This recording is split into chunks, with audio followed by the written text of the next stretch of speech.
I'm so tired. Oh my god, I want to go to bed. Alright, we're programming more today. I need to open up a second tab real quick so I can actually play some like music or something because it is very mentally painful to not have like background noise when I'm programming. We get the Terraria Underground theme. There we go. Please play in like a timely manner. Why is it still loading?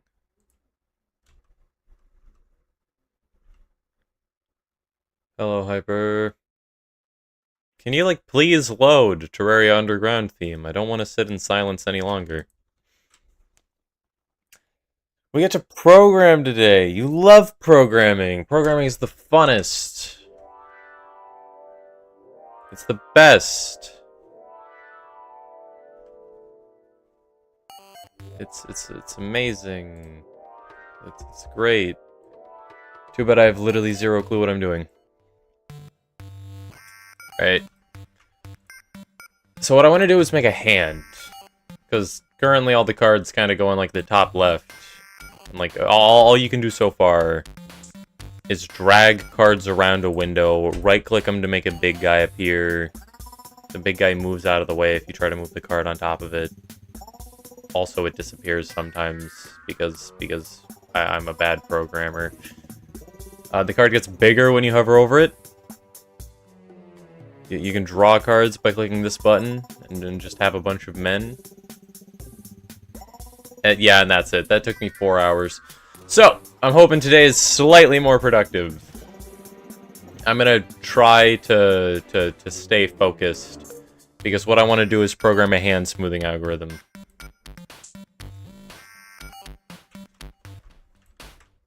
Four hours, yeah, okay.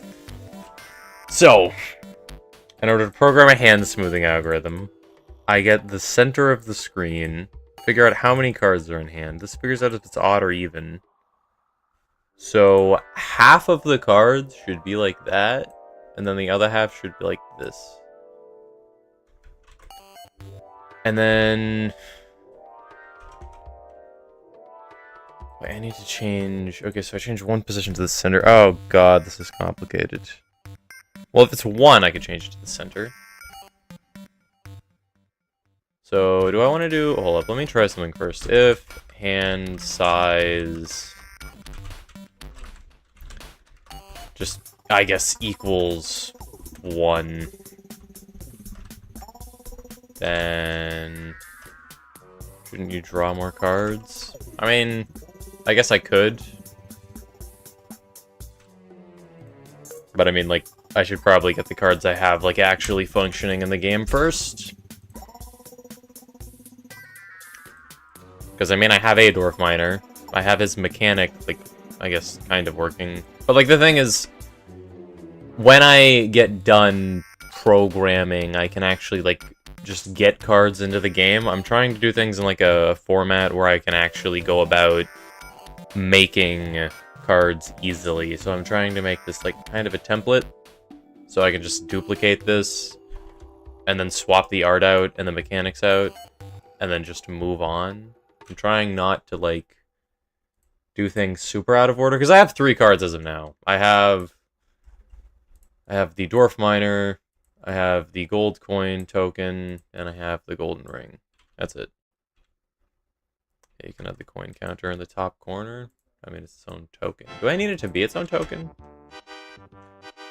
It's on Super Mario World instead of the Terraria Underground theme. That's great. Okay. For now, I want to get gameplay mechanics working. Graphics are not the first thing you do. Also, I'm glad that I didn't draw the other cards, because I might have to change the way cards look. Because on the stream, can you, like, even read this tiny card's text? Like, I added the ability to right-click it so you get a big one, because you couldn't read it when it's tiny.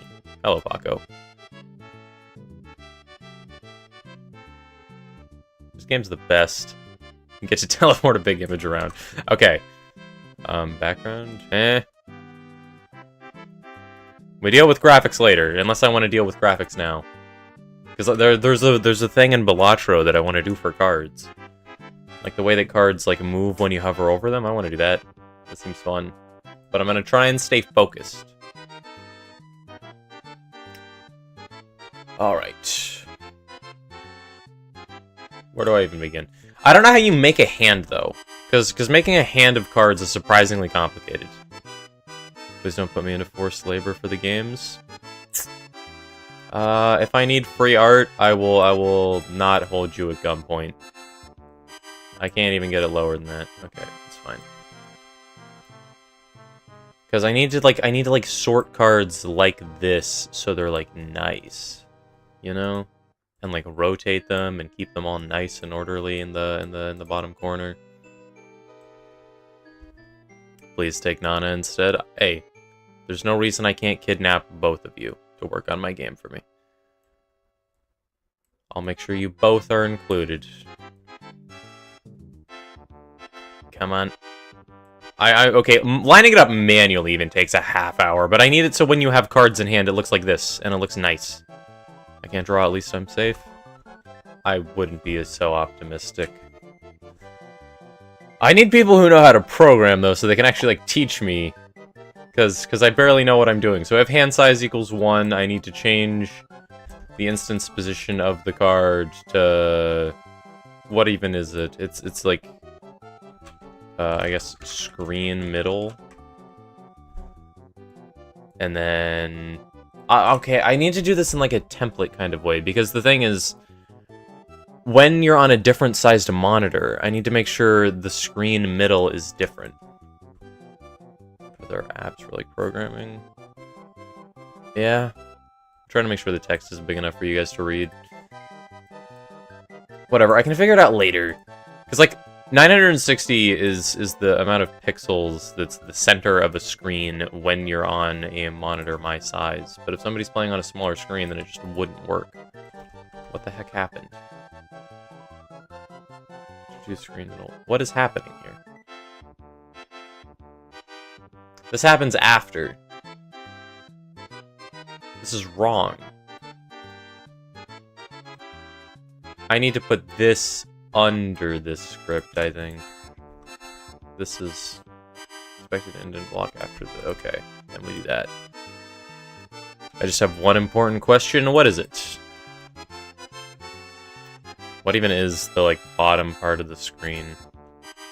Okay, at least one card is getting sorted properly. I need to move it down, though. I'm just gonna go trial and error. I'm way too lazy to like, actually think about how you solve things. Will it be available on mobile? Probably not. I want to interface it with the Steam Workshop. Okay, so like 1080 would be the bottom. Right, and then hovering over it should make it go up. Okay.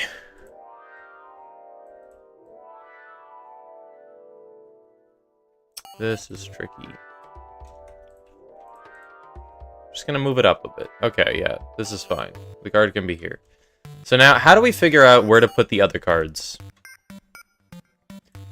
Because if the hand size... This checks if the hand size is odd, and then it will move the card a bit if the hand size is odd.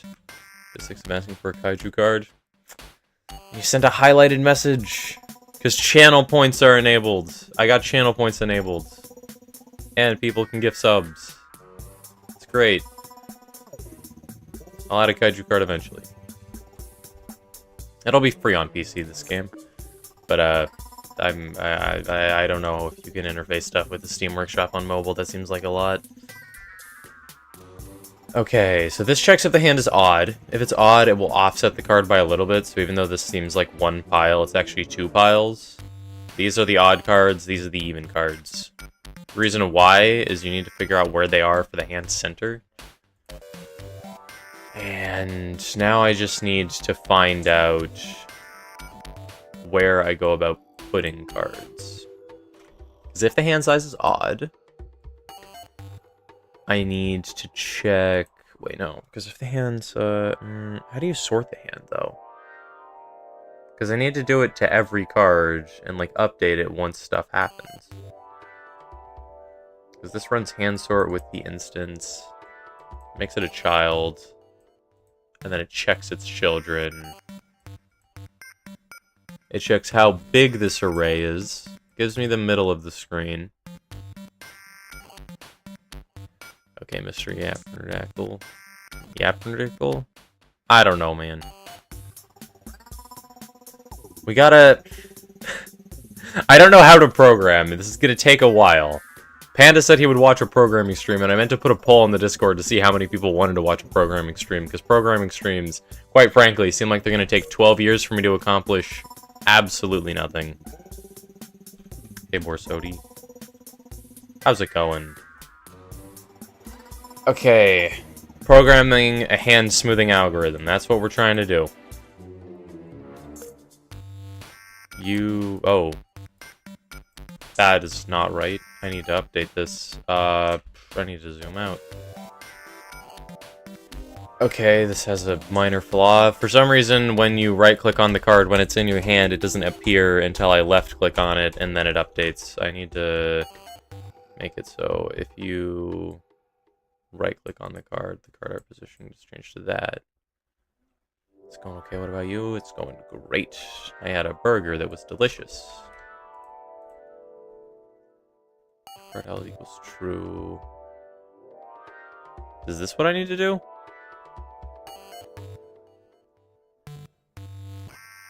So I need to set the position of the main node to 0, 0 when I pick it up. Does this change it? Okay, it's in the shadow realm now. What happened there? If I right-click, it just disappears. Why? It flashes on my screen for a second. What is that about? Wait, let me try... Okay, it moves it to the top left.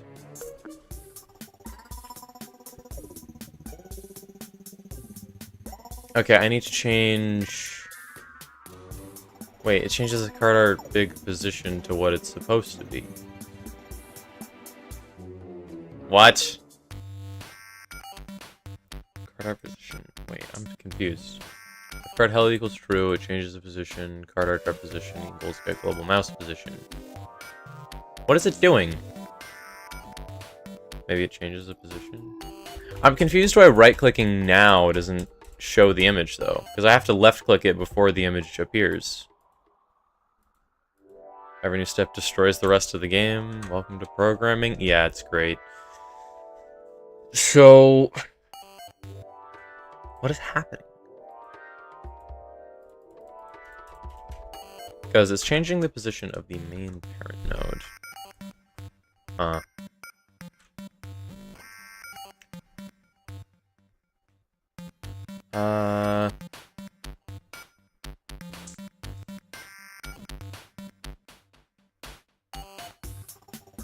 Okay. Changes the position. When I pick it up, I'm not sure what's supposed to be happening, though. Because the only difference is, when it equals true, it sets the position to 0, 0. Card art position equals global mouse position. Do I just need to change the position?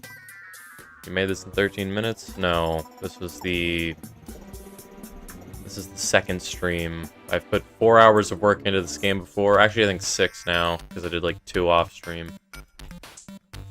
Why does it do that? When I right-click, it appears, because when I left-click, it shows up. When if I don't click, right-click, then it's here. Weird.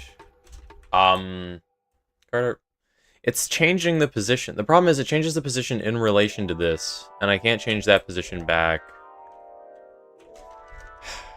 Okay, do I want to deal with this bug later? Let me deal with this bug later. Let's get a functioning hand working first, because I just want the cards stored here. I could steal a hand smoothing algorithm from someone else, but I want to try and do it myself. So if the hand size equals 1, you change the card to be in the middle of the screen at the bottom. Makes sense.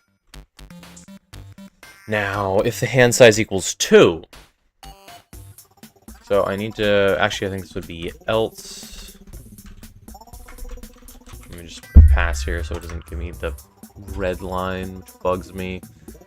So if it's an even number of cards, I think I need a variable hand offset. Yeah, let's just do hand offset. So I need to take each card and then offset it by a little bit. So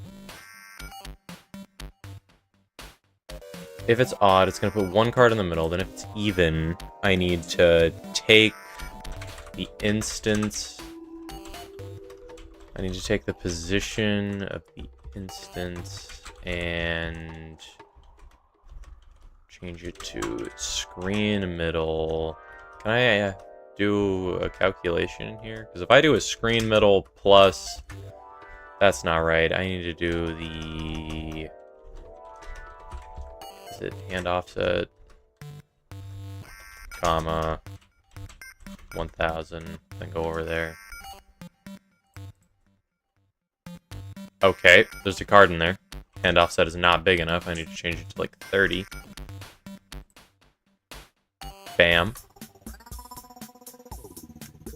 And then I need to do the variable vertical hand offset. Okay, we're making progress. We're sorting the cards somewhat. Let's just do like 5, I guess. Okay. Now let me change this to horizontal. Okay,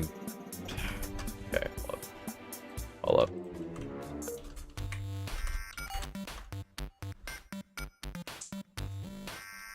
Yeah. I'm worried I'm gonna misspell something like a moron and then people are gonna laugh at me. I'm 99% sure I know how you spell horizontal. I just need to double check. As long as I spell it wrong literally every single time, it should be good. Okay. There we go. And then 1000 needs to be minus vertical hand offset. I don't understand anything, but I'm here for the vibes. Oh yeah. That's what we're going for. I'm gonna be honest, I don't understand anything either. Okay. So what we should be doing, we're checking all even cards will be put to the left and down a little bit. There we go. So this is 2 cards in this pile, and then this is 2 cards here. And then we have the one in the center. So whenever we start this up, we have the cards here. There is still the bug of like me picking up 2 cards at the same time, and then they're just stacked. I actually might be able to fix that. That could work. Okay, I can think of 2 solutions to that problem. I'm not going to do either now since I'm lazy. I think I only watch your stream for 15 more days. Why? Okay, so minus the vertical. Yeah, that's probably fine for now. And let me change it to like 10. Is this too much? No, it's fine. I want to make it more to the left, honestly. Because if I do 50... Yeah, that's fine. Actually, maybe even wider. What if I do like 75? Bam. Okay. Let me change the rotation, actually. Because I can take the child node and go to rotation. Can I can't take that there. Okay.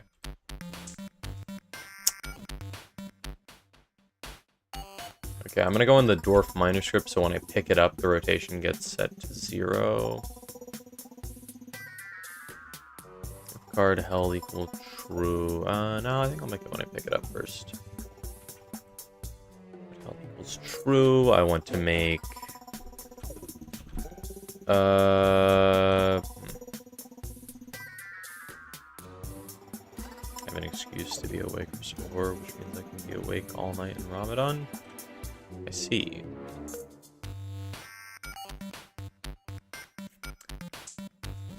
Huh. Well...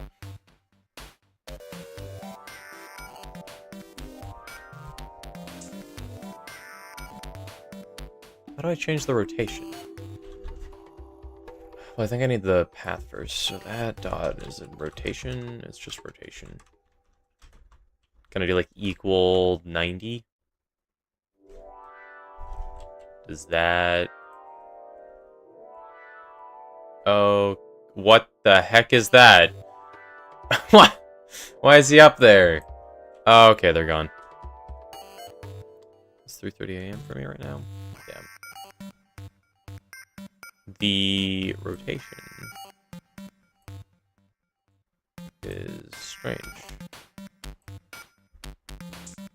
Oh, the offset is still wrong. That's what's wrong. So if I go here, nope, this guy is not right.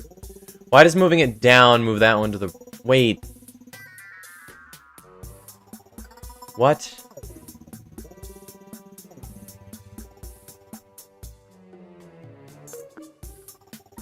I'm so confused. Up and down makes it go left and right. What? Rotation equals 0. Huh? Position equals get global mass position. This should track. What the heck is happening?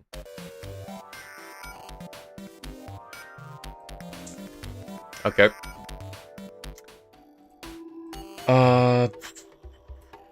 Whatever. I can work around it. Let me go here. Let's go here. Then we go instance dot rotation equals, let's go, what is it, 15? Is that fair? That's not at all right. What does 1 do? How? I'm so confused. Because if I do negative 360s, that just...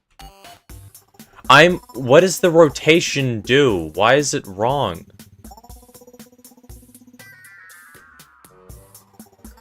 Because if I put rotate 90,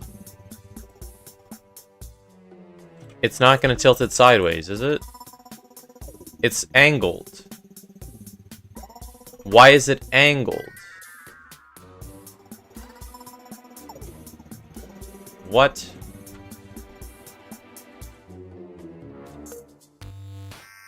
And why is it over there now? Confusion. Instance.rotation. It's rotating the main node. What does this mean? Changing the rotation of the node. Let me just Google this. I'm confused. How to change the rotation of a node in Godot via script.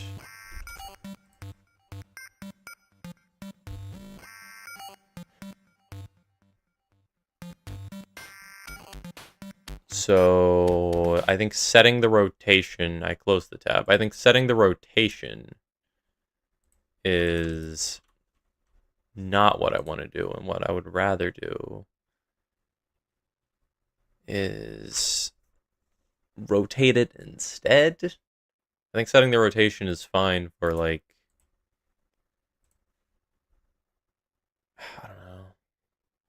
In fact, a lot of devs use this engine for corn games. Why? I mean, I guess it's one of the easier game engines to use, so I guess that's probably the reason why. Okay, let me change the rotation to 1 degree and just see what this does.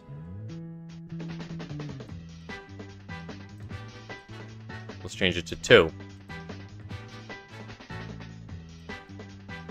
It's normal. 5. Uh-huh. Oh no, picking it up undoes it. I'm an idiot.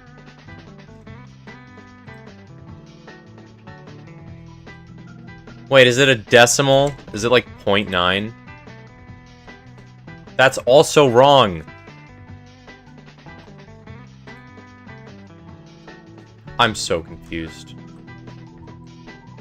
Instance dot rotate 90.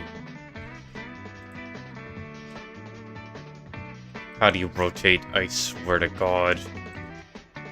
To change the rotation of a node. You could go by a script. Okay, rotation degrees. That could work.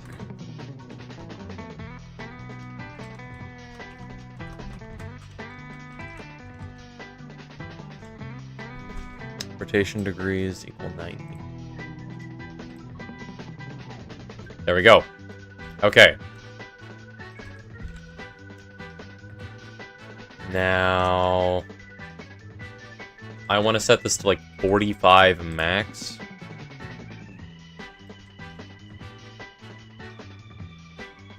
Alright.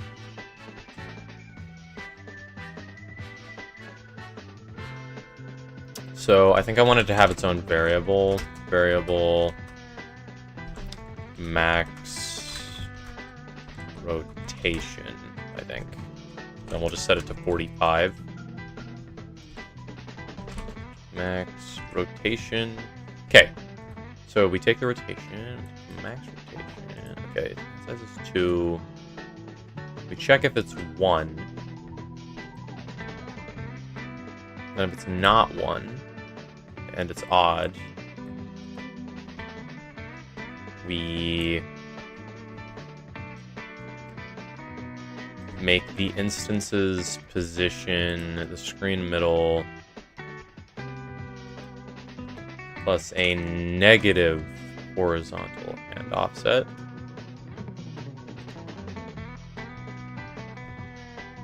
That's not right.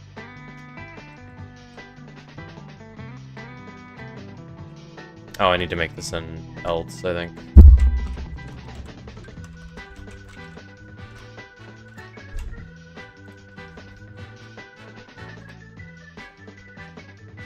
This is such a cluster. What the heck is going on there? Minus vertical hand. It's going off the screen. It's supposed to be down. I need to change the rotation. Let me go down a line. Rotation minus. Bam. Okay. Let's make both of these commented so I can see what it looks like with no rotation. Not right.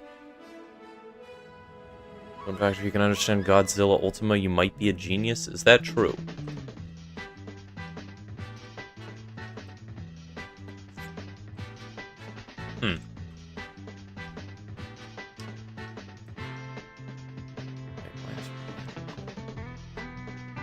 I should have chased you. I should be who you're engaged to. What?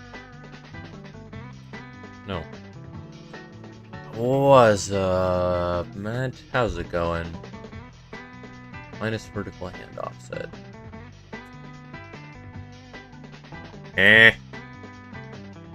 Should be down. 1,000. If it's the first one, you move it there. No, this is taking all the odd and all the even. Okay, so it's setting them all.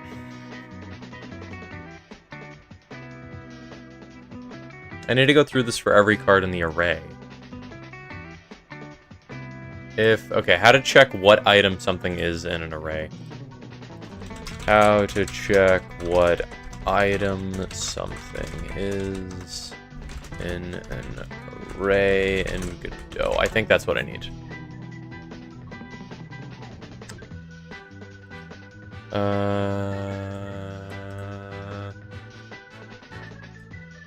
The index of the first occurrence of the value. No. I need to just check what the first item is in an array. Why is this so complicated? Check the variable of an object in an array. That's not what I need, I don't think. What happens if they got big ol' hands, like enough to go off screen? I'm trying to give it like bounds so it can't go too far. Because I'm trying to copy like Belatra's hand size right now. Like the way Belatra's hand works. Like that's why you need an algorithm. You gotta figure out the edges of the hand and work out everything in between.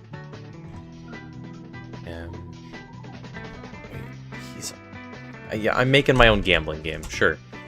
There is going to be gambling in this game via card packs. Of course there's gambling. Why wouldn't there be gambling in my game? We're gambling. Okay. So I want to draw 2 cards just to see how this looks. This is not the screen middle. God damn it. Okay, I figured this would go through for each instance of the hand. Okay, so if the hand is odd, and it equals 1, then I will take the position, put it in the middle. Let me just do like 50. It's not doing it. If the hand size is not 1, then it will take the instance and to screen middle. Is it not subtracting the height? No, but here's the thing. If I get rid of these and I make it rotate the cards, there's the one in the middle. It's just not going higher for some reason. Why is it not going higher? Let me just change it to print card in middle. And then I'll change this to print card on...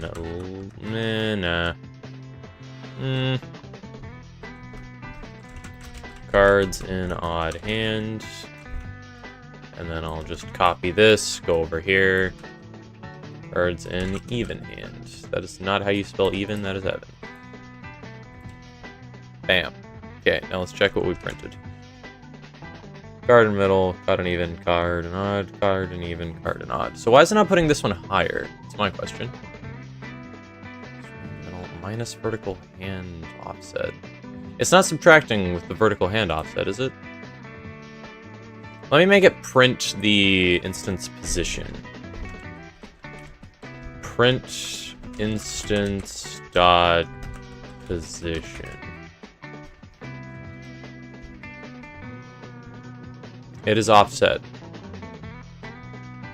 Huh. Okay. So that means the issue is this being offset when it shouldn't be offset.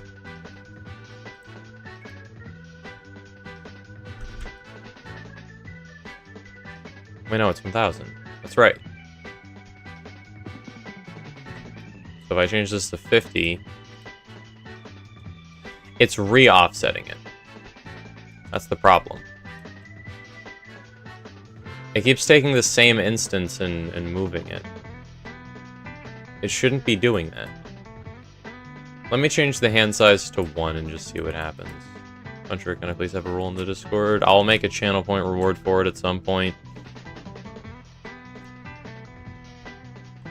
Okay, the card is higher.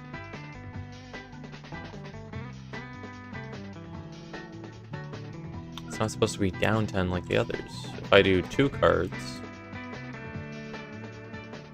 the card isn't quite lower.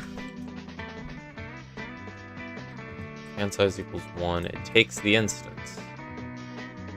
It's only printing it once. Why does it change the position of the instance?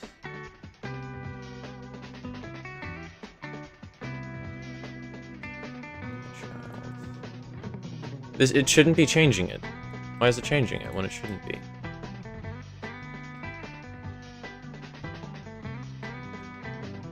Why?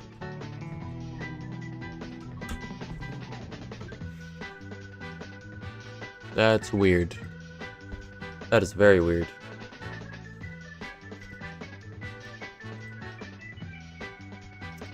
Yeah, I don't get it.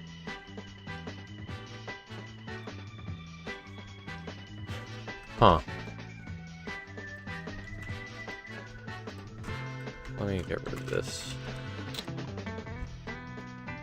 Weird. Wait, man. Okay, let me just turn off the rotation again. Bam. Yeah, they're all the same. Which doesn't make sense to me, because it's printing the instance position once. Why is it updating the instance position? Because this is one if-else statement, so it shouldn't be changing it. I shouldn't change it here. Why is it changing it? What? I'm confused. What are you... Why?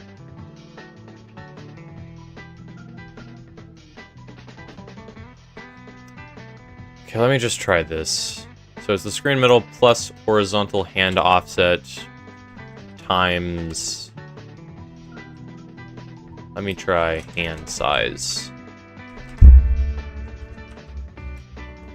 Now let's try that on the left as well. The cards are spaced out, which I suppose is progress, but it's wrong. Not sure why it's wrong, but it is. Times, if I do negative hand size, what happens? Goes on the other side. Do I need to time this by negative hand size? Okay, I'm gonna go play God now. Bye. See ya. Why is this wrong?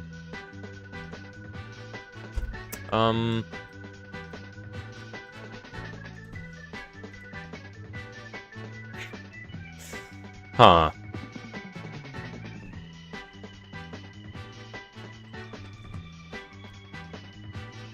Can I multiply the vertical hand offset by hand size to get a number? It's not editing the height. Wait, it's not editing the height. That's the problem. Wait, hold up. Print instance dot position. And okay, it goes down, but the cards aren't going down. Let me re-comment these so it's not rotating the cards. Okay, never mind. It goes. Since it's being subtracted by the vertical offset minus hand size, it should go up. Why is it inverted? If I change it to negative hand size, it goes down. I'm still confused why this is wrong. Because it's plus horizontal hand size versus minus horizontal hand size.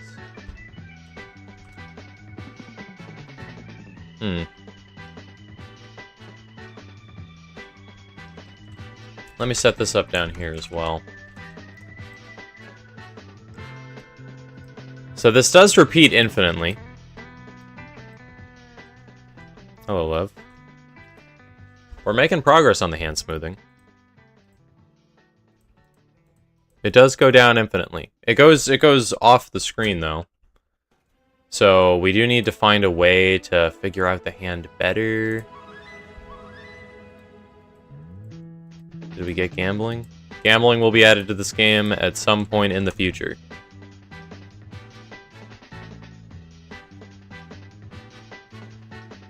Just gambling's a bit boring when you only have like 2 possible cards you could get. And they're both supposed to be common.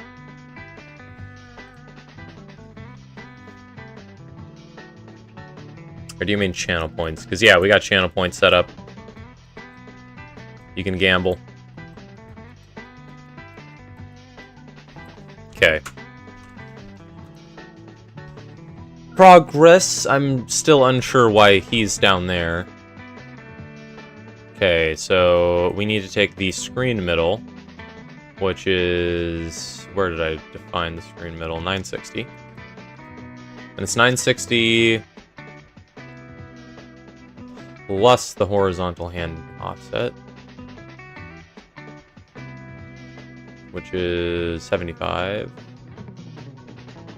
So that's right, I think. I'm gonna play Skong tomorrow so we can make bets.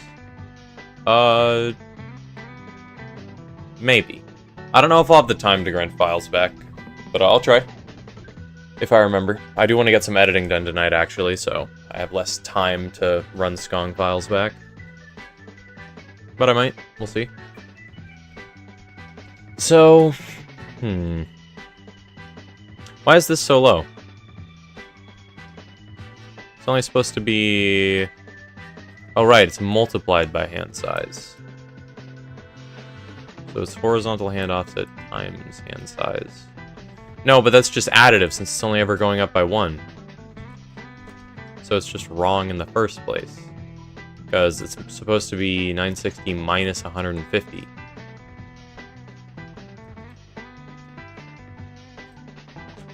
Let me try to rearrange this. So if I change this to horizontal hand offset equals hand size, or horizontal offset equals horizontal hand offset times hand size. And then I change this to not have this. Then does it work? That's wrong.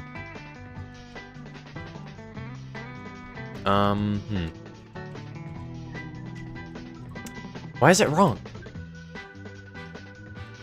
Well, it's the left side that's wrong, I think. Let me literally add a node that is just a line across my screen so I can see where everything is. It's just area 2D. Sure. There's no shape. Oh my god. Collision shape 2D.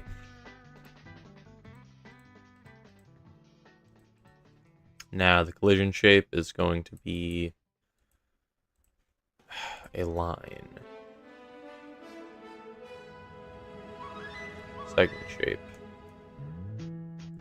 Transform. What is this? That's not what I wanted. Oh. Wait, I can just... 1920... 1920... And then I can just go 1080. That's wrong. It needs to be 960... 960... Great. It's not visible, but I can enable debug mode, right? Debug visible collision shapes. There we go. Okay, so just to clarify, this card is correct, these cards are correct, it is the left side that is the problem.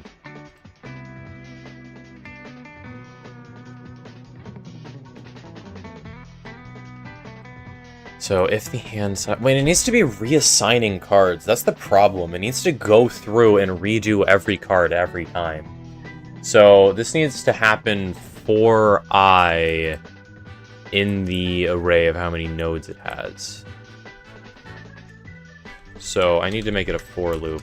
For I in array... Let me do a capital A.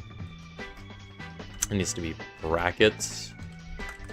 Node. Then it does this. Expected indent. Yes, let me take all this and tab.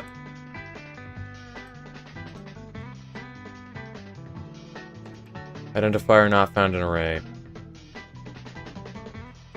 Can I just do for I in cards in hand? Wait, no. Wait, yeah. Cards in hand. Expected inner bracket after for variable name. Oh, right. Expected I in cards in hand. Okay, it works. It needs to repeat for every single instance.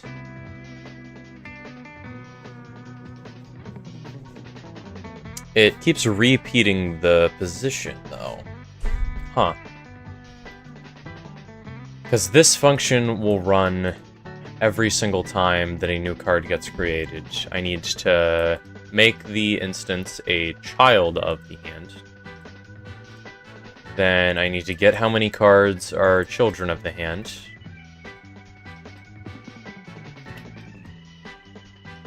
Then what is the game called? Offering. Variable hand size equals cards in hand. Yep, we get the hand size. And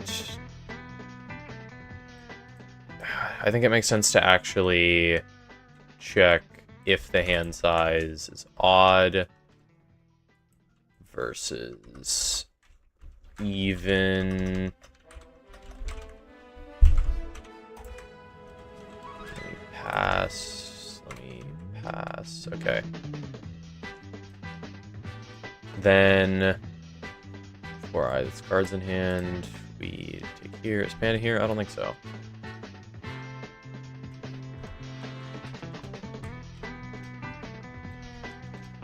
Then 4 I cards in hand. So, yeah, we're checking if hand size is equal.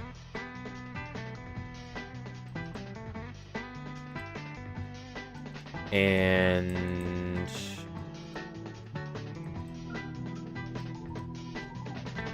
if it's odd, then we can, yep. We need to get rid of you. Okay. Instance, we need to move. Okay. So for every single node here, it's going to, for every single instance of them, take the instance, set it there. It's gonna print the instance's position. I don't need the station. No, this is if it's even. If it's the first one in the array, then I think we... Huh.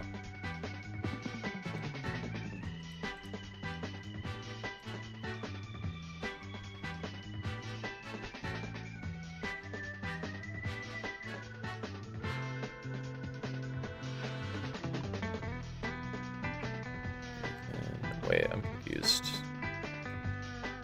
Okay.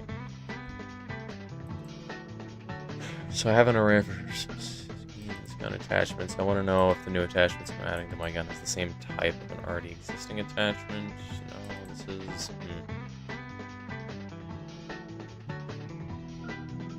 So I don't know. Okay.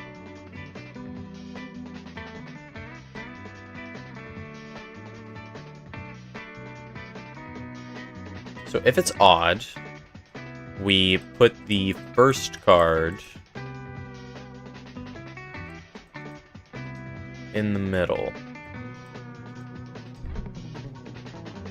So if cards in hand equals 1,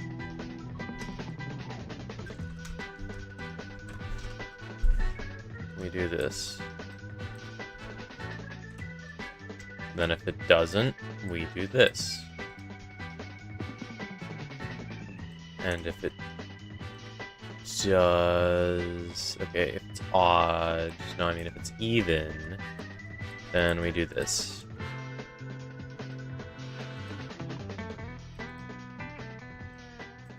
Else fry cards in hand. Yeah, we do this as well.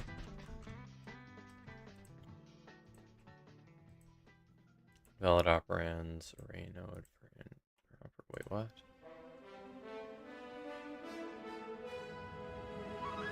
Oh no, fry and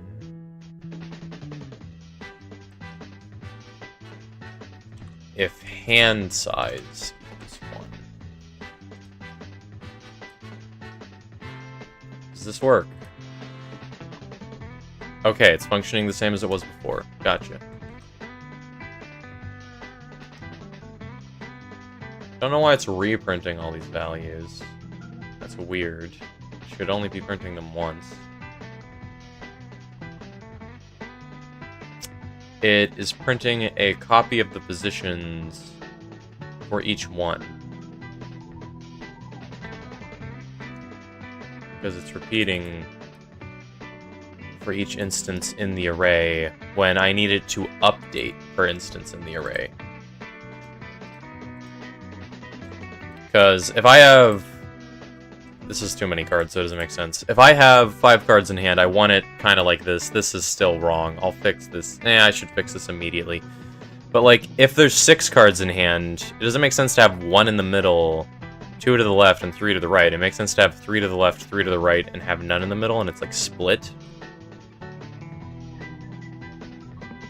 So, that's why I'm trying to check if the hand size is 1, because then I always put 1 in the middle. No, but this doesn't make sense, because if the hand size is 4 and then I draw a card, it should update. So I need to get each instance in the array as this happens. Okay.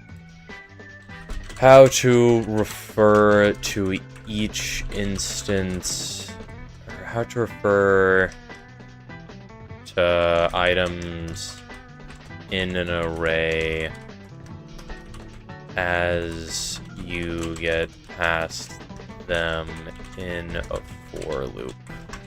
Does that make sense?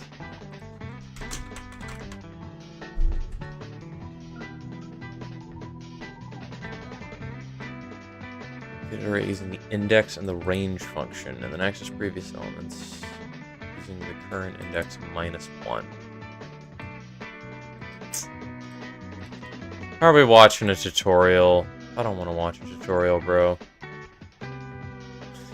I think we might have to, though.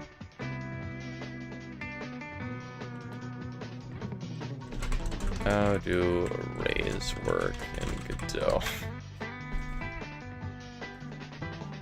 Oh my god, this is a lot. Okay. Brief detour. Hello everyone, in this tutorial, I'll be showing you how to use arrays and dictionaries in Godot 4. A dictionary, or sometimes referred to as a hash map, is a variable type that can store both a key and a corresponding value. This is more than an array, where it's just a value and the corresponding index. To create a dictionary in Godot, all we need to type is the name of the variable and do 2 curly brackets. Then we have to type in our key. So let's say name. Yep. And then we could type in that value. So I could type in gwiz. Then we could add more values. So let's say Is this how I want to store things? know the age. I just assumed an array was the correct thing to names. use. It would not. Let's go 3 a, and then it will print out a. Now I not limited to square brackets, and let's say 2, 3, and 4. Now if we go here, let's say fave numbers, or fave nums, and then we pass in the array. Now if we print out fave nums, it will print out this whole array. Okay. However, how do you refer to a specific item in the array, though? The first index, it will print out 2. And we can take this a step further by creating another dictionary. Let's call it YT stats. Let's say subcount 1000. Now YT stats. You can refer to a specific index. So does it make sense to go one by one? Get the dictionary YT stats. If we print. Hold up. Let me experiment. So, hello, Nathan.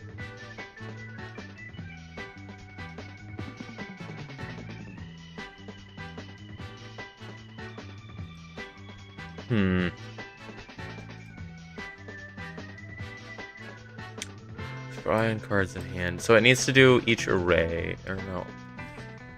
Wait, it doesn't need to take the instant stop position. So we need to hold up, let me test. Let's do you, not what I wanted to do.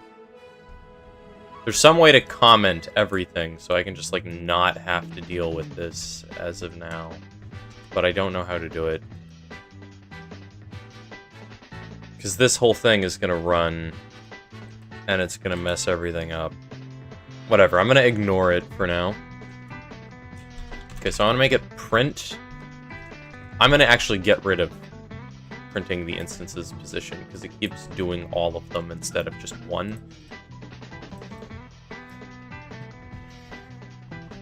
So I might need to change what instance refers to when we get to the hand smoothing part. Because I want to print cards in hand. This should just print the array. Yeah, it does. It prints the whole array. So it updates every single time that we draw a card. So it's 1, then it's 2, then it's 3, then it's 4, then it's 5, because we're drawing 5 cards at the moment. So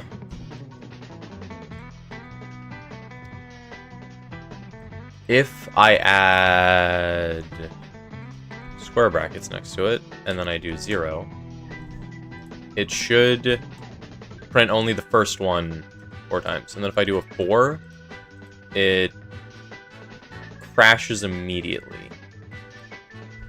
Because there isn't 4 items in the array when it first starts. So I can literally only do 0, otherwise it crashes. Yeah. It has 0 when it starts. Okay. So that's how this works, gotcha. So for iron cards in hand. So this will repeat every single time we have a new card. Or no, this will repeat for every single card we have in hand, which makes sense. Because we need to sort every single card individually every single time we draw a card. And...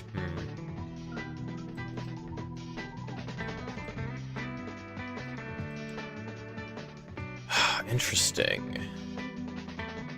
Huh. Man, programming screws with my head. So currently we're printing the first slot in the array. So I am assuming I can make this a variable. So...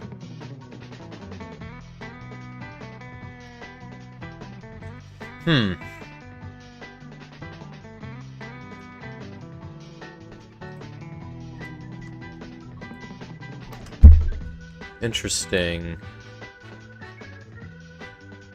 Wait, so print cards in hand 0. This refers to the first item in the array.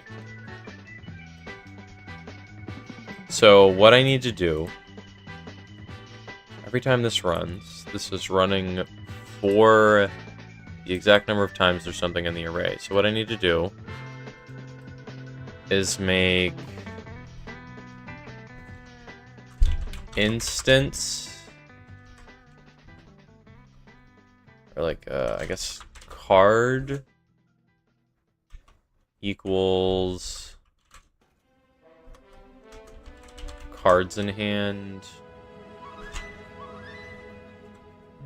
I need to change it to a variable. 0. So this should sort the first card 5 times.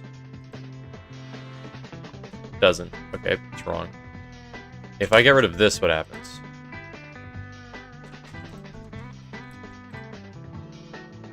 Sorts everything the exact same.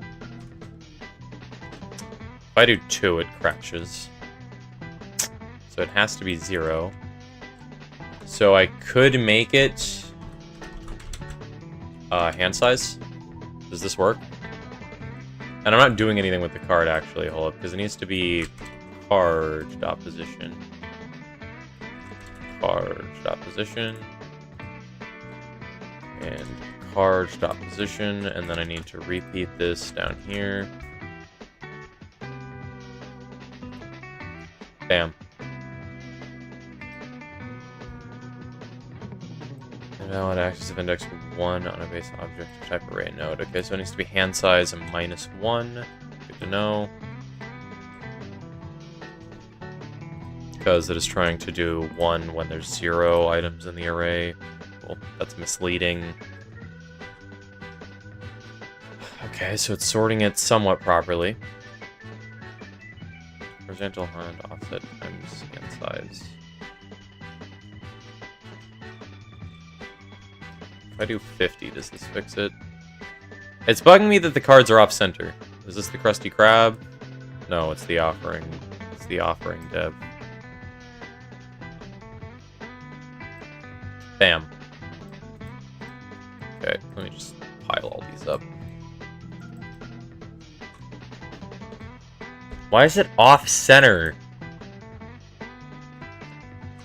Now, the thing is, if I change horizontal hand offset to 0, they stack. If I change it to 1... Oh, no, I gotta change it to, like, 55 or something. Why is it off-center? Okay, let me figure this out. So... How far are these away? I feel like it's using the center wrong. Because the screen middle is that. You don't need to print cards in hand. The screen middle is 960.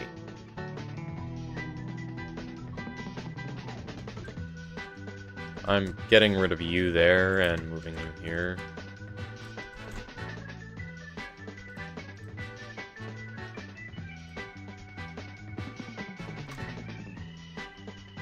And this is referencing screen middle. Oh, it's not setting the screen middle back. Is it?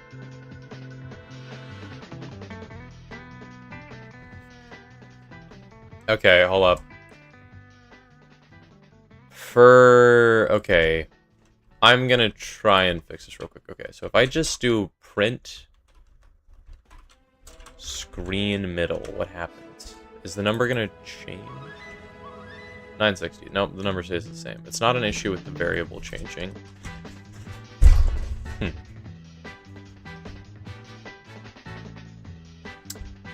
None of you would happen to be programming masters that could explain to me what I'm doing, right?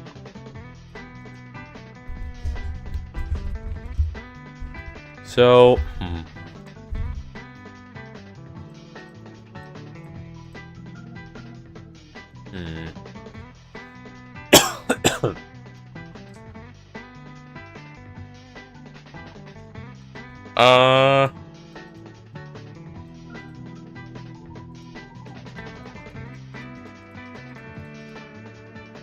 okay.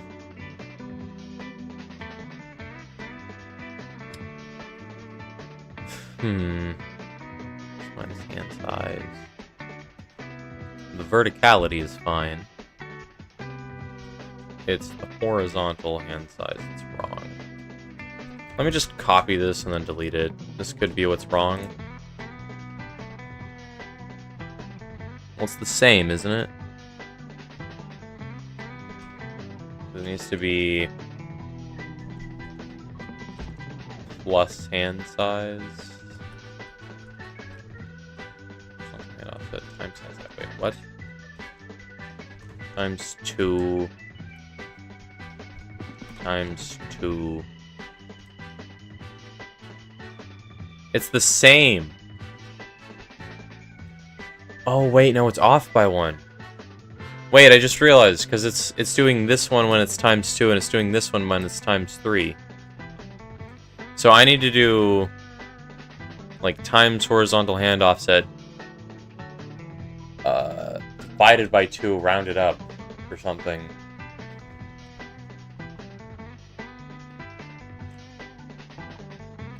Hold up. Okay. This times 2. Yeah. Yeah, that's what's wrong. Because it's multiplying by the hand sizes. So this is times 3, this is times 4, times 5, times 6, times 7, times 8. So it's just, like, off by 1. If I just subtract 75 from this, does it work? That's the wrong one. I need to subtract 75 from the other one. I need to add 75 to the other one. God damn it. Plus... Bam. Okay, yeah, that works. The laziest solution is the best. We have hand smoothing. I don't have a way to delete cards, so I can't really check if it will fix itself. Because variable cards in hand equals cards in hand. Card. It's not... Yeah, I'm not sure how it's like... It's not sorting previous cards. That's the issue. It's supposed to take cards and then sort them. Because if I have this outside my hand, if I, like, play this card and then I draw another card, this card... Well, A, the hand needs to take the 4 and sort them when this is out of hand. And then when it adds this one, it needs to remake it like it's 5. Like this. Well, this would be lower, like here. Huh. Okay. So it is moving the cards around. Variable card equals cards in hand. Yeah. Yeah, it's not going back. That's the problem. Yeah, because the hand size goes up linearly. I need to check every single value between hand size -1 and 0. Huh.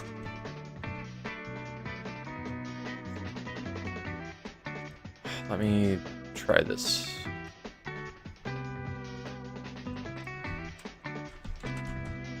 How do I... Wait, no, I can figure this out, I think. Because variable cards in hand equals cards in hand, hand size -1. So this is... Do I use a separate array to track all these numbers? And then do I need to... well... It's 4 I cards in hand. I could...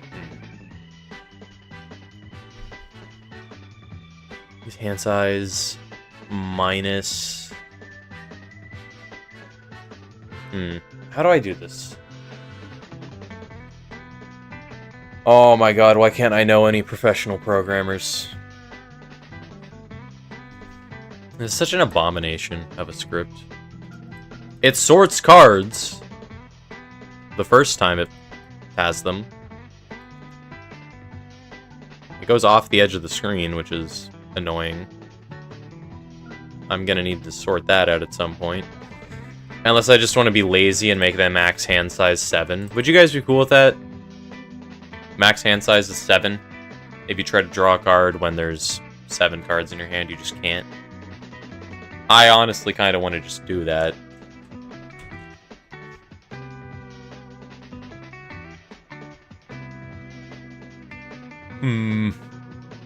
Could be a good idea. I don't know. No punch. What will you add to the puncher PP shop? Custom role in the Discord, and that's all I can think of as of now. Maybe text-to-speech eventually, but it will probably be enabled and disabled on some streams depending on what I'm doing.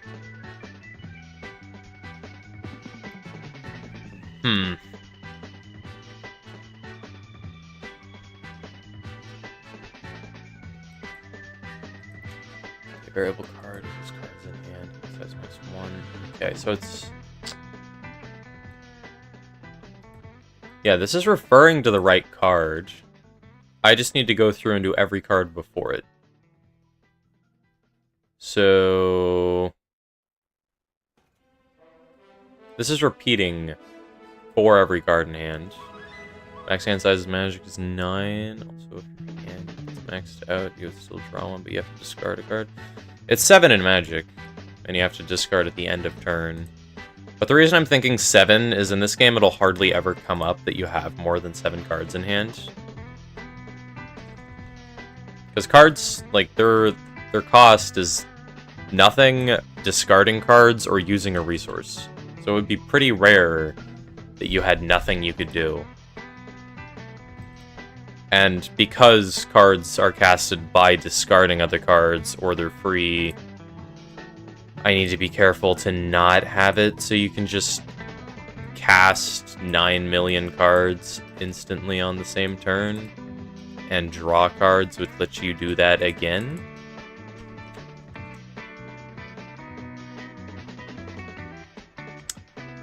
I kind of want to do some graphical stuff. We have a decent hand. This works. It needs to sort, though. That's the issue. So, I have a feeling the solution is going to be really simple. It's just, like, weird for my brain to wrap it around. Okay.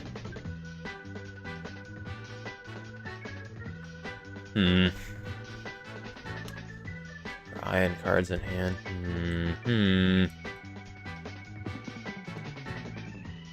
Oh yeah, what if I touch the rotation? Then what happens? Awful is what happens. Wait, does that get rid of the height?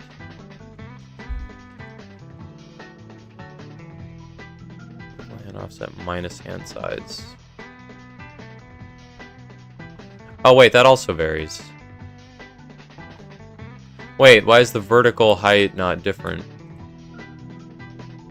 It is. The vertical height is different. I just didn't notice.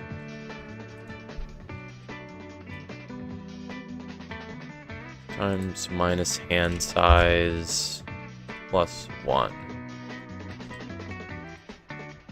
Bam. That's the same, I think. Minus 1. It's also the same.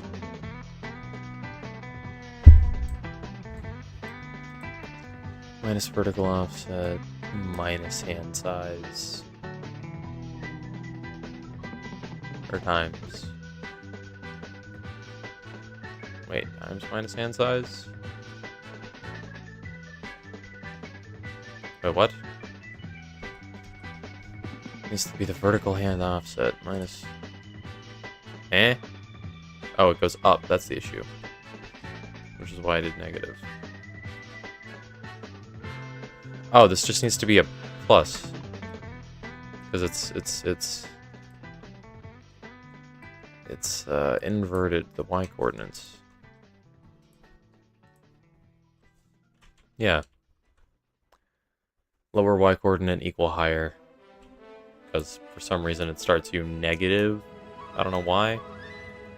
But it does.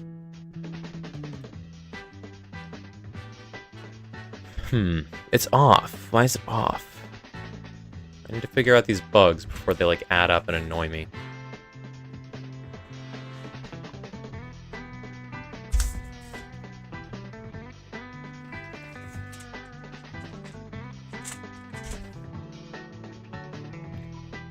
Okay, what is this? Times hand size. Is minus 1 not solve it?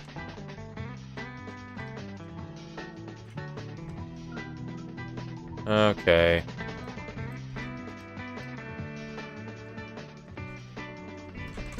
Print card. Wait, no, I need to card dot position.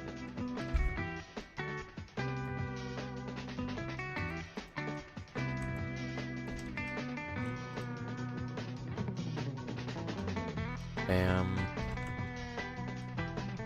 I feel like the text might be too small to read if I zoom out all the way.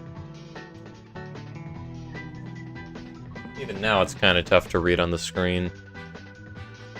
Alright, you guys get this big. I need to be able to see it all, though.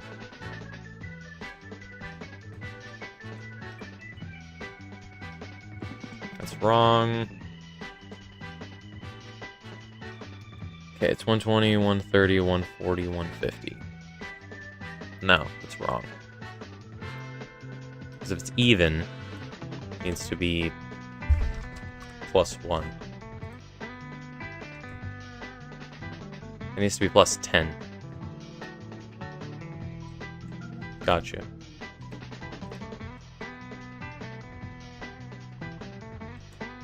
Okay, it needs to be minus 10. Nope. Needs to be the other one that's minus 10, I think. This should make it all equal. There we go. Alright, yeah.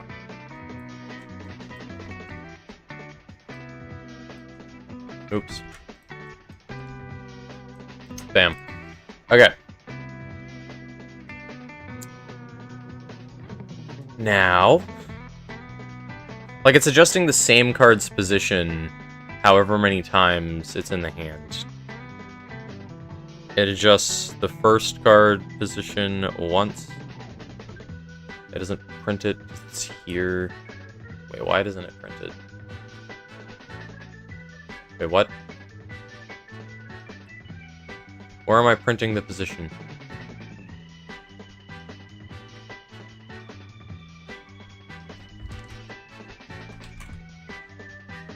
There's no match for print. Eh?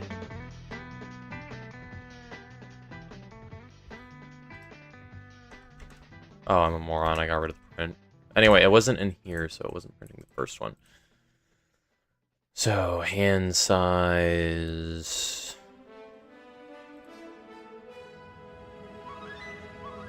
If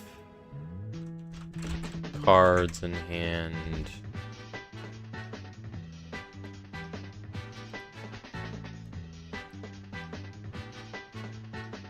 equals... I know I need to change this to make sure it's the first card in hand. If card is... If I do just this, does it work? It does. It breaks everything.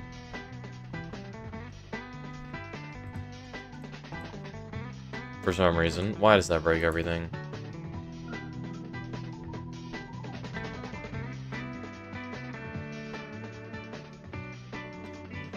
Why does that break everything?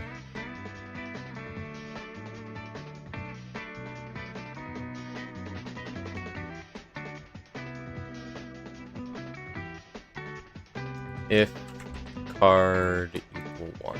Does that work?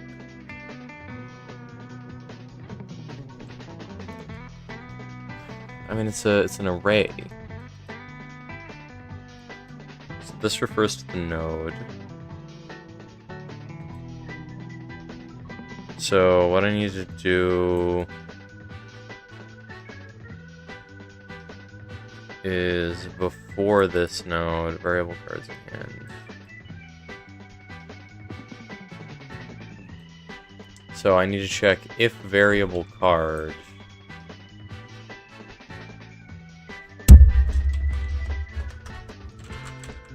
equals cards in hand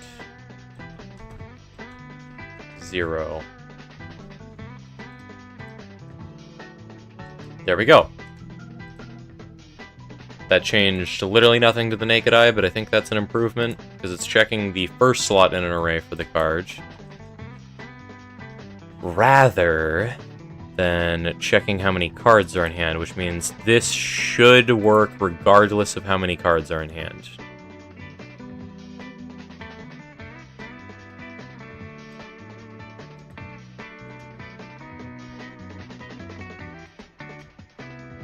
Okay, that goes like that. Gotcha.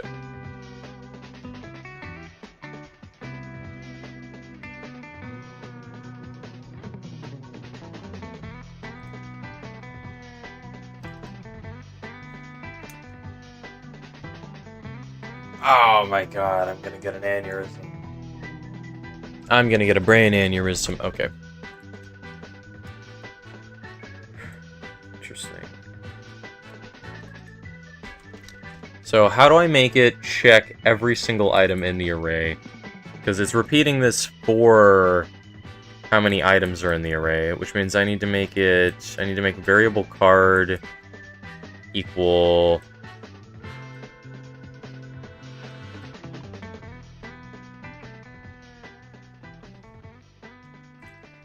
okay, I can make a variable card selected and just up it by 1 every single time. Okay, let me try that.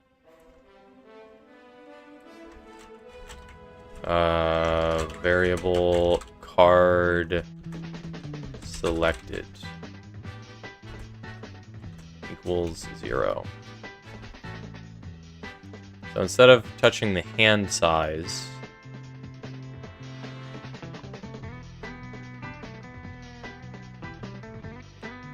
we could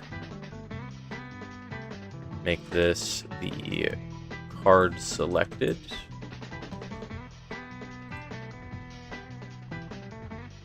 And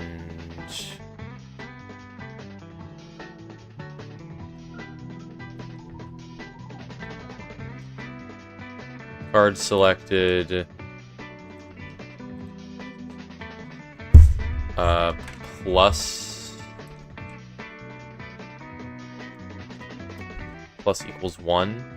This should work everywhere.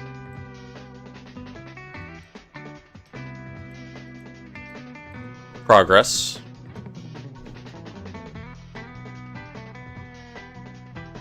Okay. For iron card, it needs to... Wait, it's not alternating for each item in the variable.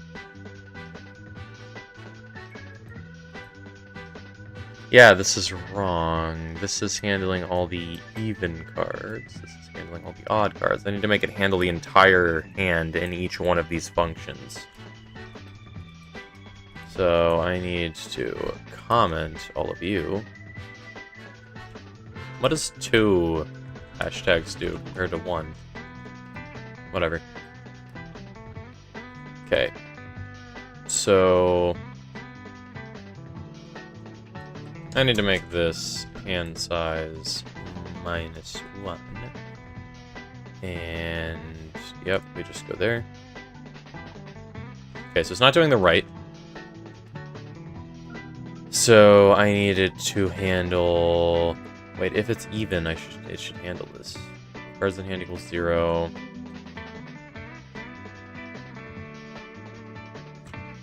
Should I just do elif?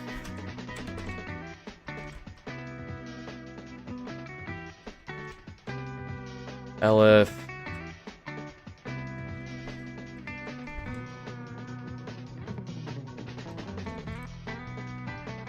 Hand size equals 0.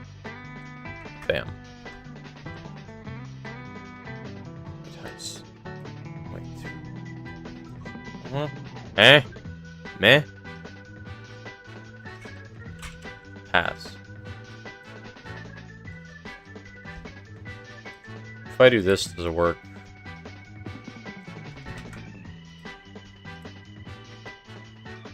Wait, no. Just these two.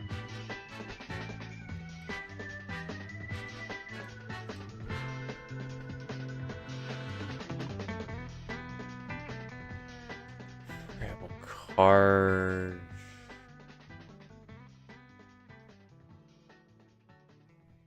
There's already a variable named card declined.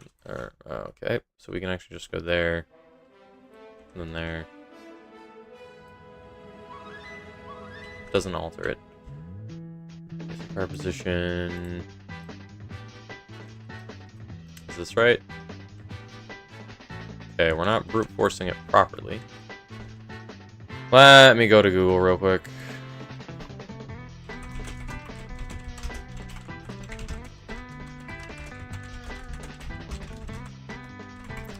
I just need to tell if the number is even or odd.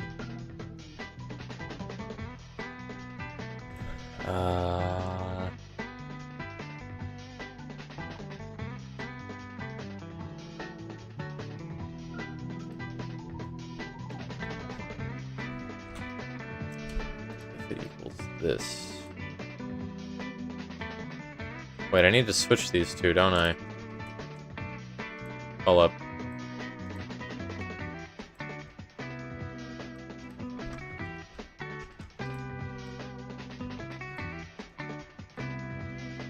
There we go. Okay, so for each time card hand, if the hand is odd, then it will check if there's 0. Or no, we'll check if there's card in hand. If there's 1 card in hand, this crashes if there's no cards in hand, doesn't it? It does, I think.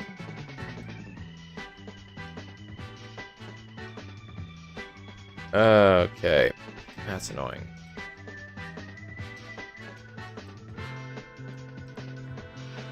What do I do?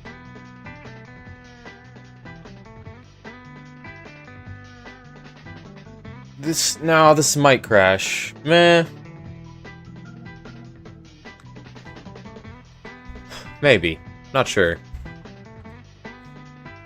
Doesn't work right now. If the hand size is odd, it needs to determine this variable here, I think. Then we can do these.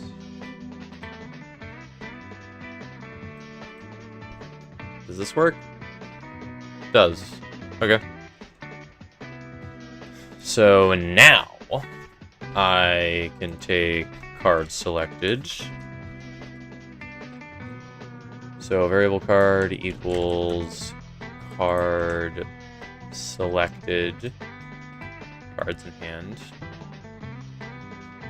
And after each one of these, it will up it by 1.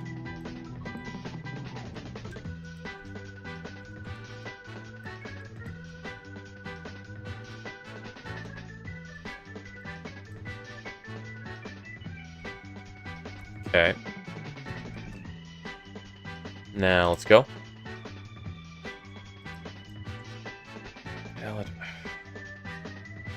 Wait, so it starts at 0. Variable card equals cards in hand, cards selected, so it should be 0. Then if the hand size is odd, which it should be, if card equals cards in hand 0, it is. Then the card position is the screen middle. Then it adds 1. Then the hand is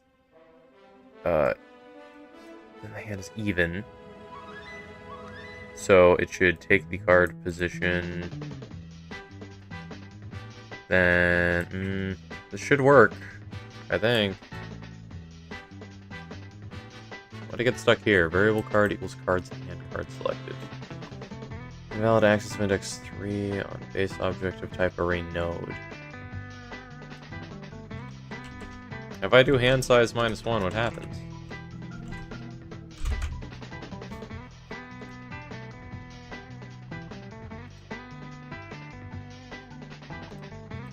Okay, it sorts properly. So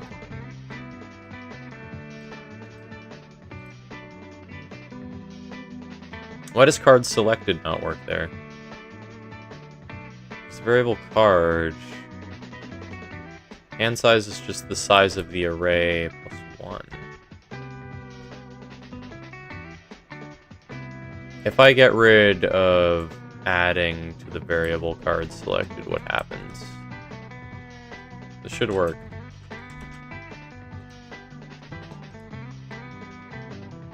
Yeah.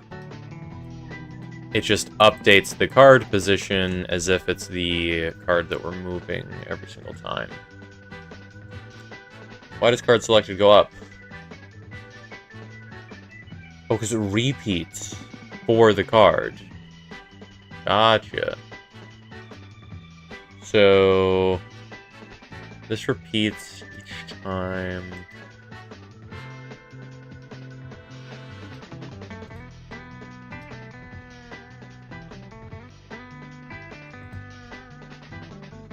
So card selected plus 1.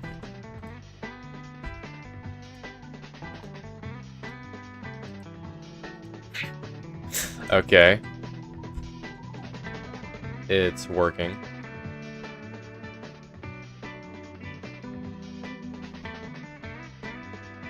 If the hand size is even,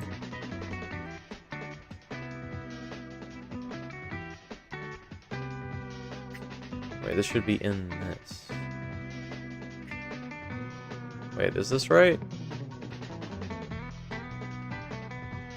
I think this is the wrong order. It needs to be like this. Is that wrong? It could be wrong.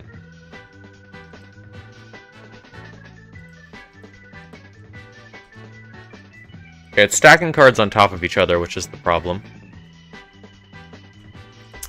Card selected. Let me just add that there. Adding 3. Let me try here then.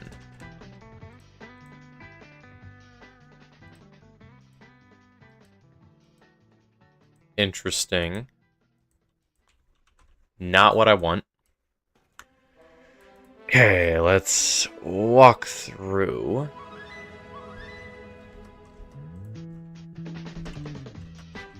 Print card selected.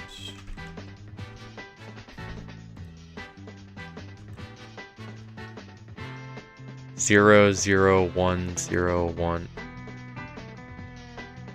3, 0. Okay, that's weird. Oh, it's resetting the variable card selected every single time. Is that good or bad? Because I kind of want it to. Interesting. Because... Okay, let's think of the script each time it runs through. Card selected equals 0. So when it gets here, it... Wait, no, why does it crash when this has card select? Huh? Card selected plus equals 1. Why does this break? Invalid access of index 3. There's not 3 items in the road when it calls 3. Hello, Skyless. How do you do? Let me try printing cards selected all of the time and see what happens.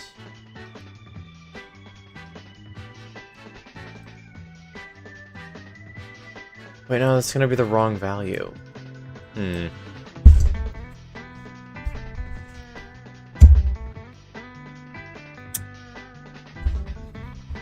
Huh.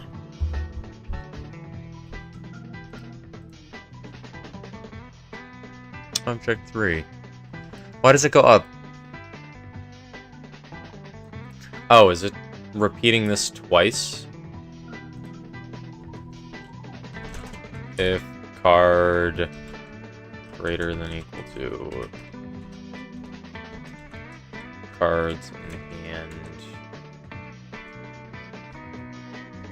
My exam's in 3 hours. Wish me luck. Good luck. 0. Expected indent after if block. Bam.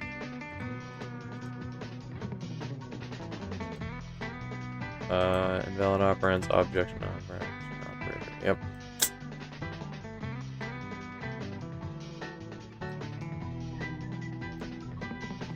If card...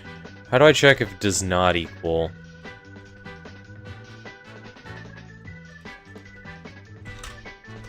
How to enter does not equal.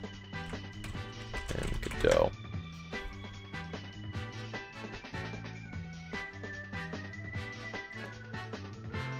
Ah.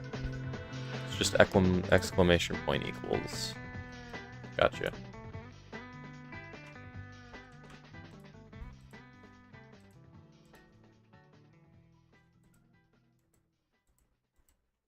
Okay.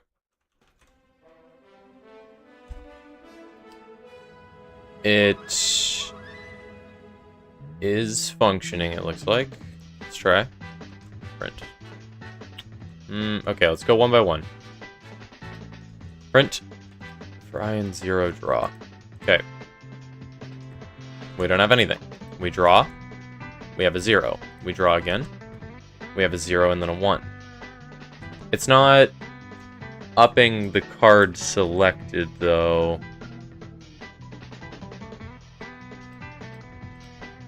Because it's printing card selection here. Wait, then why isn't it changing? Because variable card equals cards selected. Which means it should be changing here.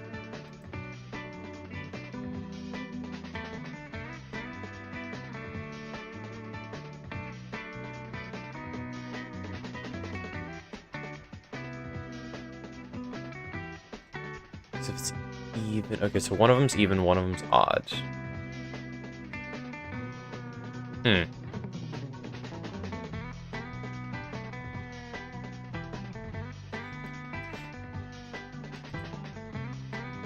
So...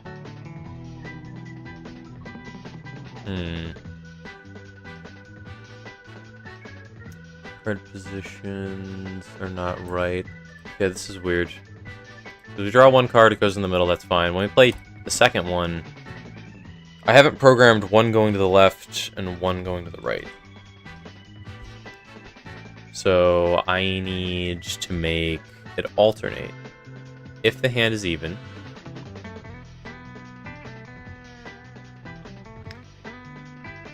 I need to... Okay, so if the hand is even, it just sets both card positions there and ups the card amount. Okay, progress. We just need to move the cards around individually and we're good.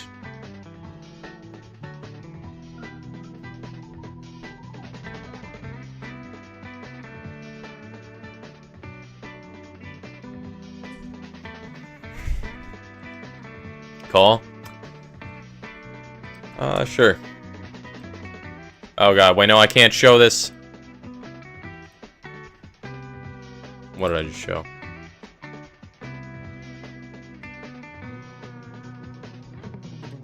Okay. On the second monitor.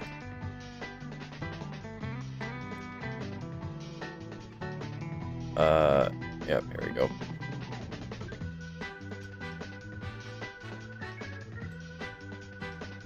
Alright.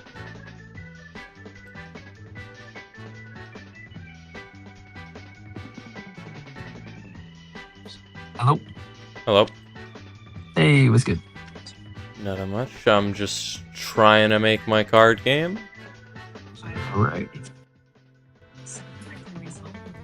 It is so immensely painful, though. No. It's gonna be great. Great card game.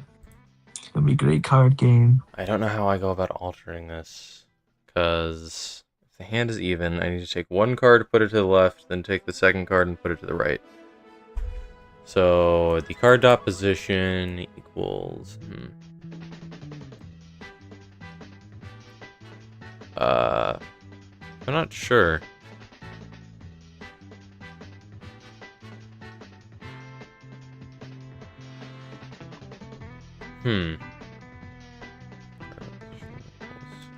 Weird. Because it's moving all cards but the first one to that position. So I need to come up with a formulaic way to take the cards and put them in the correct position based on where they are. So I need to add something to this. So if the hand is even, there's going to be a variable.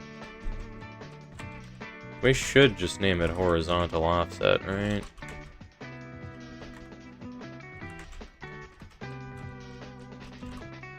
That's already a variable we've defined, though. So let me rip that out.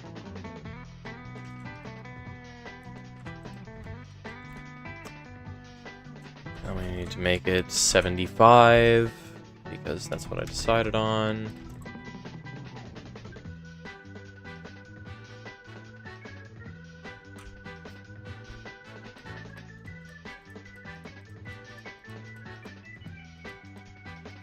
Okay.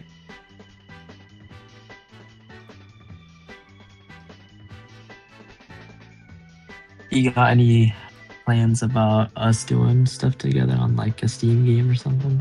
No, not really. I haven't really thought too much about plans. Why is the game capture wrong? And video release in 30 days? 30 years-ish. Editing takes, like, not as long as I would make it seem, but it takes ages. Okay. I'll deal with rotation later. For now, let me get the cards in the right spot. Okay. So it's dealing with the cards correctly. I don't need this anymore. Okay, so vertical offset, I need to multiply it by card selected, I think. Variable vertical offset. Wait, can it just work if I did it the other way around? Hold up, let me invert this. And then if we do vertical offset instead of times hand size, what if we did no horizontal offset?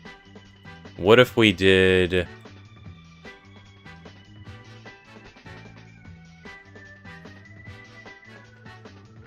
vertical offset times card selected? Don't you think that's intelligent, Preston? Bam. Oh yes, I think you're very smart, very smart. You should keep Oh, doing this okay, and yeah, not play no. Balatro so I can keep talking to you. Oh god, what is this? Preston, help. What do you want me to help with? Okay, hold up. Let me change the hand size again. Let's check this. Let's check this. Card selected. Hold up. I gotta wait for stream to catch up. What did I just do?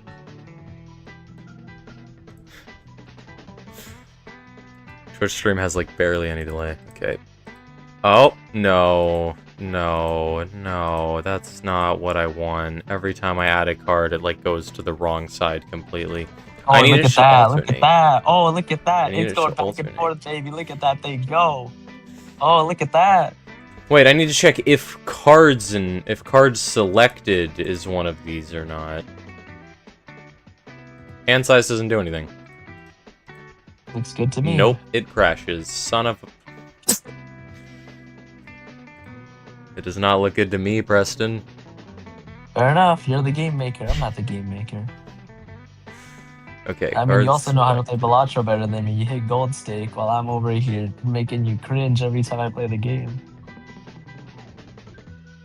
Cards in hand doesn't equal 0. Can't believe Erosion carried me to anti-8, guys. Wow. Best card of the game. Best card. Best Worst Joker card. in the deck, dude. It's I not the hate it. worst Joker. There's no... Why does it say there isn't a 3 in the array? There is. There objectively is. No, there isn't. There isn't. You gotta trust the game. It's a 2. Why is it You gotta going to trust the game that 3? you made. Wait, why is it going to 3? It's supposed to be 2. The game is right. I was wrong. Let me go through step by step. We add 1. We add 2. Oh. This is... Is this supposed to add... Wait, no. It sets it to 0. It adds 1, and then it adds 2. Wait, this shouldn't alter it, should it? Because it's going to be 0 either way. It's not... Why is it equaling 3? Wait a minute. Wait a minute. This doesn't have a space. Are you kidding me? Still crashes. It's fine. It's fine. You'll figure it out. Why is it doing it thrice? Why is it returning 3? 0, 1, 3. Preston, what's 1 plus 1? 2. Why is my game saying it's 3 then? Maybe you have 1 to the power of 1, which is still 1, which makes it 2. But then they're like, there's 3 1s on the screen, so now it's 3. Uh-huh. Oh my god, an orphan is gonna get it, I swear to god. Wait, is it not resetting? Is that the issue? No, it's but it... Maybe you're But that's what it is? Wait, plus 1, 0, 1, 1, 2, 3. Why is there 2 1s? Print card selected, out of here. 1. 1, 2, 3. Why is it adding 2 when I add a singular card? It's running 2 of these lines at once.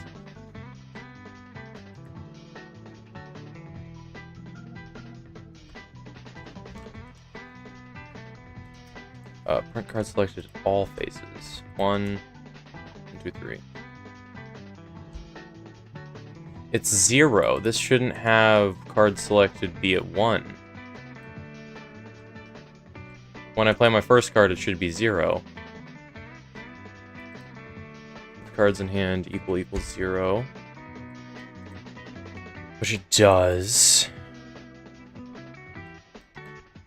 Or if card equals 0. If it's just going 1 over, can I just subtract 1 from it and it's fine? Draw card. Draw card. Why is it going 1, 2, 3? There's only 2 in the script, and it can't hit both of them at the same time, because... Wait, if cards in hand does not equal 0, and it's odd, and if cards in hand equals 0, it should... set variable card selected to 0. Oh, wait, no, this is repeating per. I need to put you here. 1. 1, 1. 1, 1, 1, 1, 1. Okay, that's wrong. Card selected here.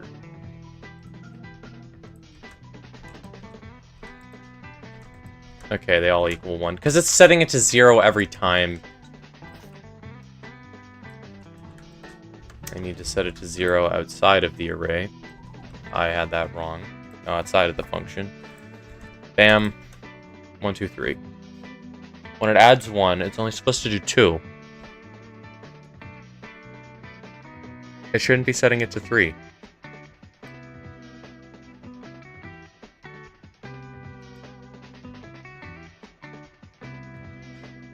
What is okay? Let me test this. Print. Now let's do card selected in quotes. Egg. Do I need to do a plus? There we go. Egg salad. And then we can do print egg smoothie. Go. 1.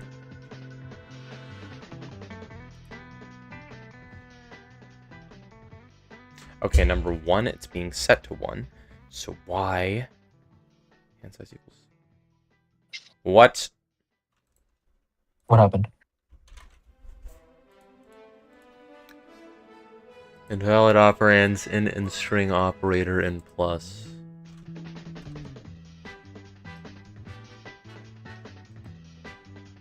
Expected closing parentheses after call arguments. Oh, is this supposed to be in its own set of parentheses?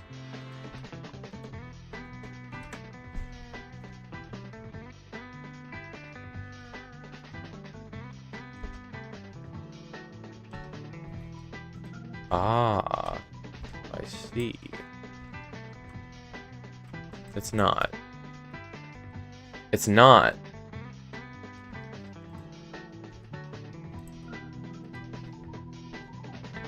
Card selected. Oh my god.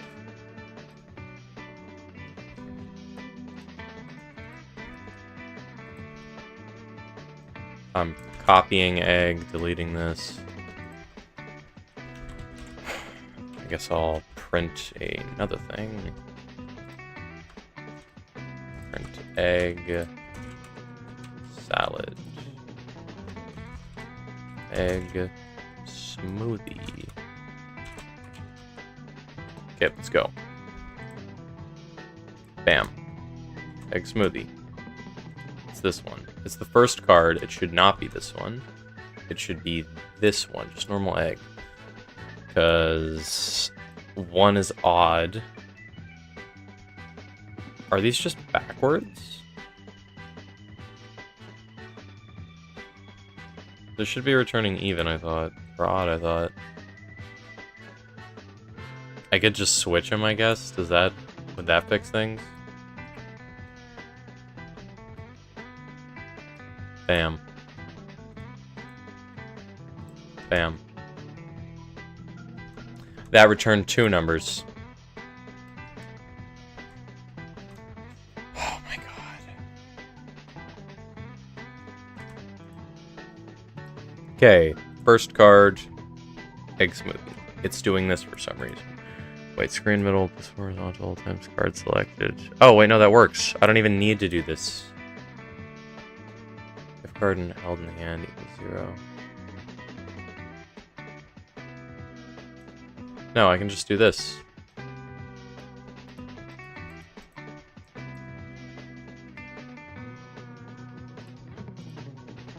Bam. Card 1. There we go. Let me just resort these.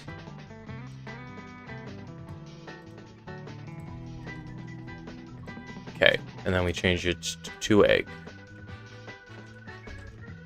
Egg salad 2. Okay. Bam. It run both. Why run both? What?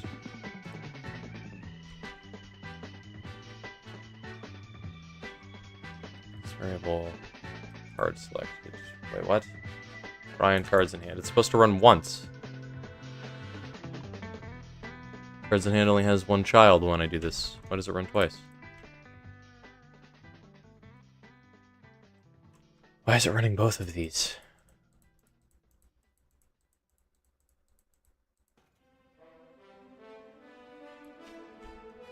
Does it make sense to do else here?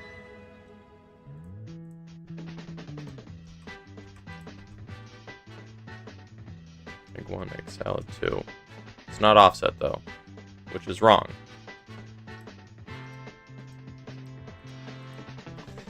Okay.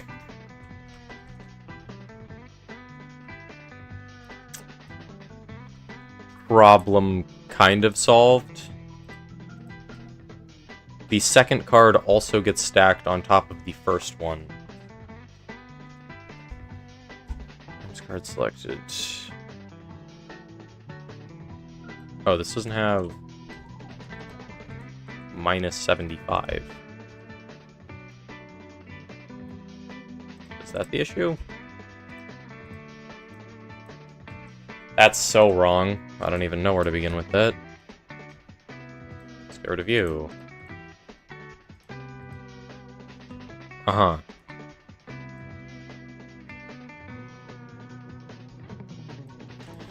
I'm so lost.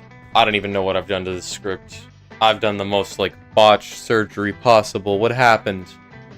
What happened? I don't even know where to go about fixing this.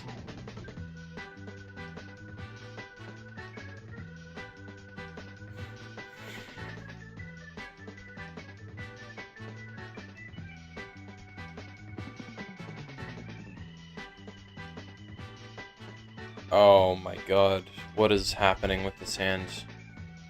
Okay, let's think.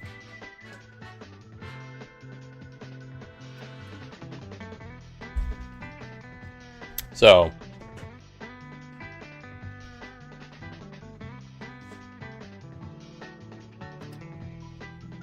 if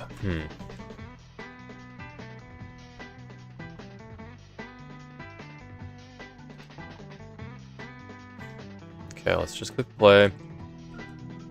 Okay, so we click it once, it returns a 1. If we click it again, it returns 1, 2. So it is printing the number after we up the value, so it should actually be 1 lower. Let me switch this around so it's clearer.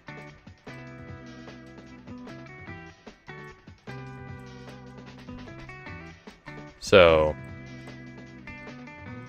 take this, put it there. Take this, put it there. I think what we want to do, card selected -1, and then have card selected equal 1. So, that's wrong.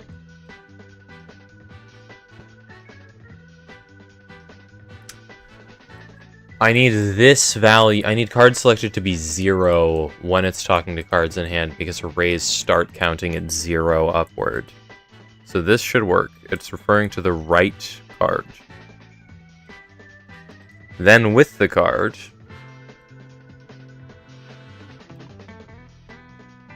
or does it make sense to have cards selected? Hold up, because I could get rid of this here. Then I could set, or I could take variable card selected and plus 1, plus equals 1. And then get rid of it here.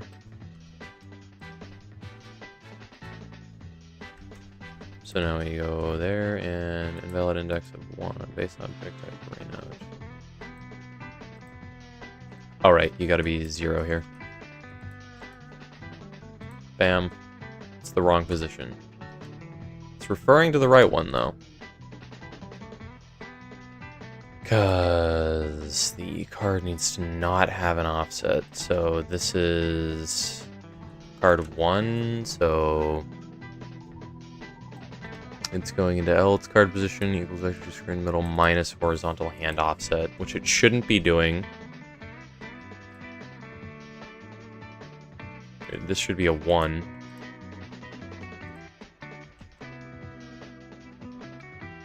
It's plus horizontal hand offset.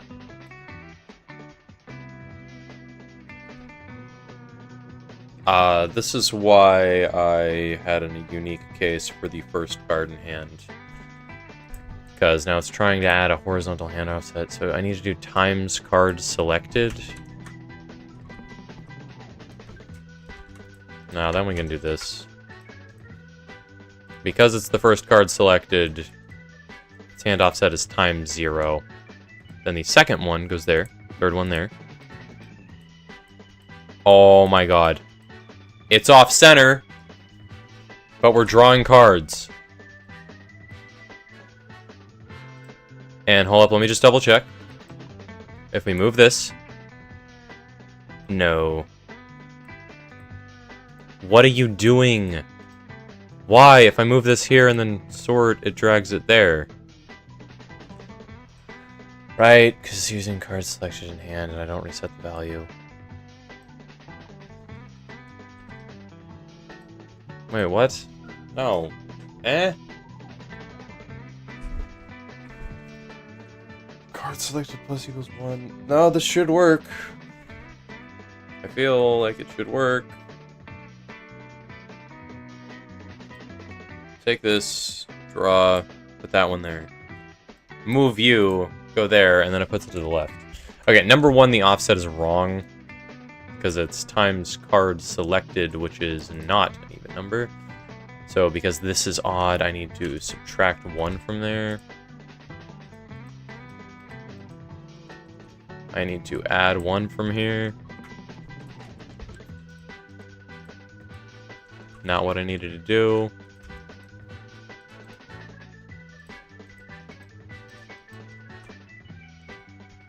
Again, not what I needed to do. Please work.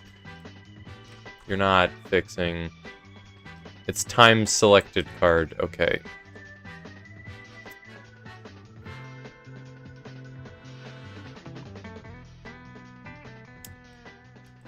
So I need to, if it's odd, this is such a jank solution, but it should work.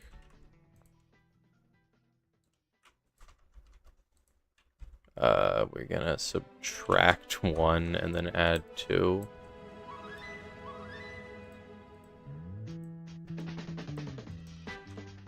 Okay. Wait, nah, that doesn't work. It's just changing it to 0. Wait, but it should be doing else anyway. This jank solution doesn't... If we change you to a 0, do you work? It's just off-center now. Because it's times card selected, which we need to lower by 1.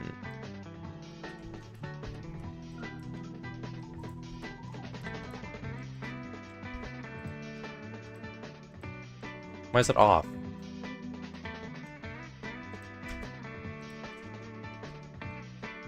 If I do this, does it work?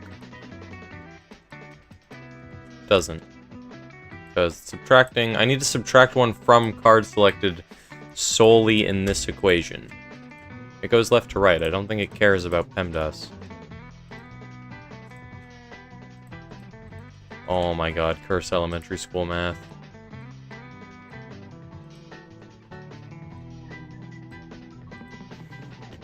Wait, if I add it in parentheses, does it do it first? It should.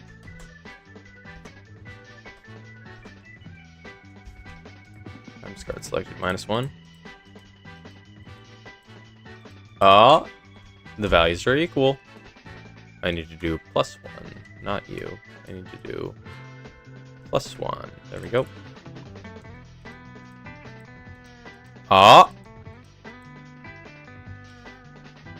Cinema. I'm the best programmer of all time. Oh my god, I'm the best. Great, now let's just fix it when we pick up multiple cards, because it's supposed to be putting cards back in the position they're supposed to be in, which for some reason it isn't.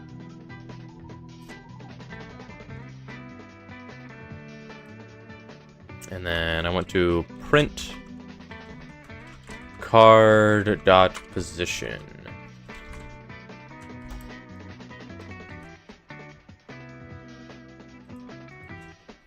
Right here.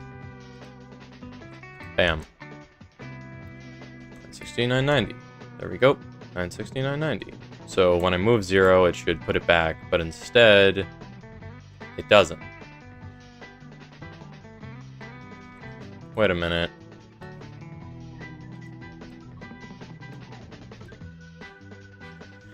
Okay.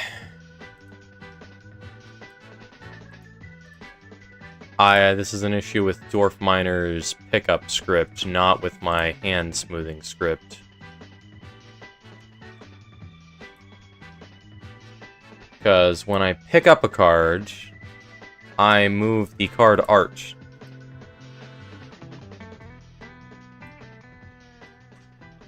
I need to do this. Equals... I need a variable offset,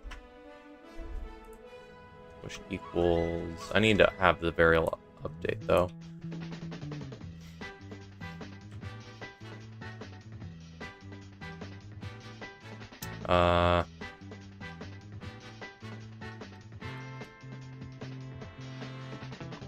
Wait, because I changed the position of this. Okay, hold up. Okay, here's the problem. When I run the main script, and then I draw a card, it marks this as position as 960, but it does that to the main node.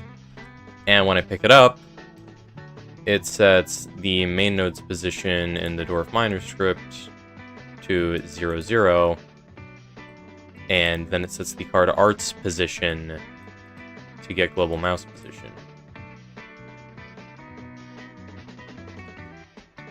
So when I drag it around, it's moving around the card art, not the main node. But when I draw a card, it moves the main node back to where it's supposed to be. That wasn't a good example because they were overlapping. But if I draw a card, then I move this up, then it's going to move the card the same distance as here to here, with here to here. So I need to fix the offset.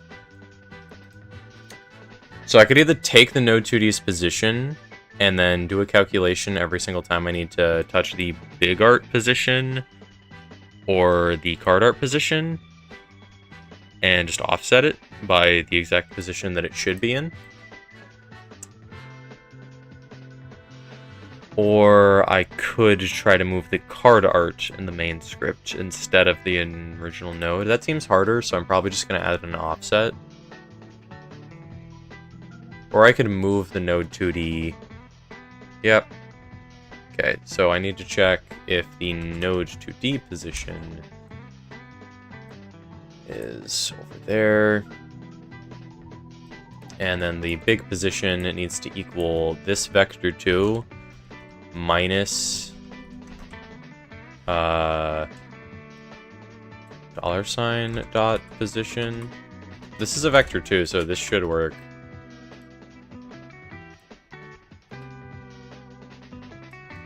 Huh. If I just add this onto all of these, does it work? Our big position minus position. This doesn't matter. When I make it visible, I need to subtract that position though. So if I go here, draw this, it doesn't detect when it's on the right. Wait, but I set the node position to 0.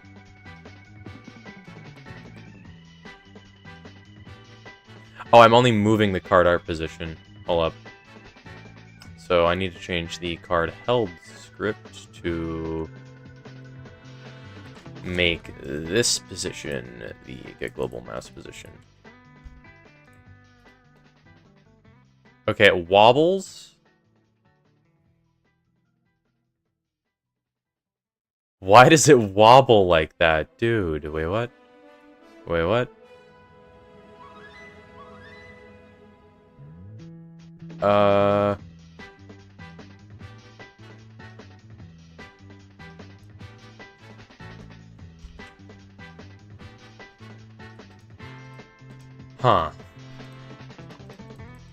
Subtracting the card position. Okay, so it's wobbling. The card art position should ignore the current position of the node 2D. Huh.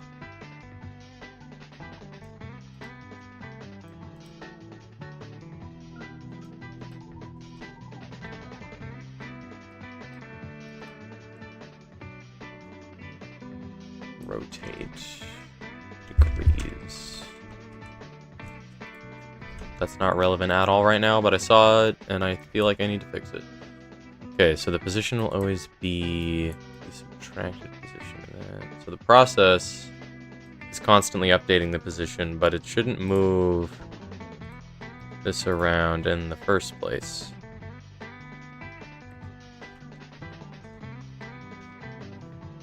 Huh.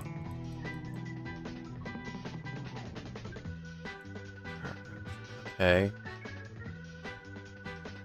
So we're only moving the card art position, and not the node 2D position.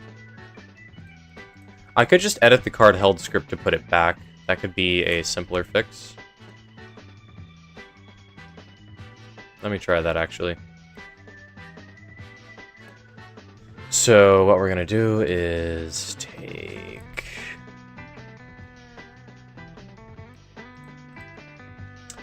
So this position, we're gonna take node, or we're gonna take main node position. It's gonna equal that position. We're gonna vector 2, nah. Main node equals vector 2, which equals this position. Assignment is not allowed inside an expression. Does that work?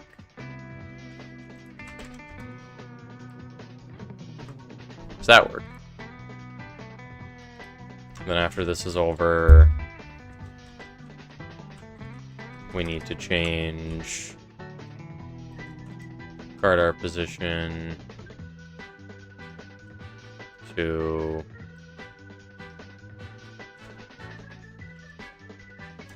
vector 2 0 0, and or could I just ignore this position? Wait, does this bug fix just work? If I do this, does it just work? Do I even need to save the vector 2 position of the main node? Because nope, that doesn't work. It moves it to the top left.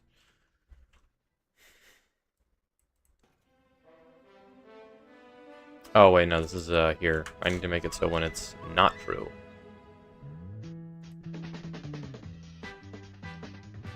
Wait, no, that'll just move it back to where it was. I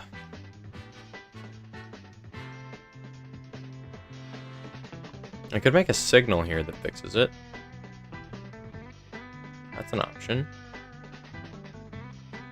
I like it when I have a choice of fixes and I have to pick which one it is rather than trying to find a fix.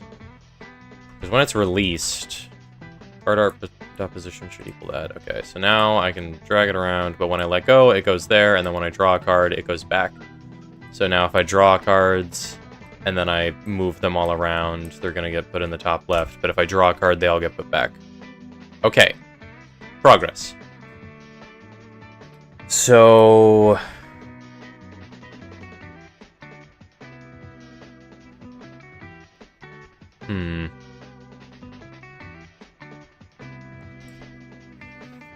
What are we doing here?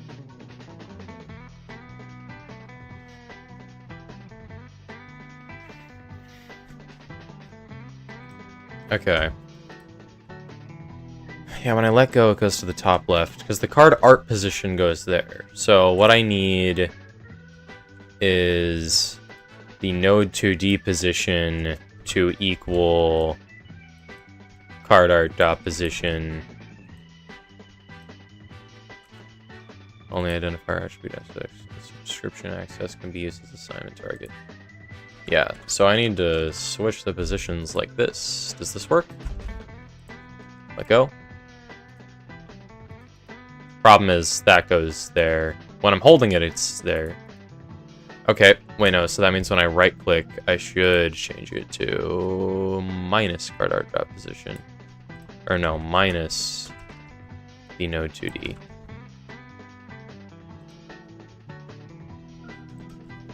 Let me just... Is that worth it?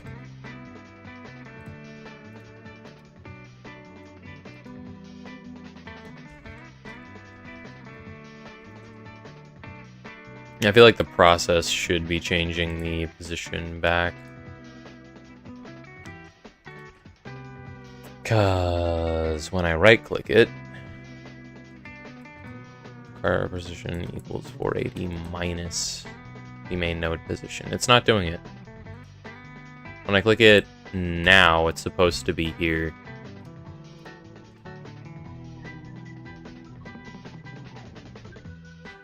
Eh?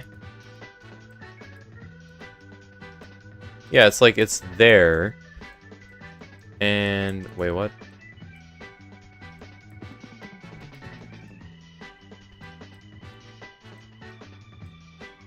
When I let go of it. Oh, when I release it. When it's released. Ah, because that's where the position is adjusted. Card art position equals that. Does that work? Bam. 480 minus. Oh no, this is after the assignment. So should I subtract card art position? Oh right, because on pickup it's setting the. Wait. Yeah, on card held, it's setting this back to where it was. So it needs to be... So when you right-click, it needs to be card art position equals vector 2, 480, 500 minus the main node position. Is that right? Because I right-click you here, and it's off-screen. So... to be subtracted, right? Because yeah, here it's off screen. Because when I release it, it changes. Why is it there when I release it? Huh.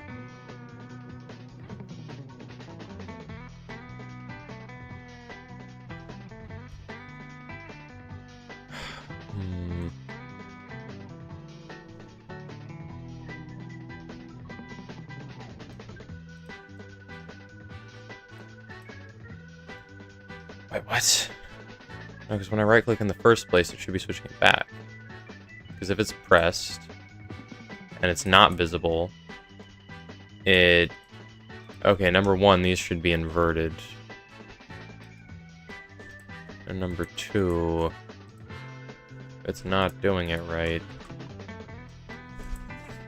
Because card art big position equals the vector 2 that it's supposed to be minus the current node position. Which just doesn't apply here. But the position is negative, or it's equal to 0 when it's held. This isn't right then.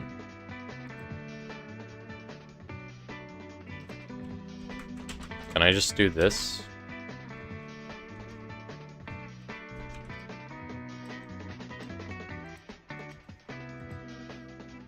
Does this work? It doesn't. Yeah, it's offset by the amount that the position is. Let me go to Google. How to subtract one position from or how to subtract one vector 2 from another in Godot.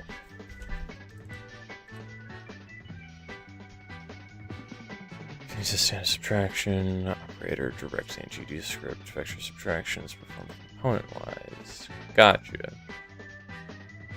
So I need to subtract a variable that equals the position. So I should come up with a variable. Variable big art position equals vector 2 480, 500. And then big art position.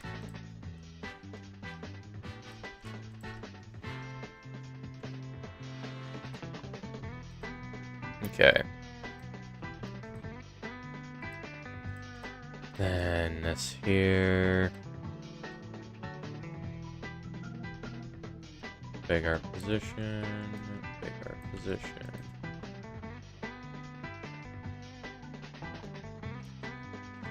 And then I need to make it minus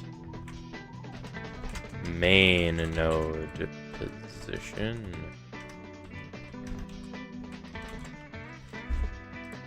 Which is here.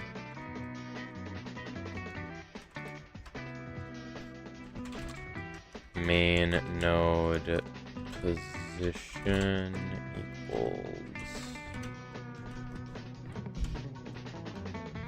2 dot position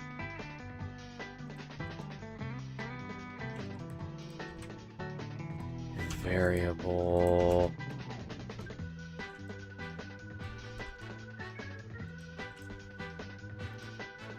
when it's released.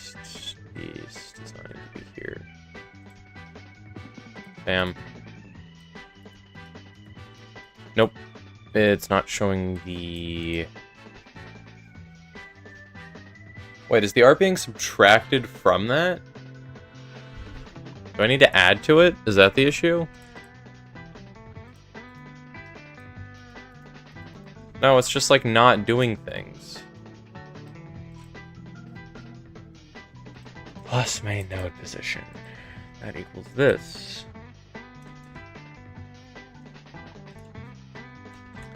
How to get the vector 2 of a node in GD script.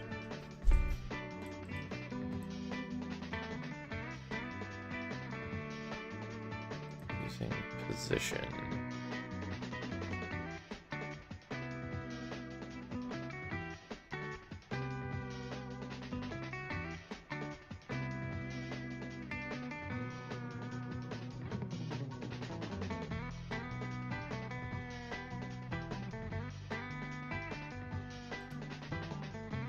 Let me just try printing this position constantly and seeing what happens.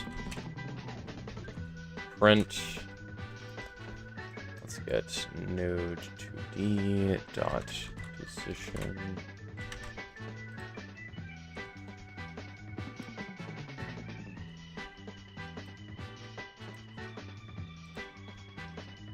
Bam.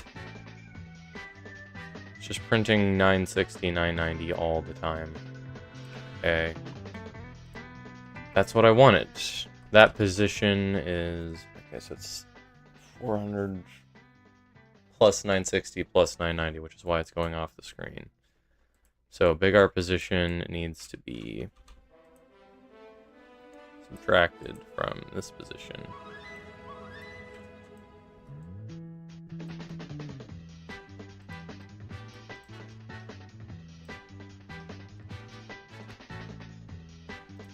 It's not doing it though. Because it should take the position of card art, make it the ideal big art position,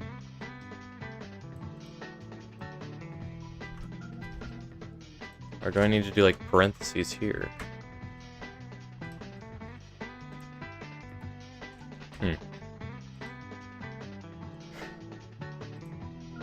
Or do I need to do it the other way around? Because I could take card art position, make it equal that position. No.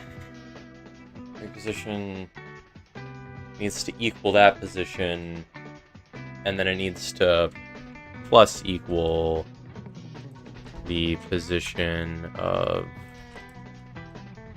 this.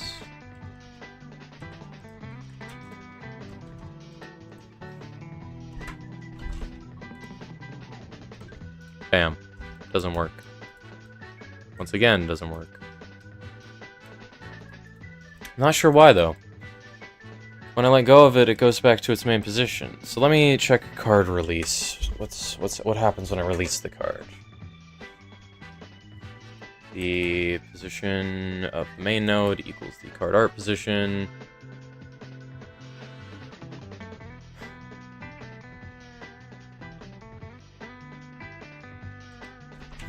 Okay, let me Google what this does. Global position. Ignore this case of all parent nodes in Godot.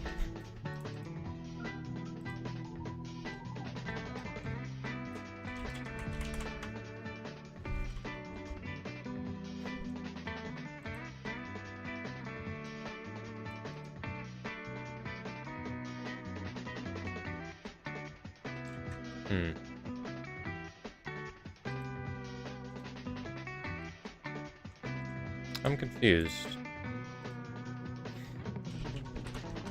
How to give a child node a position while ignoring the parent node's position.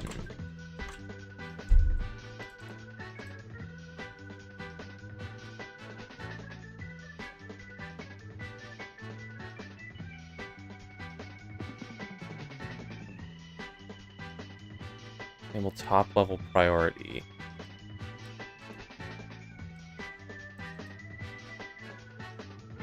Okay, so we select the node, we go...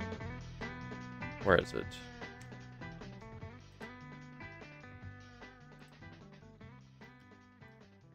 We select the node, we go...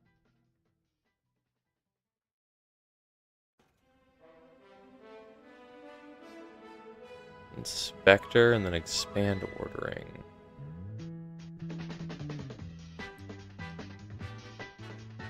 Then...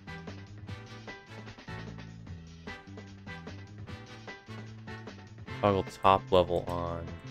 What does that do?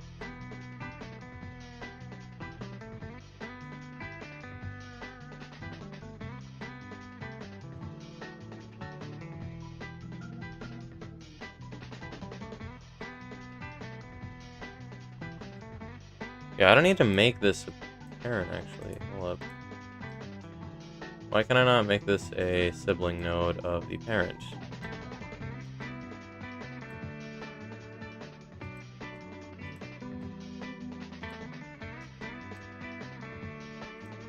No, that wouldn't help anyway.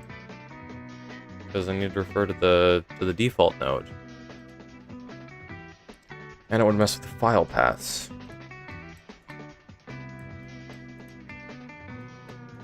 We have a working hand. Even though it doesn't look as nice as I would like, it works. I'd like for this card to be to the left, this card to be to the right. But whatever.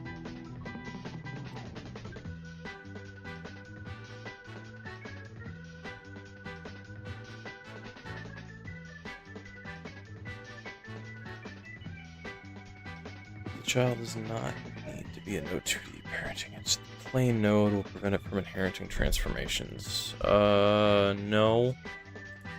I wanted to inherit. Okay, I want this node specifically to not get.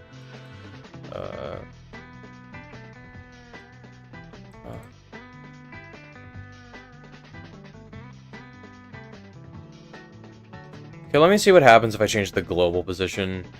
Hello, Panda. What exactly am I looking at? You're looking at the script, which decides how cards move.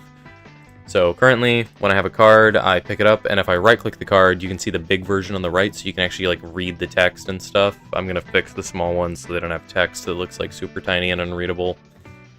But when I let go of it, it moves the big node and like an offset like that, and it's weird. And I'm trying to fix that. I'll be watching, but probably won't say much because I have no idea what's happening. We're making a hand smoothing algorithm, so whenever you move your cards around and then you draw a new card, it sorts your hand. Like this. It's great.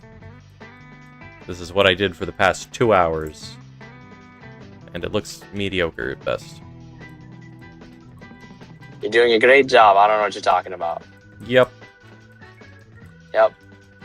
Yeah. See, chat, look at this man. He's making money right now. I'm a massive nerd. Also, Panda, we got channel points. You can gamble now. What do channel points do? You can gamble with them. And I can give people rewards that they can redeem for channel points. Okay. What's a reward? Whatever I feel like giving them. Another wish that will never be granted? No wishes for channel points. No. No wishes. But I can give no them, one like, can be granted then, chat. custom rolls. I can, like, I know Nana has one that lets her, like, people can redeem, like, 100 channel points, and then she has to take a drink of water. Does she not drink water? I think it's literally just to drain people's channel points. I don't think it actually does anything.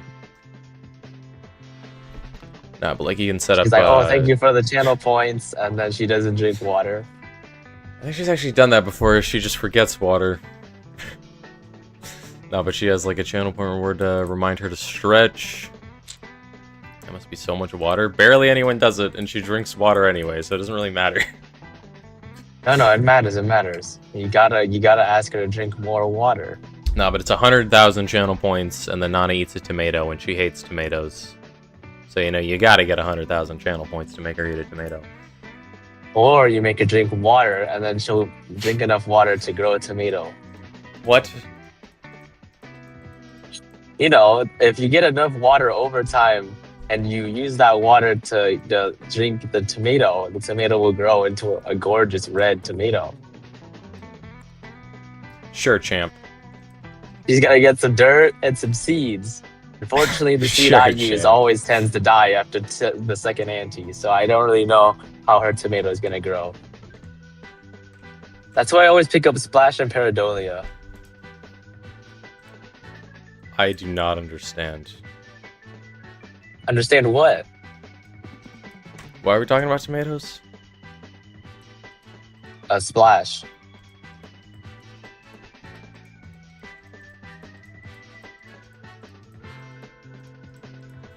Okay.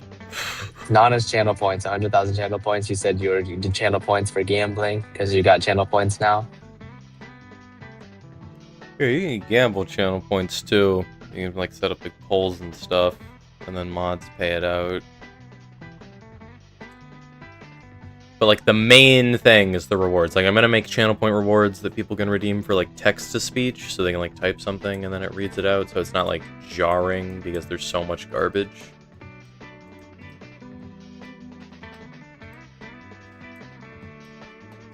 Yeah, you should make an AI voice of yourself as the text-to-speech person. That would be garbage. Custom roll for 100k? Sure. Custom roll in the Discord, why not? Maybe I should even make it 200k? I don't know. Oh, you should have one to where, like, they can submit their own art for a thumbnail. Bro, I'll take that for free. Take that for free. Not even, like, 1,000 channel points to make a thumbnail. To give you a thumbnail I could use. Can I please have a roll? You need 100k channel points, Hyper. You need to earn it. Okay, why is this stupid sprite not going to the middle? Because I need to change the position to...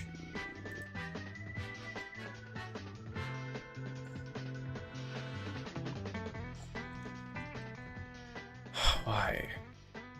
Why would you make a custom roll cost more than a wish? You had wishes for 100k. In hindsight, I think wishes were too cheap.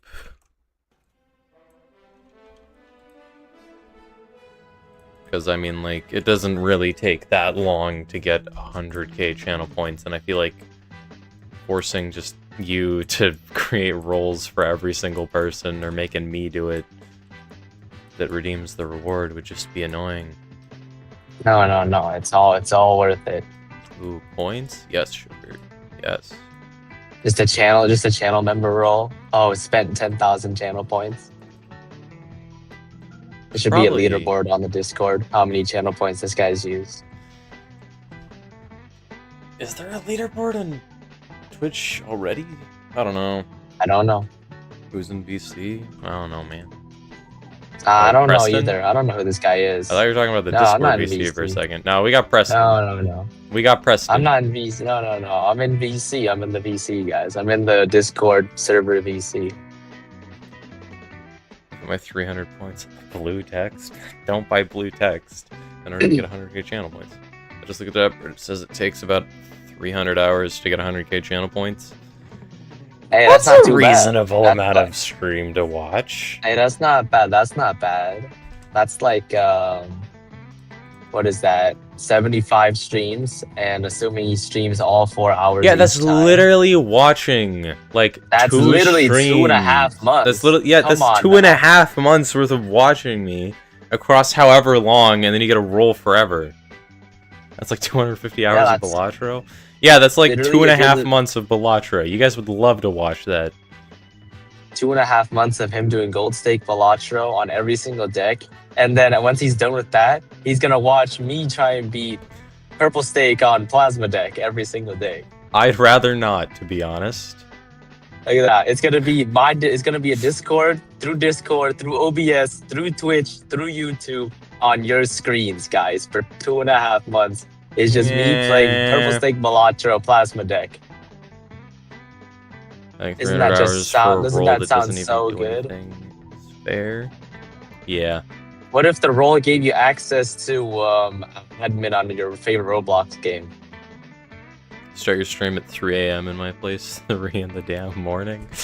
Look, I'm probably going to stream later in the future, if I'm going to be honest. I've made this my stream schedule for all of 2026, but I'm probably going to change it because it's, like, annoying. I'd rather stream later in the day, if I'm going to be completely honest with you. I'd rather be editing right now and streaming later. You know damn well he's not going to edit either. Shut up. Look, the only reason I haven't edited in the past 2 days is because of you. What are you I blame talking you. about? Why do you No, have to be don't blame fun to me. be around? Why do you have to Stupid be nerd. so kind and generous to me? Stupid nerd. You are such a nice young man. A nice young lad you are, sir. Positivity, yay. We're gonna I get mean, today, oh, you you need bully. kapoop?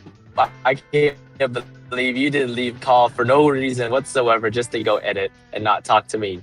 Can't believe you should have went to go edit instead of watching me play purple stake booty chew. Why'd you have to be Balatro. entertaining?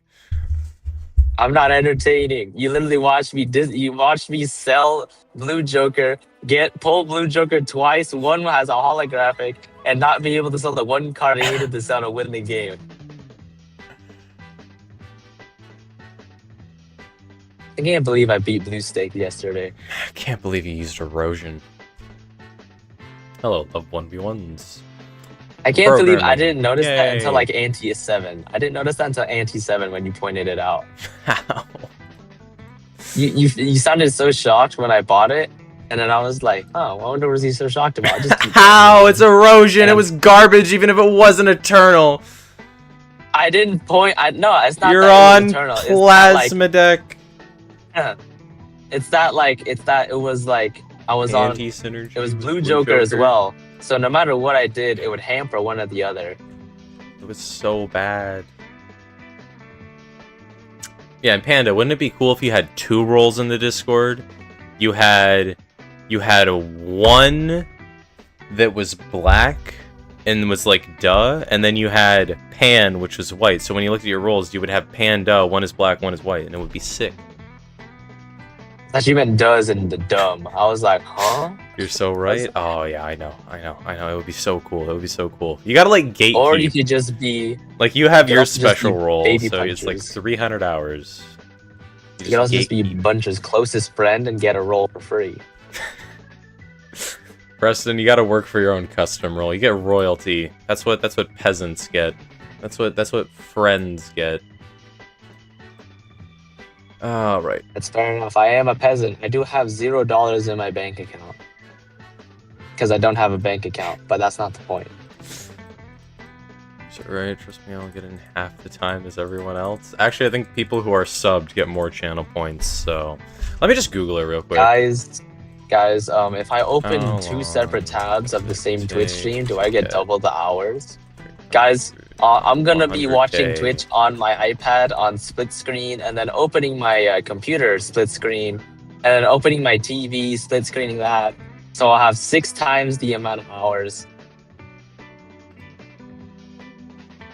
I think that used to work actually. I used to be able to do that on Twitch, like for Twitch drops. I used to just split screen on my iPad. It's like, and you could do that for tabs.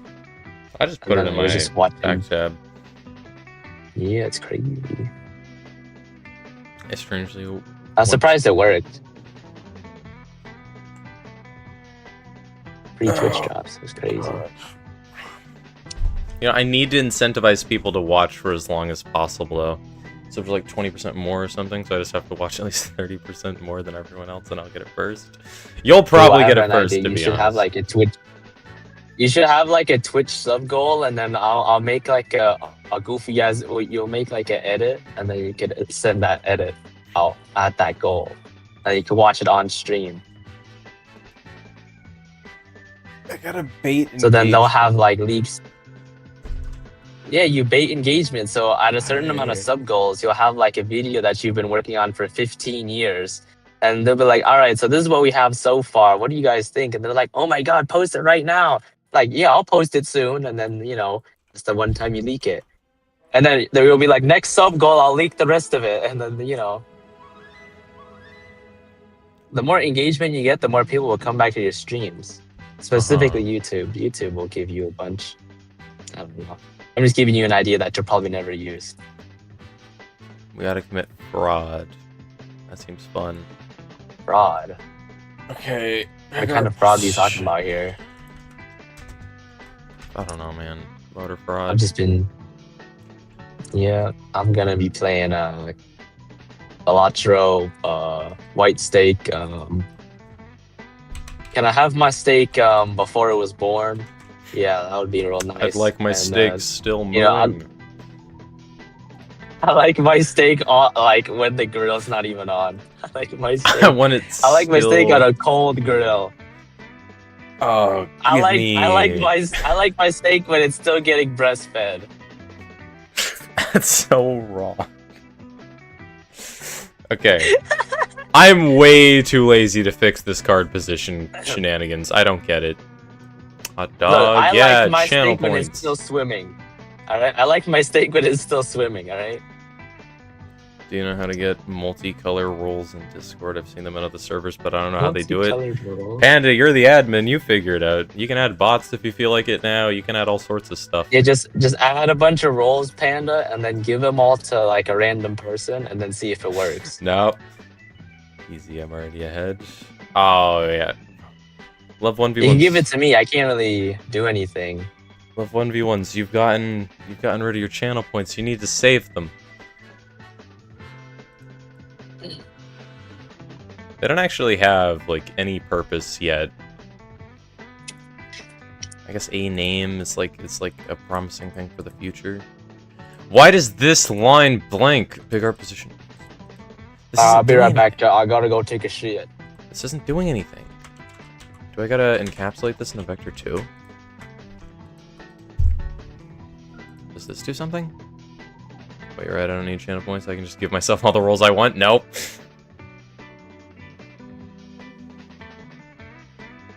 I need a boost server, no? To boost the server? You gotta earn your rolls. I am the only person who's above Panda. If I catch him misbehaving, he's getting demoted from, like, demigod back to toddler. That's how I want roll. You gotta earn the roll. 100k channel points is 833 hours of viewing, by the way. 300 was very optimistic. Maybe we should make it like 50k? Not sure you don't even open the Discord server. Not true. I've opened it once while I was at the gym in the past 2 weeks.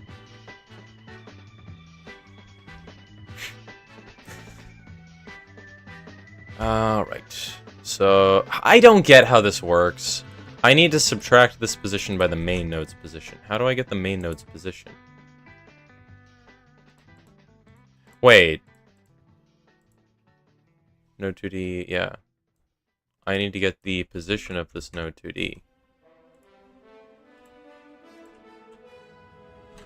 How to get the position of a node 2D and make it a vector 2 in Godot.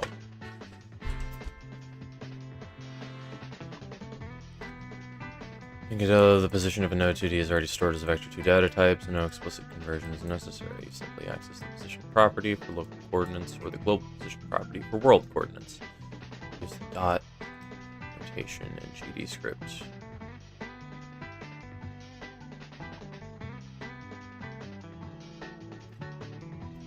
Wait, this extends node 2D. Wait, it's literally just... Is it literally just plus vector 2? Does this work? Nope, it's not adding. Oh my god, wait, what did I just do? Wait, tapping space draws cards? Why? I didn't set that up. What? Okay, gotta go to study. I got an exam today, and obviously I had something to do that isn't Balatro. The day I can't watch streams. See you, sugar. And we do Balatro tomorrow.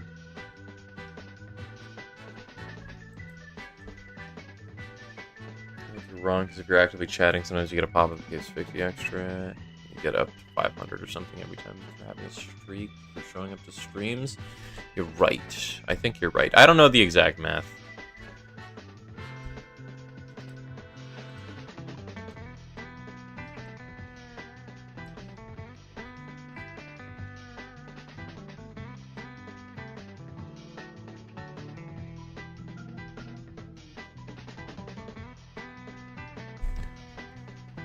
Why? How do you add one vector 2 to another?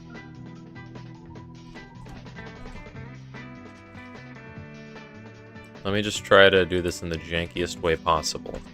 Okay. I get like 1k points, but then everybody would have one. Like, it has to be something that's like somewhat rare. It's gotta be for the super fans, you know? Okay, I'll go now. Bye. See ya, Hyper. Main node position.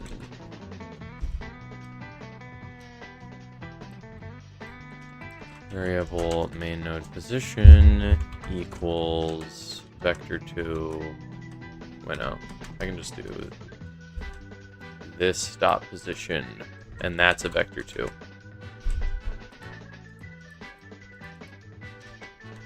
Now I need to print big art position. Okay, I'm becoming background character now. Adios. See ya, sugar. Right, so we go here, we draw, we right click. Position is 480.50. It keeps assigning the position over and over and over again. Oh. Wait, because this is reassigning the position. I don't know if you read my messages, but you get extra channel points from streaks for showing up the stream, and a bonus every 15 minutes that you're active, which is probably where the 300 hours number come from. Yeah, I think you're right.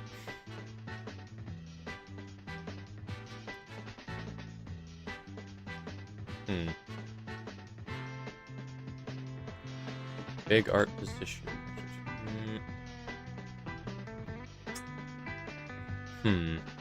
Why is this not changing? It's supposed to be... Wait, does it need to be plus equals? Is that the issue? I think I might be a tad bit behind. Nah, you're on pace. You're good. That's a different number. Off screen. Every time I call for the position, it sets it. Okay.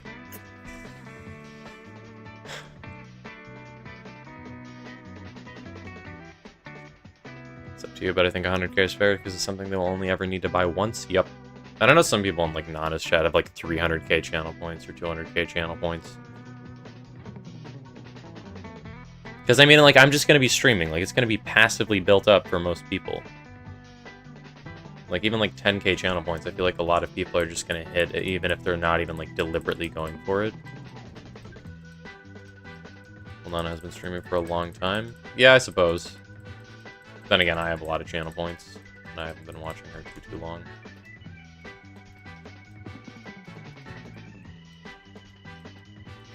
Every time I pick it up, it sets the position. Okay, when I pick it up, it sets the position right, because it sets this position to 0, 0, and then alters the card art position. So, what I might be able to do here... No, I can't do that, because the position would be wrong. I don't understand, dude.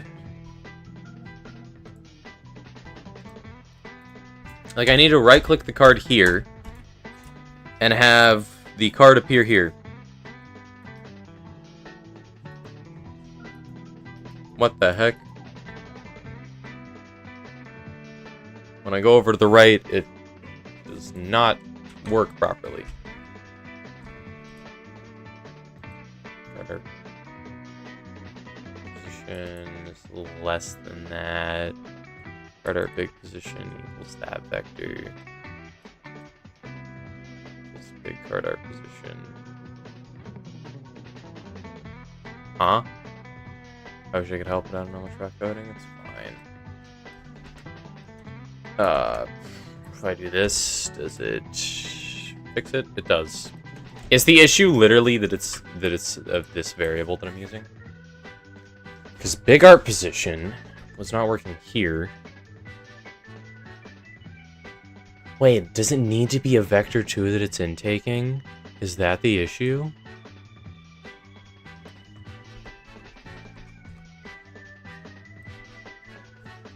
Okay.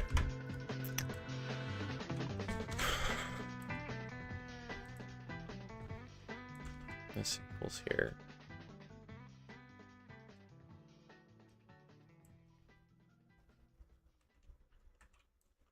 I'm getting rid of the variable big art position. That's not helping.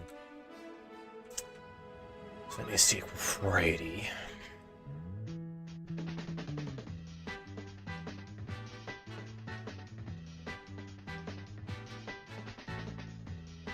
Okay. Click you.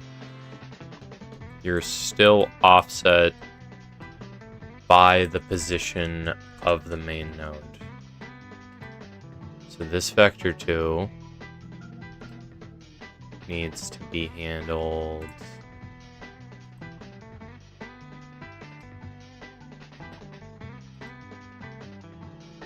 like this. Minus node 2D dot position. Then I need to do that here. Does this work? Crashes. Invalid operands, int and vector2 and operator minus. Gotcha. So I need to take this.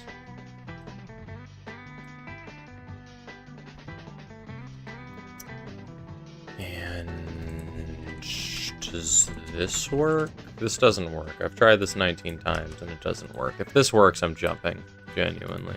No, it doesn't work. Of course it doesn't. How did you learn to code? I just took some, like, free courses online and a bunch of YouTube tutorials. I'm not particularly good at it, but I at least know, like, rough programming principles.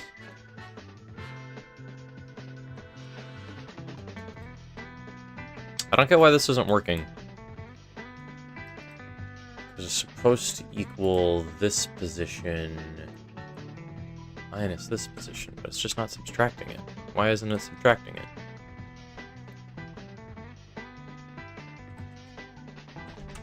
How to subtract one vector 2 from another in Godot. I've googled this before.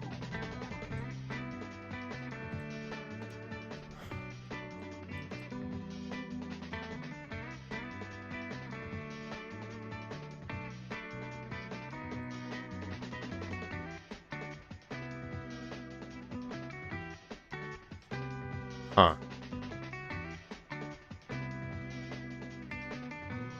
Wait, what?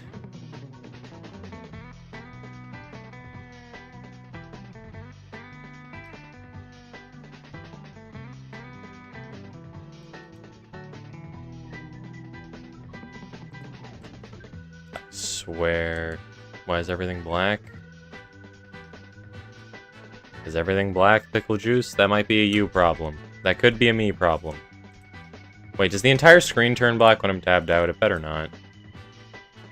I don't think it does.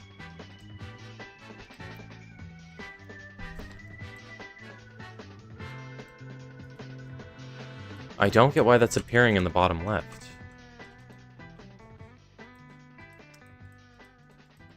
Alright.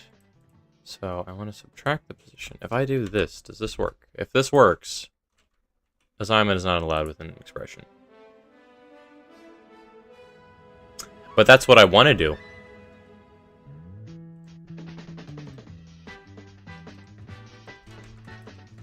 Variable big card position equals this. Assignment's not allowed with an expression. Wait, what? Wait, what?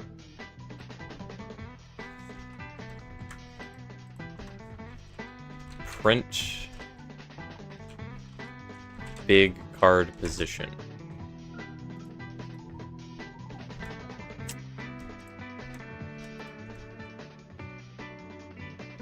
Negative 480, negative 490. Gotcha.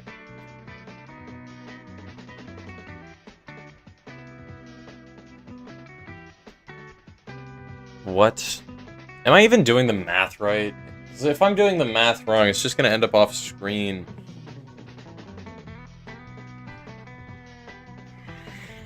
Okay. Let me think. So the card position is supposed to be 480, 500. It's being offset by some amount because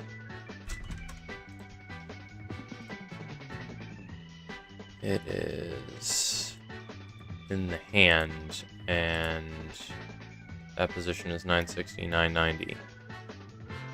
So I need to take this position and...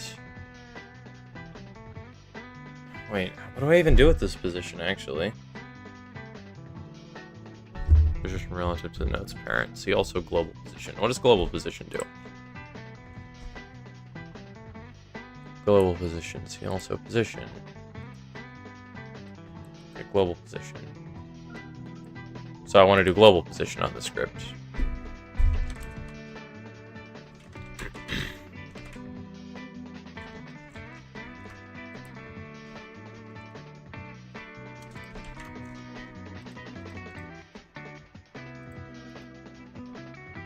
Don't work. Hit no work. Print. Card art big. Global position. Bam, bam. 480, 500. Why is it not visible? That's the issue. Because the global position... Wait, no, that's the right position.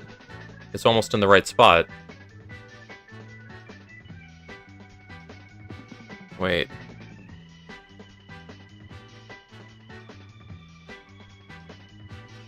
Variable big card position is almost in the right spot.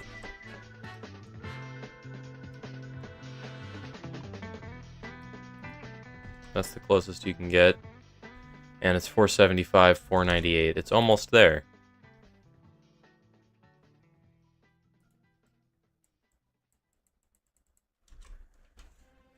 It's so close.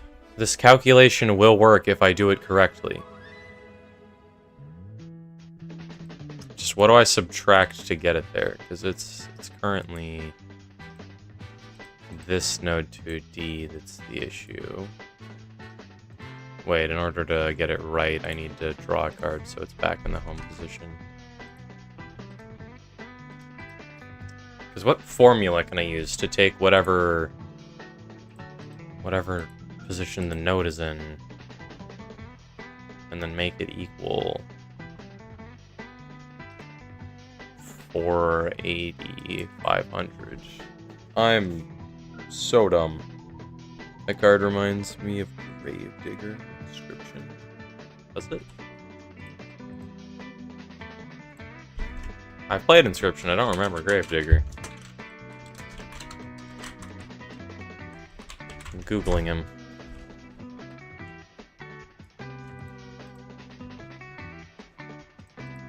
He kinda does look like him. I mean, he's just a dwarf miner. Just a generic goober.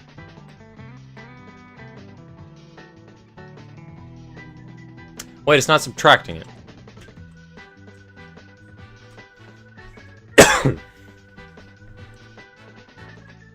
Equals vector 2? Nah, equals big card position.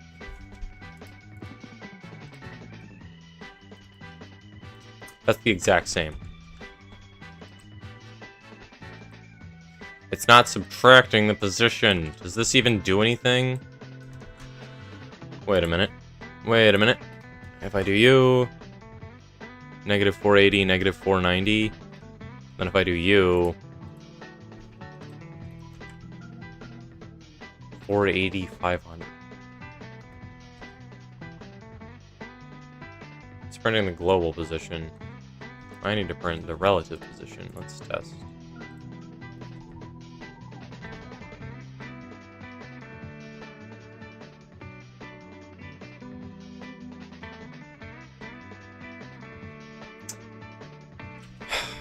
Dude, I'm so lost.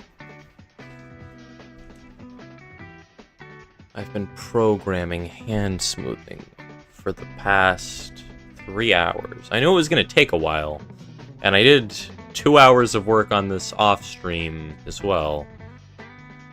Why is this such a pain? This feels like it should be so simple.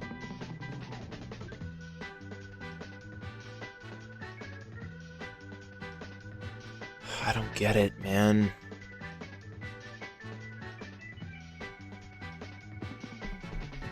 There has to be some cheeky solution I can use.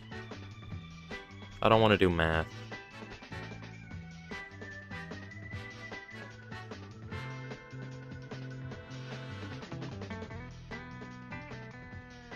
Because this is printing the card's position.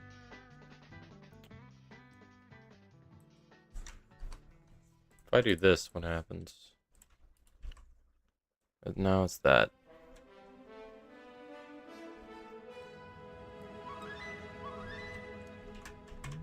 Wait, no, I need to do global position. Not what I wanted to do. There we go. Bam.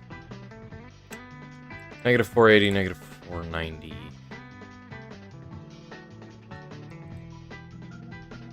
When we adjust the global position. Why?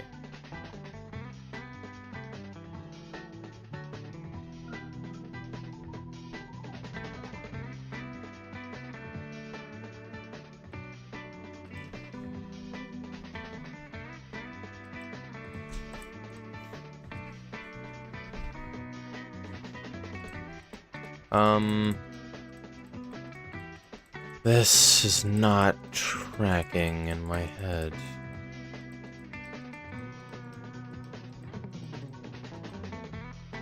If I get stuck, I'm just gonna start doing graphical elements.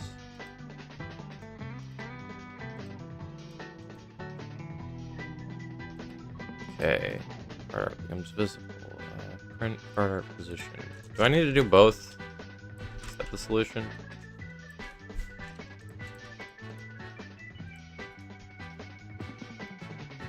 Nope.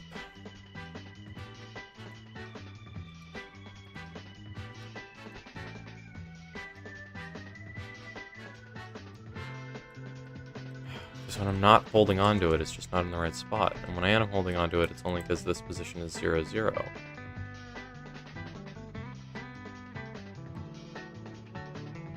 I can't make the card... Wait. Light bulb. We have the solution. Okay, here's what we're gonna do. So, because the issue is that this node, it has its position offset, like the main node has its position offset all the way to 1900, whatever. It doesn't matter. Whatever the hand is putting it to. So if we take the main node position and set it to 0, and then we save the main node position,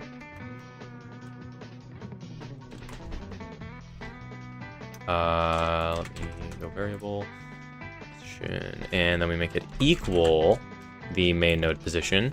Then we save it as a vector 2, and then we make main node position itself 0, 0. So now when we right click on the card, it's in the right spot. But we can't have the card instantly teleport up to the left, so what we want to do in the same exact frame, or probably even before we move the position, and now we should, yeah, let's change it like this in this order. We're going to take the card art dot position, and then we're going to make it equal the main node position. So now, the second we right click on it, the main node position gets set to the top left, and the card art position gets set to the bottom right. And then when you pick it up, you move it around, and when you let go of it, they disappear. When you right click, it becomes visible. When you let go of it, it goes back there, though, unfortunately. Okay, how do I solve this? When I let go of the card... Position equals card art dot position.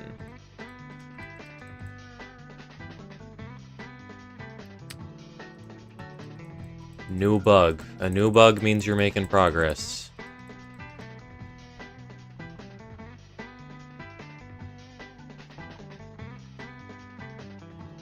Yeah, when we release it, let's just make big art invisible. Does this solve everything? We can drag it around. We right click, it's there. We can drag this around. When we let go, it goes away. And when we draw this, they go back to there. We can make it visible. Oh. Now it's not working. Why is it not working now?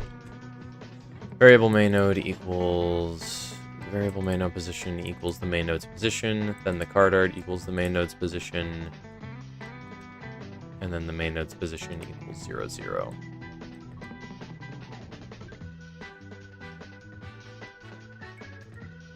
And we don't even need to move the card art position now, do we? 'Cause it's going to be there anyway. Okay, I don't know what's causing that bug.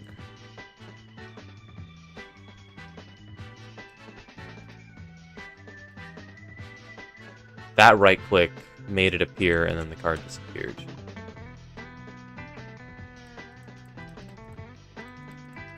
Well, it needs to swap them on like the same frame. It needs to do these at the same time.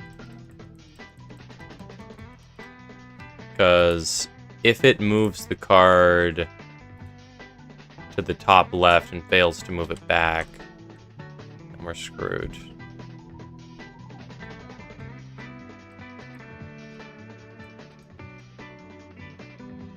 Huh. It works like 40% of the time. We're gonna round that up to 100% of the time and just ignore it when that happens. Oh, it happens the second time you click it. That's useful information. Why does it happen the second time? It's pressed.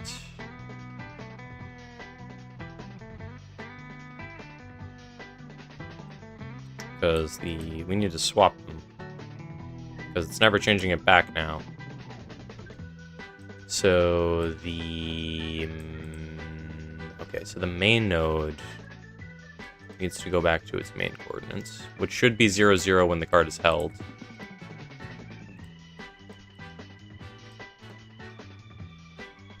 And... it's the second time after it hasn't been picked up. This is the simple part, literally just making it so you can see your hand. No, this is... Well, combat is probably going to be harder than this, but to be honest, once I have a good foundation, it's going to be easy. I'd say not including, like, the repetitive task of making cards and implementing them.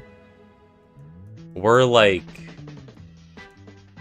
10% the way done in 10 hours of work. God damn, okay, 100 hours, that's not that long.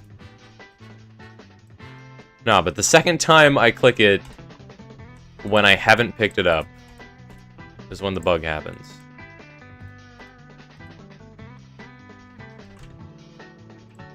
Wait, now it's third. What the hell?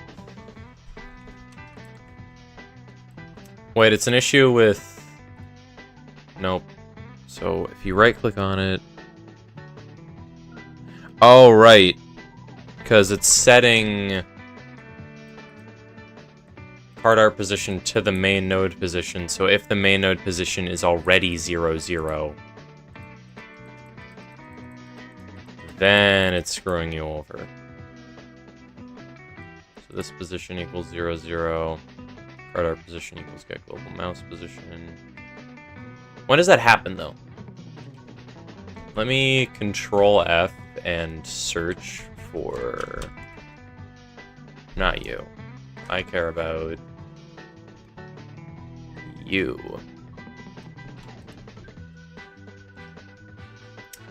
Main node position equals card art position. Why does it happen when left is released?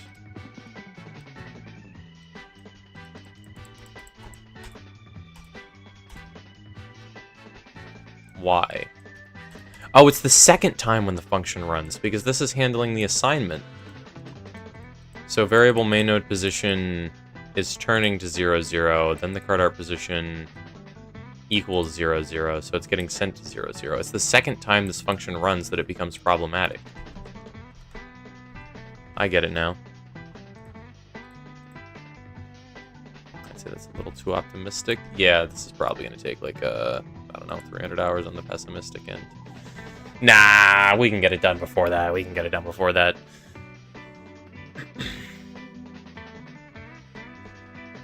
Okay.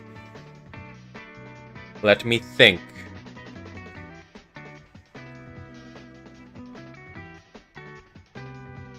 I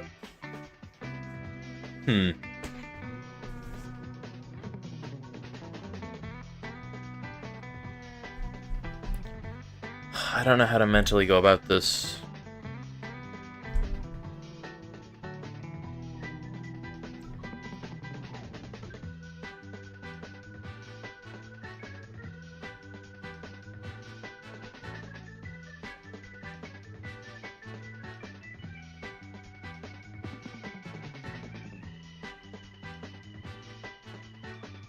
Huh.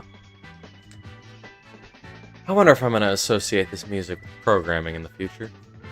So how do I deal with this? Is this assignment dumb? If this happens on node creation, what happens? Nope.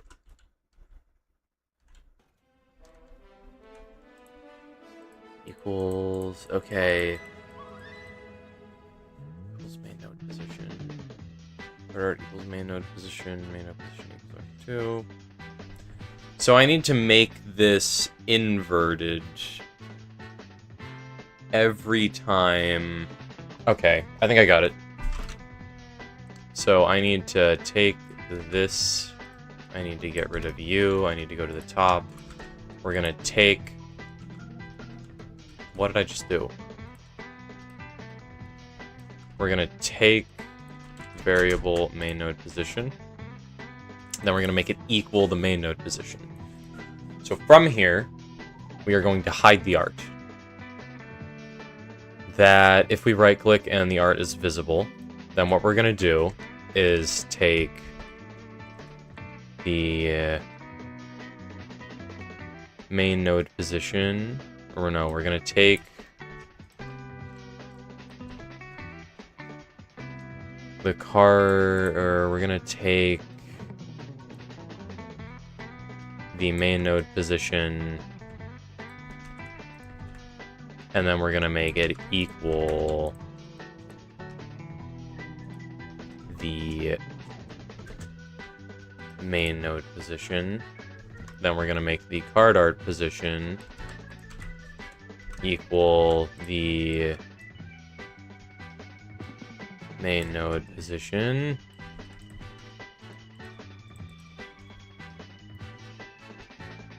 And that should solve that.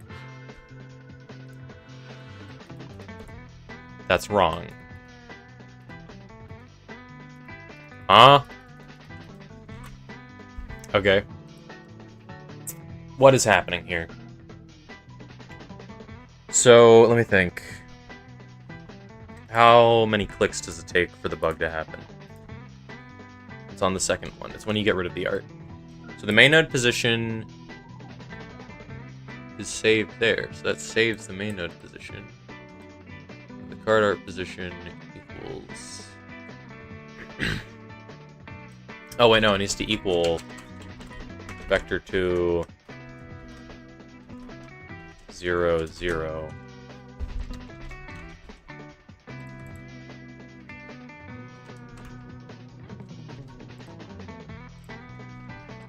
So now it's good.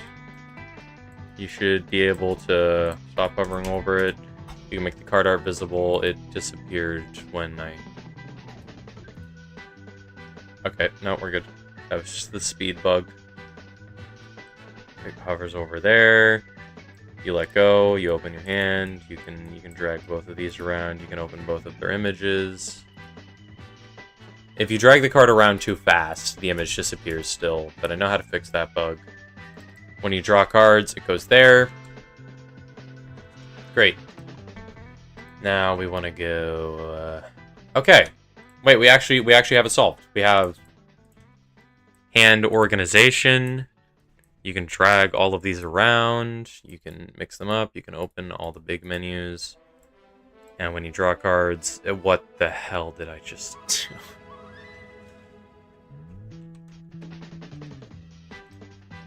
Okay, when you let go of it, you need to set that position. Card art position, make the card art position 0 0. What did I do?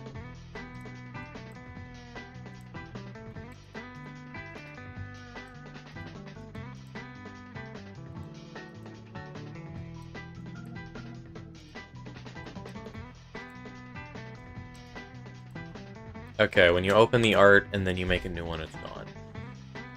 Because you need to make it so when you draw a card, the position gets set back to normal.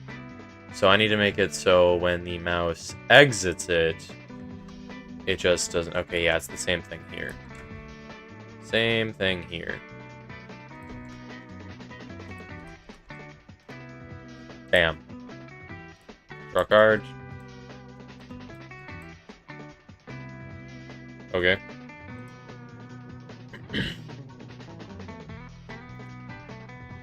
No 2D. What? Invalid assignment of property or key. Position value type nil on base object type no 2D or minor.gg. Eh. What does that mean? Why did it move it slightly to the left? Wait, what?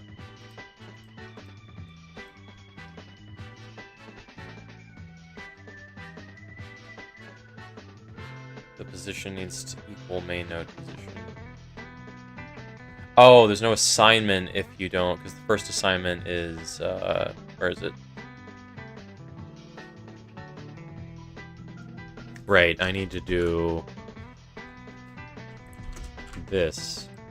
I'm getting better at programming, I'm improving. Oh god, what happened? What are they doing?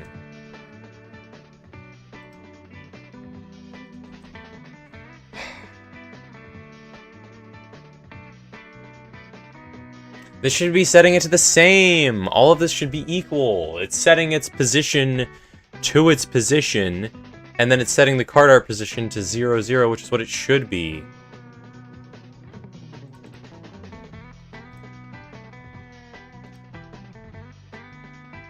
It's not...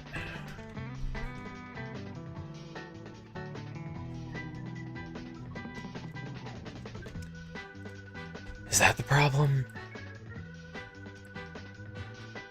When my mouse leaves cards, now they go to 0, 0. Great. Card position equals main node position. Variable main node position equals this position. Of course, this happens... Okay. Wait, it needs to be this.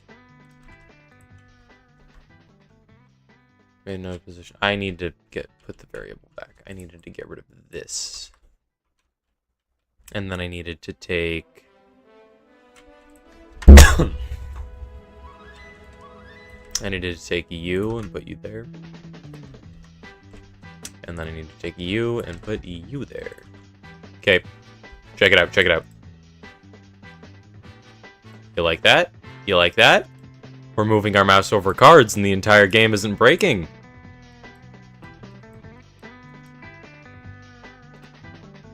They sort.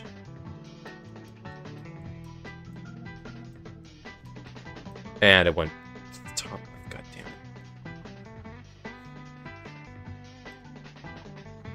it. Why did that happen? What?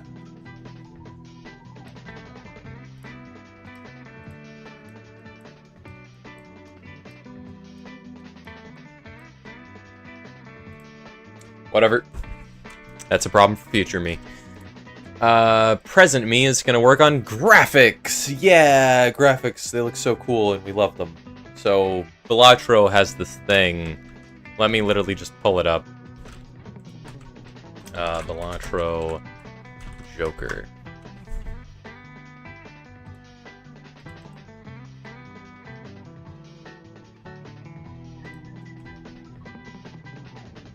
So, you can see here the wiki page for Balatro. It has a Joker here. And when you hover over the Joker, it has like 25 different zones that makes it rotate. So if you're in the top right, it rotates like this. And if you count, there's 5 notches along the top that makes it look really smooth when you like move your mouse along them.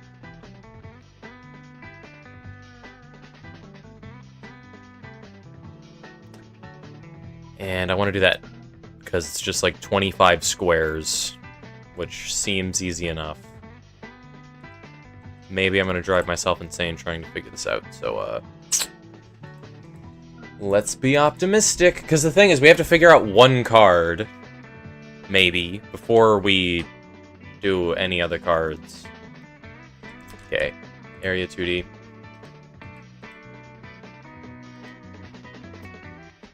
We need 25 of these squares. I should probably come up with a more optimized way to store them. Eh, whatever. How am I supposed to do that? Just watch like 8 ads? How? What? That's a war crime. What?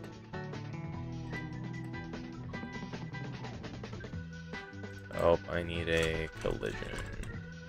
There we go.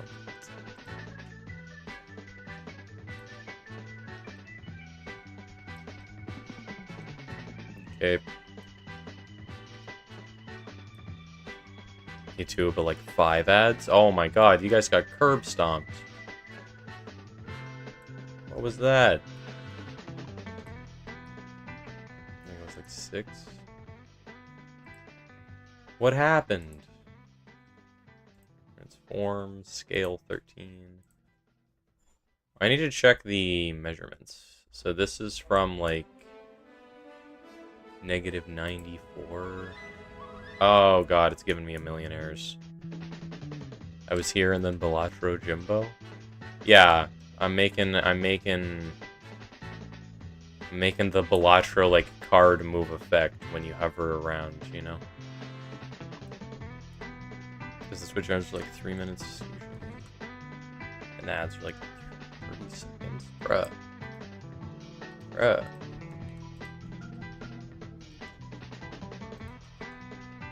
Okay, so I need to tile squares along the top. Actually, they're supposed to be rectangles.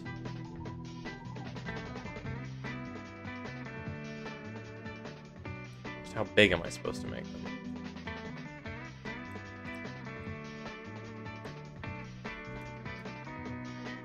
Oh god, we're lagging. I'm gonna put 3 minutes of ads and the ads are 30 seconds each. Why is it lagging so bad? I'm just trying to zoom in. Condition.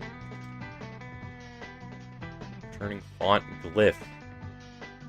And I lagged the game so bad we're getting hieroglyphics. What is going on?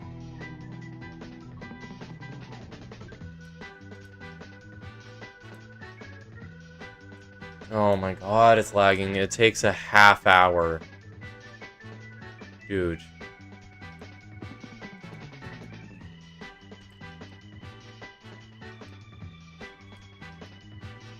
And this is a nightmare. And this is a nightmare. Okay, so I need this one centered.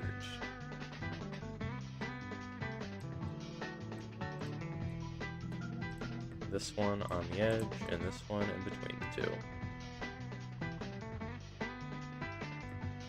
Having a hand of cards is pretty hard on your PC, I guess. The game isn't even loaded. The game isn't even loaded. This is one of a trillion cards that's going to be in the player's hand. What? What?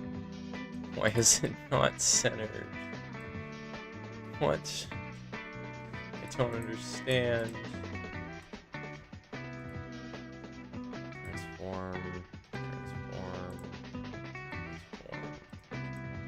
Have I been altering the collision shape scale? I better not have. Oh, I have now. We're good. It's fine. Oh my god, why is this like this? Bam. And my game's crashing again. What is this? What is this error? Why does it keep appearing whenever I zoom in? My face when the streamer's program doesn't work. Oh my god, don't make fun of me. Don't make fun of me, okay? No, we get in the game. It's all good. Look, those are the hitboxes. It's all good. It's all fine. It's all dandy. It's all nice and nice. Oops. How many cards can I generate, do you guys think? Let me try and make a few. Okay, it's gonna... Okay, the downside is we can't actually see how many there are, because they're all gonna sort. Wait, how many are here? I'm gonna... Why is it setting some of the card's coordinates to 0, 0? Can somebody who can decipher this cluster of garbage code tell me what's wrong? Did you ever figure out why it makes cards when you press space? I'm assuming that's a default keybind for buttons, kind of like left click. Wait, but why? I don't get why. Is it just a default keybind? No, but the thing is my cursor isn't even on top of it. Yeah, it's just the last input I did. Wait, no, it's drawing cards. That's why it's resetting. Why is it doing... Okay, whatever. It's fine. It's fine. It's okay.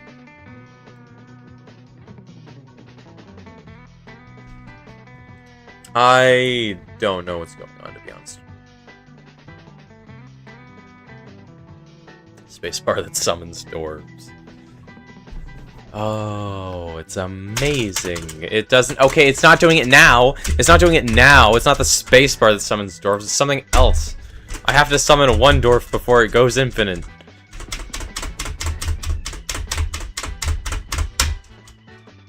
Why? I don't get it. I don't get it. The mystical dwarf summoning spacebar. I don't get it.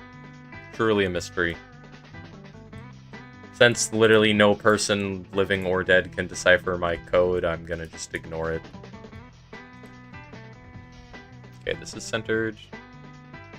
Stop lagging! Please stop returning an error code for literally no reason. Why is it doing this? I'm entering this error code. Debugging process, stop. Okay, hold up. No. I gotta know what this is about. I gotta know what this is about.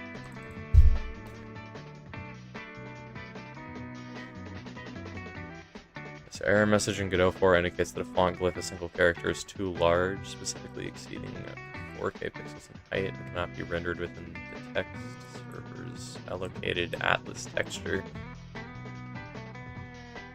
Wait, so all I gotta do is just hide, like... I can't hide the card art, though. What I need to hide health. No, I need to hide card name. Problem solved. There we go. Now we can actually zoom in freely. Hello, May.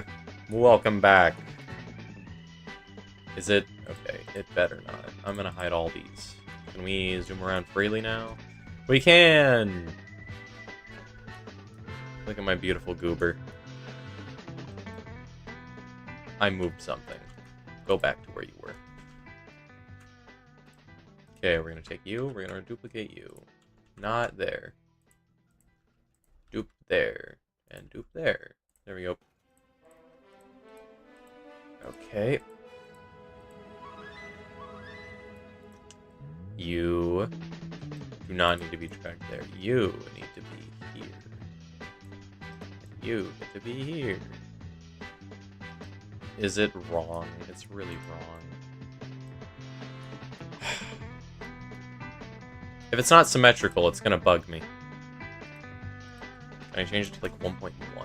That's way too big. If I do this, how much does it actually change? Wait, it's the position that changes. You're trying to focus on school, so you haven't been able to catch my streams as a side effect. It's sad. It's sad when school curb stomps your hopes and dreams. So if I do this, what happens? What programming language is this? It is GDScript, Godot's built-in programming language. There's bumps. It's gonna... I can't move it like half a pixel, that's the problem. Yeah, I can. 37.5. Bam. 37.5. Bam. Oh yeah. Oh yeah, and then we get to move this in half a pixel. That moved it away half a pixel, so now we gotta go bam. Oh wait, no, it needs to be just 75. There we go. Okay. Now we have a grid of squares. They're a bit high. Let's move you down. That's kind of better. Now let's move you up. So there's a... It's off by half a pixel. Whatever. No, it's okay, game. I see how it is. And it's back to being off by half a pixel. Great. Why do we have a grid of squares? Were you guys not paying attention?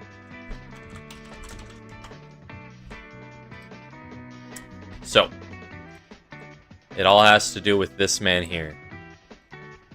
So, I was on the Balatro Wiki yesterday looking at a Joker, at a legendary Joker specifically, when Preston was playing, because I was curious what Yorick did, because I had forgotten. And I hovered over him, and I was like, wait a minute. Even though this is smooth, there's only 25 squares here. Like, if you hover over the top left and you move your mouse around, nothing happens. But if you move it once to the side again, it moves again. And then you move it again, and it's in the middle. You move it again, it's on the right. And then you move it again, it's on the right. There's 5 squares at the top that decides how it moves, and it just smooths in between them. There isn't, like, it doesn't do math to figure out the exact location of your cursor. It just looks at what square your mouse is in. And it's the same thing vertically. There's just 5. So there's a 25 grid of rectangles, and then it just moves the Joker to meet your cursor. So I was like, this effect doesn't seem insanely hard to program, and it looks really cool with the shadow.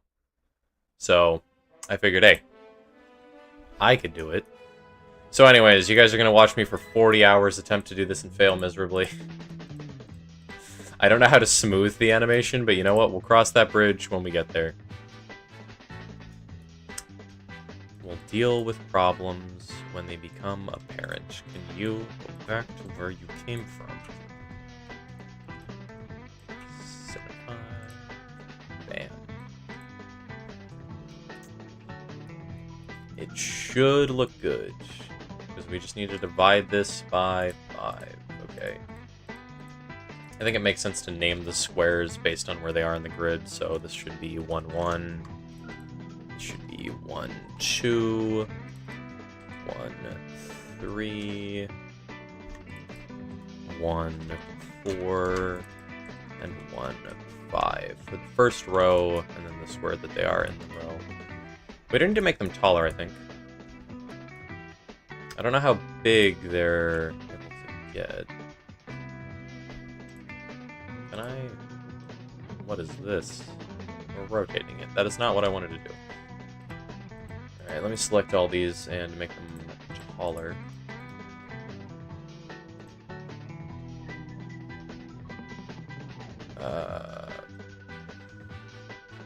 Shift the Y position. I don't want to move them like that. I want to move them like... Why is it not letting me alter their positions individually?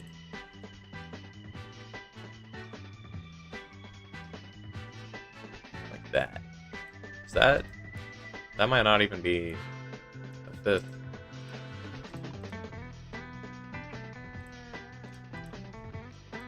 Then we move the Y position down until it matches the other one. What's it at? 102.5. Gotcha.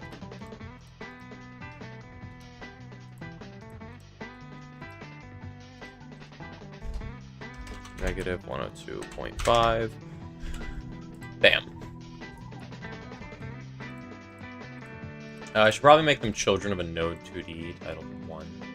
That would actually be a good idea. Hold up. Let me, Node 2D. Oh yeah, and I can just name them 1. Then, actually no, I can just name them the number.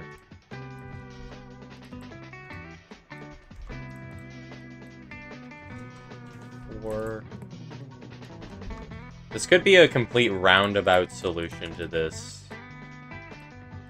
But you know what? We're trying it.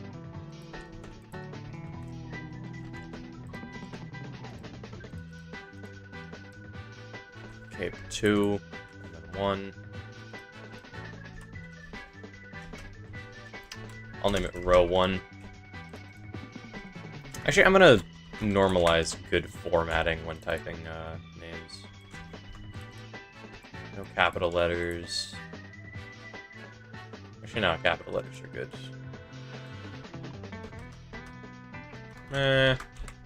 I could do it for nodes. Well, in scripts, I don't do capital letters, which is why I kind of don't want to do capital letters here.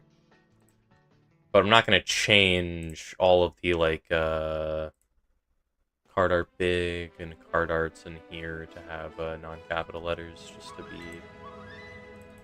uniform. Maybe I will. It depends on how much it bugs me in the future. This is row 2. This is supposed to be row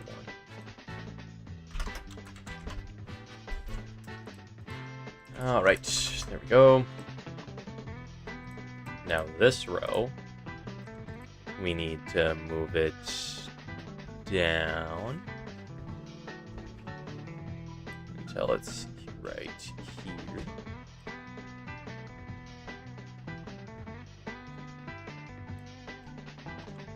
Atom by atom. 57. Great.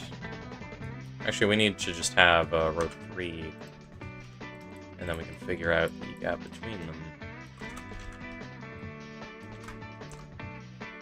Because row 3 needs to be in perfect line with the center, like here. What happened? What are we doing?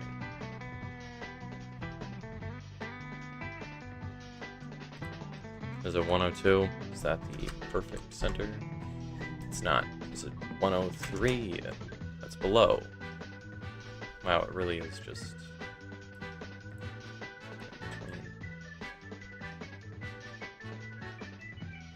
Is it just 102.5?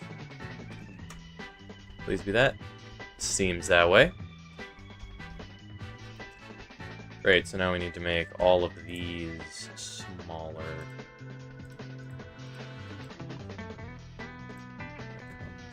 Verticality. Not there. Change. Collision shape. Nope. Need to not be uniform, and I need to alter the cube. Let's make it just 0.75.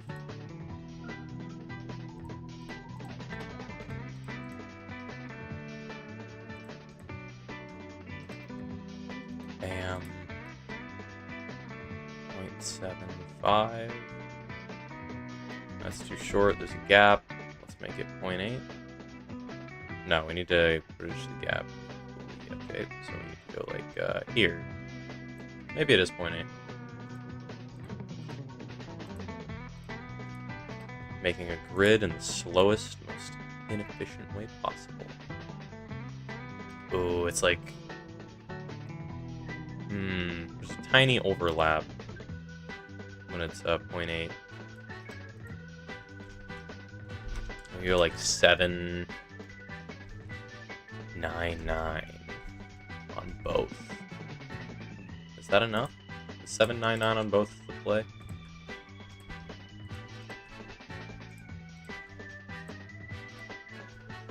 Zero 0.799. Nope. 0.798. Oh my god, there's such a tiny smidge where it technically overlaps. Wait, this is just wrong. The shape needs to be up. Hold up. I'm doing this wrong. Because I need to take all of you, make you, like, I don't know, 9. And then I need to make all of these ones 0.9.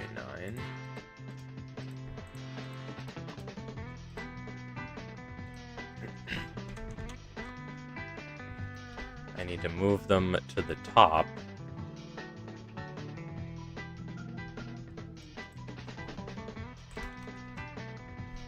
Negative 104. Nope, 6. Sure. And then I need to use these ones to fill in the gaps on row 2.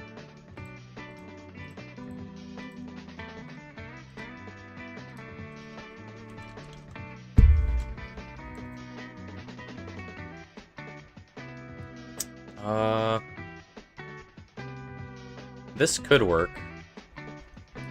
Because I don't think it needs to be airtight. I am physically capable of just making it so the position only resets when it's off of the card. And it only updates when it enters a new square, so it doesn't even matter that there's gaps in between them. That would probably cause less bugs than having overlaps.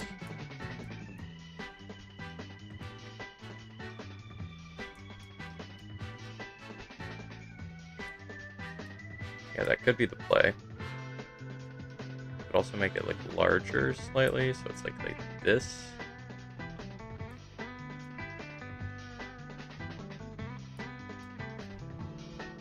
Problem is, they're not gonna perfectly meet here.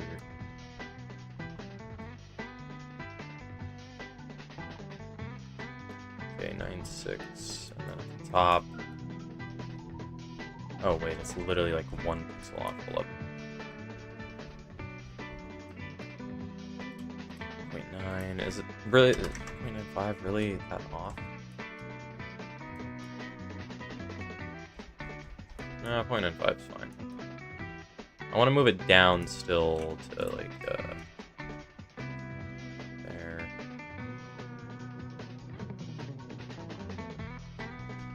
Alright. Now I want to copy row 2, paste it as row 4, and then I want to move the thing down.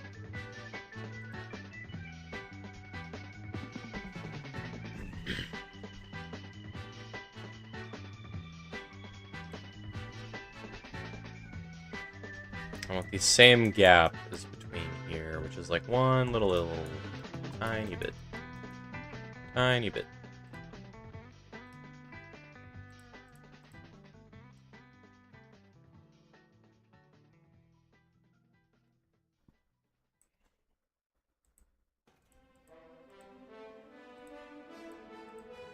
Wait, I can just look at the gap in between here and figure out it's 159.5. That's right?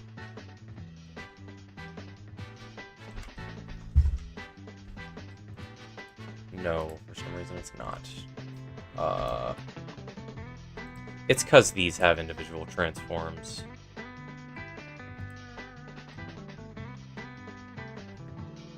Is it? No, it's only because the parent.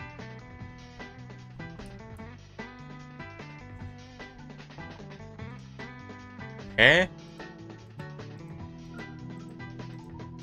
The gap between row 3 and row 2 is the same size as the gap between row 4 and row 3. What? They're the same though. I'm confused. Whatever. The ancient tactic of eyeballing it reigns supreme.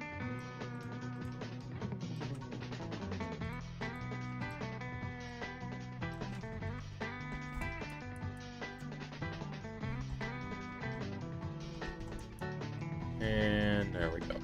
About right. Card art. Or row 5, I mean. Bam. Close enough. Yep. Good enough. And we take this and move it all the way down. And bam.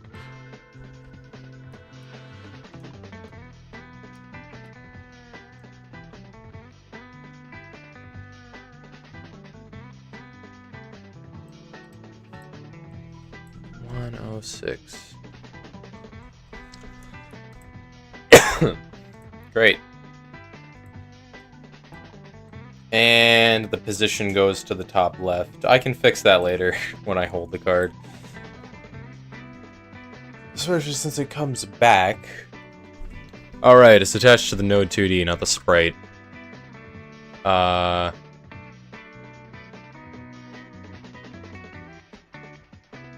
Yeah, I think I actually want all of these to be children of the card art.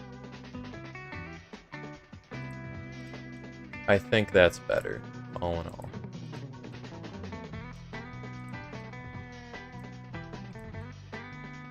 There we go. Because now when I pick it up, they stay on it. Okay. The spacebar that summons dwarves is glorious. Great.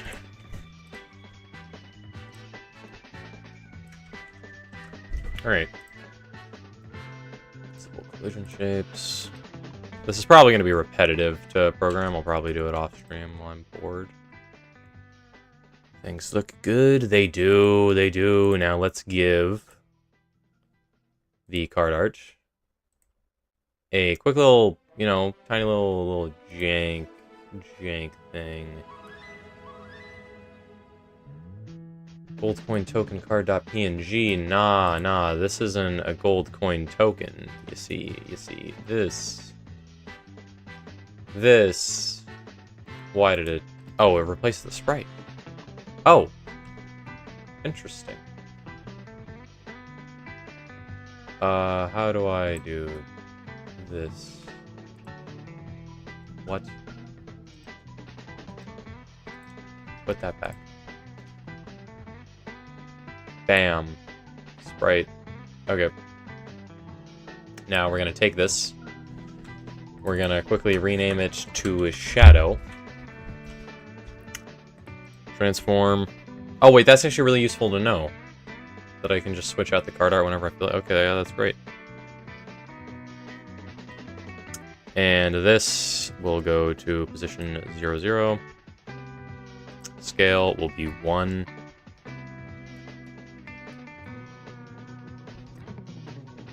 It will be drawn... Okay, it needs to be drawn under the card art. But move with it. Wait, no, I can just up this Z index by 1. Wait, visibility. No, I need ordering. Let me make the Z index of a card just like 3, I don't know. Let me make sure this Z index is correct. 3. Let me check how many instances of Z index there is in the script.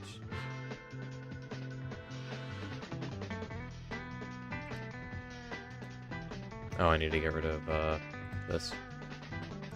Yep, so Z index appears twice, and we fixed it. Okay, the card isn't gonna break. We're good. And shadow needs its Z index and like -5. So no matter what, it's always under the card. Now,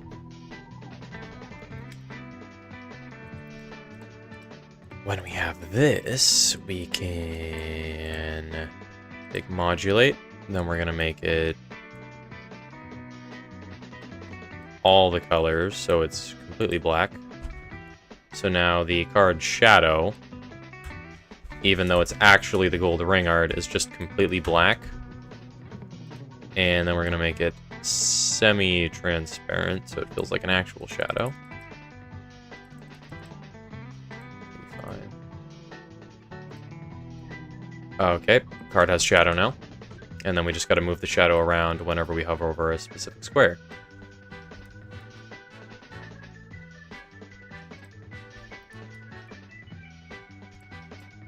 Let me make this like, I don't know, 90. Sure, that's fine. Okay, now we just need to set up collision for literally all these squares. Let me do the middle. It doesn't make sense to do the middle one first. I should probably do them in order. Because something you can do with sprites. Now this should skew literally everything else. I want to disable visual collision shapes. So you can skew them. So we can rotate it a little bit. So we can rotate it by like a degree when we're hovering over it. So the card is bent like this when we're over here. Just have it be proportional.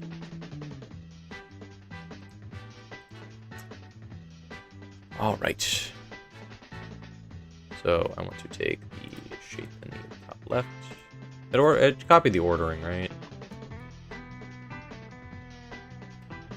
Okay, yeah, it did. So they're properly labeled. Okay. So signals, when mouse enters U. When mouse enters on row 1, 1, enter. Next. And now, is there a different PNG for the shadow? I didn't make a shadow PNG, so I kind of just took a token that I made earlier, which is not really too visible, because I made the coin kind of bad. I need to redraw this. But I just selected visibility, and then you can modulate it to just be all black. Okay, hold up. This shader actually looks pretty decent. Hold up. Oh, that's something that Balatro does that I need to learn how to do, which is shaders. Because I could make, like, golden cards or something in the future. Would you guys want pink cards?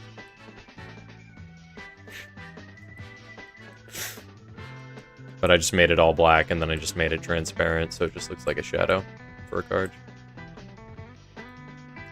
Die on fire. Okay. So now, when we hover over top left, why would you do that? Fun. You already have colors for them? Man. If I were to play, I would love a Pinky Winky card. You see? The people want it. It's what the people want. You can't blame me.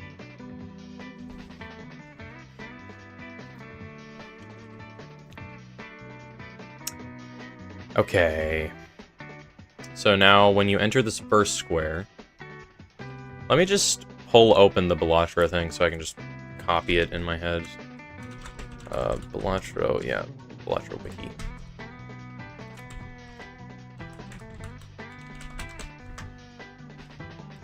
And then we gotta find jokers. Why is it so zoomed in? What's my favorite joker? What joker do we want to put under the microscope to learn how he works? Who's our victim? Gross Michael. There we go. Take a peek at my Gross Michael chat. So when you hover over the top left, the card goes... Oh, it skews and then goes to the bottom right. Gotcha. Interesting. Okay. I don't know if I should copy it, but look at this. The card hitbox doesn't change with the actual look of the card. So you can hover over here, and you're not hovering on the card, but it's still, like, there. I think that makes sense, because think about it. If you hovered, like, here, and then the card skewed out of the way, then it would, like, glitch, and it would blink back and forth. I did not mean to close that tab. I should probably do the same thing, though. But I need to move it with the card art.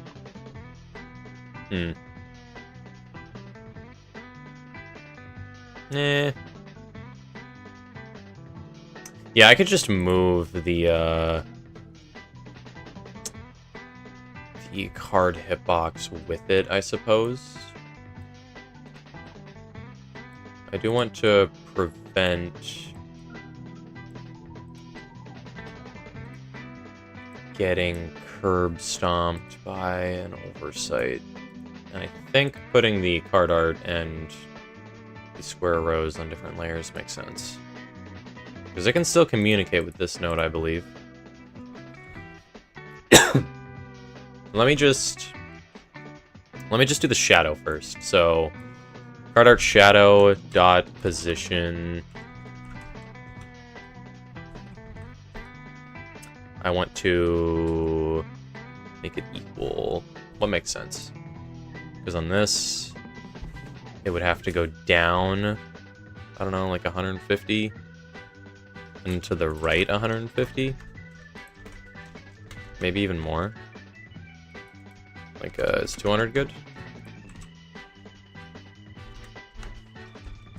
And then we need to skew it to match the card. No, skewing it doesn't look right, I don't think. How does it look on the Balatro wiki?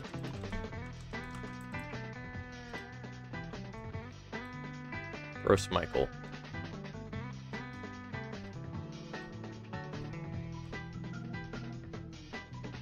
Kinda looks like that. That's it? Wait. Nah, it's a different warp effect. It, like, folds it. Like, this angle goes in, this angle goes in, this one goes out, this one goes out. It's different. I wonder if the shadows is enough without the cards leaning. I don't know how you do the warp effect, though, so I might have to sideline that for now. Or does it just have to do with, like, the rotation? Because you can rotate the card and have it look like it's laying down. Because if I do a rotation effect, or if I, like, skew it and then rotate it, what happens? That looks weird. But if I skew it, like, a few degrees... What are you into this card game? I got, like, percentage-wise, how complete is it right now? We almost have one card, like, a quarter of the way done. Oh, sick. We'll be done in the next, I don't know, 5 to 6 business years. Position. I want, Minecraft scary mod. I would go crazy. Nah, I'm kidding. Yeah, for the first one. Epic Party Games, 100 rounds. Yeah. Okay, so you grab him. It's already set to that position. I should figure out the shadow first, shouldn't I? If I warp this to the middle. So if we draw a card, we pick it up here. If you go to the top right, it goes there. Honestly, the shadow moving around would probably be enough. Let me just connect all the signals first and get the shadow moving around properly. Because we could just have it move in increments of 100, I think. This is going to be a lot of signals, and I want to keep the formatting the same. Okay. Row 1, 1, enter. Row 1, 2, enter is what I should call it.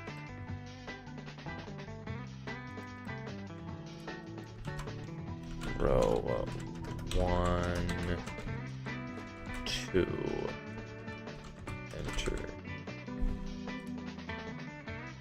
Go. Then if we just take the card shadow and then we do this. So now, when we have a card, we can go... Oh, only one of them is supposed to be like that. It's top left. Let me think about how the shadow skews real quick, because it's like this and then it's like this. Wow, the shadows in Balatro actually look really nice when you, like, take a look at them.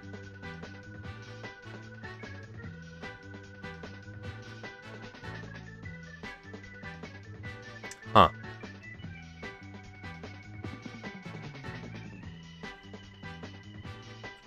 Wait a minute. You don't need to warp shadows uniformly, do you? Because if I take the shadow and then I move it, like, here... Yeah. Actually, no. What I was thinking of wouldn't work, I don't think. Well, maybe. Because I could edit the scale. I could make it, like, taller, and then I could skew it. So it seems like it's, like, looking some kind of way. I'll tinker with it off stream, maybe. We'll see. Probably not. I wanna figure out other things first. But I'll tinker out with it off stream eventually. So I need to make this 200, 100. Because it's in the top. That's wrong. Okay, so the other way around is right. I need to make this 100, 200. And then on row 3, enter. It's going to be row 1, 3, enter. Bam. It's just going to be a massive script doing things in the most inefficient way possible. Bam. So now... Okay, you see the vision though, don't you? When the shadow moves like this, goes like that. It doesn't. Okay.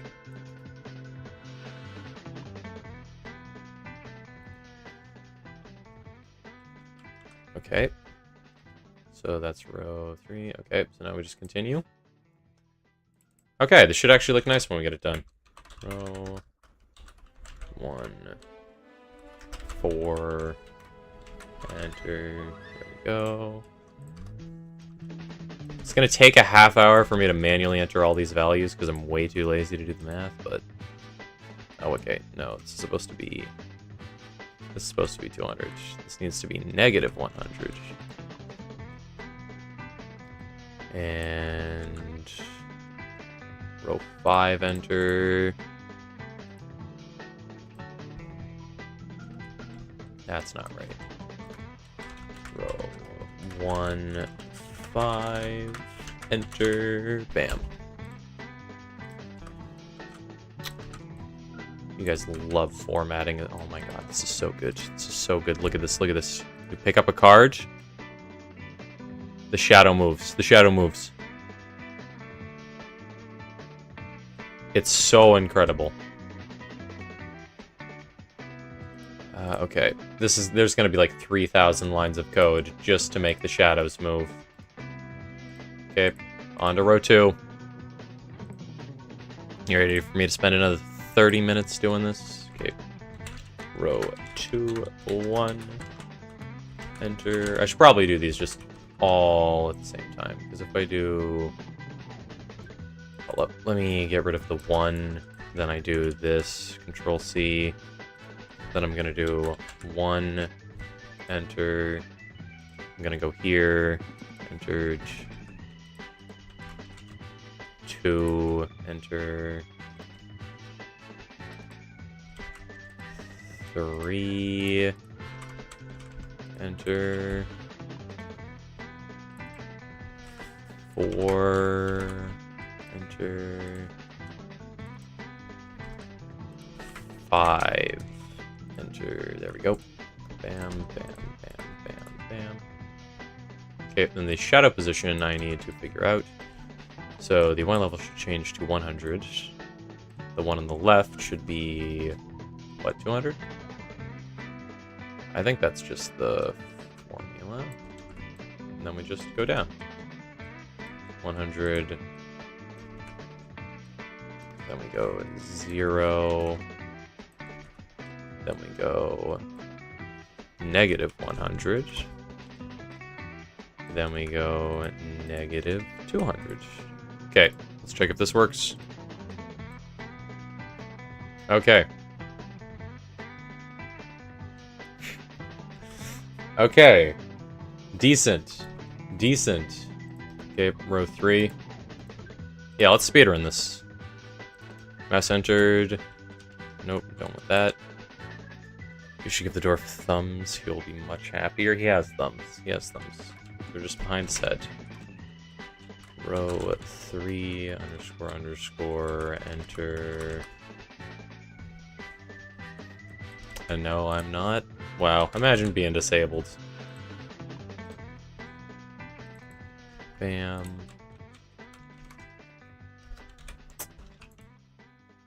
Okay, then we have 3. Then we have 4.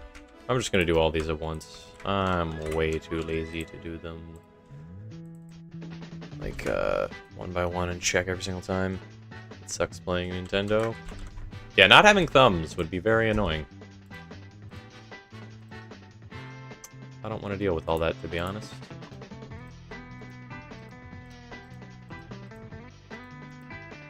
Bam, bam, bam, bam, bam. Bam. 3, 5. Okay, we're on to 4 now.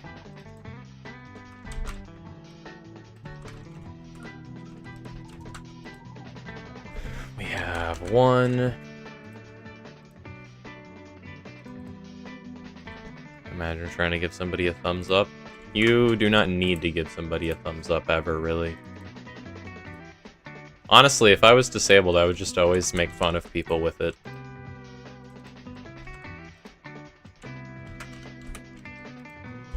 Like, imagine somebody with no thumbs, like, giving you, like, a kind of fist, but you can, like, feel the vibe is that they're trying to give you a thumbs up, but they're just missing a thumb, so it's, like, slightly hilarious.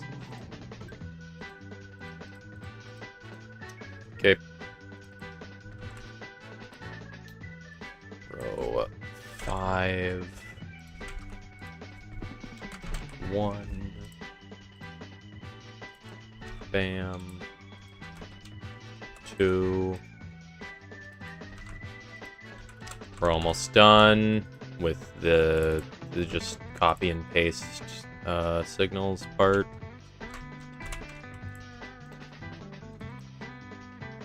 Why are there 30 dang lurkers? Excuse me. Lies in deceit. Lies in deceit. There's no way. There's no way.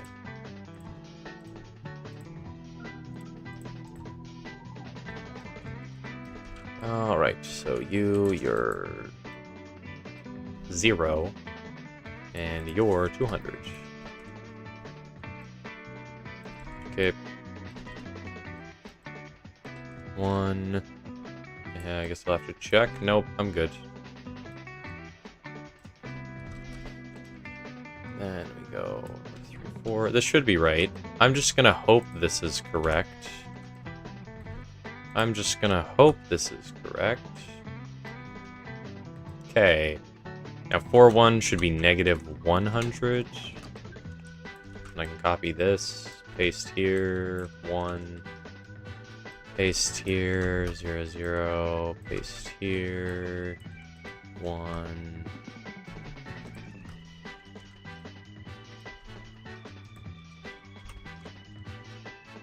And now we're on to 5. Then we can -2.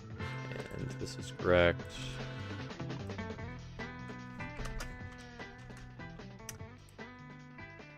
And 5-2. This should be a 1. And this should be a 0. There has to be a more efficient way to do this. There has to be a more efficient way to do this. But you know what? I'm too lazy to find it. All right. This monster of a script has now been added to. This military of signals. This is such an abomination. We have 25 functions added to this script. It is now, like, 100 lines of code longer than it was. We were at 54 before we decided to do this. Good morning, Bapu. How's it going? We were at 54 lines of code, now we're at 127. And let's click play. Now look at this absolute shadow. Oh my god, look at it move around. Look at it move around. You hover around and the card moves. It's so cool. It's so cool. Having the shadow move around, it's the best. Because you can add like 5 cards and then you can have them do this. You can do this. You say hi to Bapu for you. Bapu, Timmy says hello. You're an affiliate now? Yeah! No, just the shadow moves. The shadow moves, and it's glorious. The card does not. It's the shadow moves, and it's glorious. Please don't make me re-enter 25 values. Please don't make me do it. Okay. Yeah, we need to make the card skew. Ah. Hello, Bapu. There's so many. This is ridiculous. Yeah, guys. What do you think of my cute little script here? You got some buttons that do stuff, and then you just have the 17 gates of hell down here. Oh god, that is a nightmare on the eyes. This is so cursed. This cannot be good to have in a script. I just look at this and I just see a massive army. This is so dumb. 1 million if-then statements. It's literally just a bunch of functions for each individual button. I don't know how you would go about making this more efficient, but you know what? This works. This works. Alright, so we need to make it so when your mouse exits the card, shadow dot position equals vector 2 0, 0. Alright. Now, when you hover over a card, the shadow moves around. When you exit it, the shadow goes away. Unsure, what is your message to the people who use ad block on your streams? I hate ads as well. I fully support you guys. Alright. Look at it, the shadow moves around. That's decent. I kind of want to alter the values a little bit, but I don't want to re-enter them all like 25 times. Give founder badge. What? You have a founder badge. How do you have a founder badge? What do founder badges do? Judging by his code, I would estimate the game's release date is somewhere between 2050 and 2100. 20. Yeah, 2100. Oh my god. This is... Yeah, the card has shadows now. Sick, don't you think? Minochio subbed? Did he? Wait, hold up. I need to check my Twitch, because this is... Wait, did it... Is it just not telling me this? Is it lying to me? Is it lying to me? Is it lying to me? Shut up, me.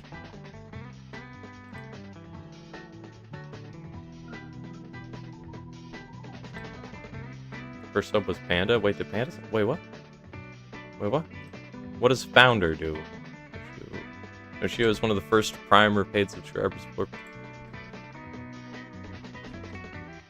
Wait, did you sub and it didn't tell me? I need to set up, like, sub alerts or something. I do! I have a sub! Thank you, Nochio, very much. I appreciate it. Oh, let's go. Yeah, Panda doesn't have the Founder badge. Panda isn't subbed. Wow. I see how it is, Panda. I need to set up alerts. Panda doesn't sub on a previous Twitch account. Panda got gifted a sub by Endy. Okay, I need to make the card rotate when I hover over it, because it just looks so wonky like this. Alright, I need to skew it like a tiny bit. So we need to take the card art and... Would it skew properly if I do like this? Is it like just a tiny alteration? Like this? Or just go up like by 0.3? How do I edit the skew?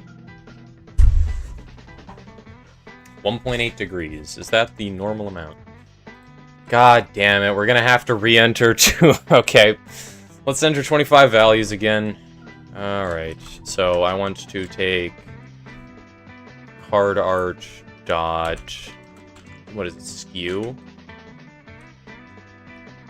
Equals 1.8. Where's Nightbot?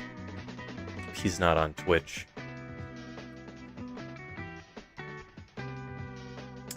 Okay. Does this work now? It's already set to the... It's working as intended, as you can see here. Are you okay, bud? You okay there?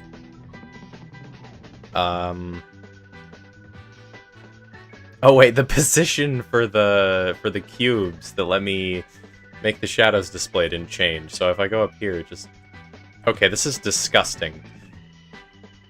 I forgot to alter the skew back, so it was 1.8 of 1.8. Never mind. It's 0.1.8, isn't it? Or no, it's 0.18, isn't it? Yeah, even that might be a bit much. Okay. So I need to make it so it turns to 0 when you leave the hitbox, which is here.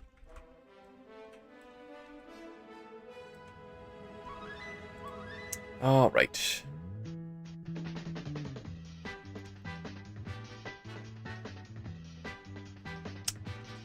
Okay, so I want to change this to... What should I change it to?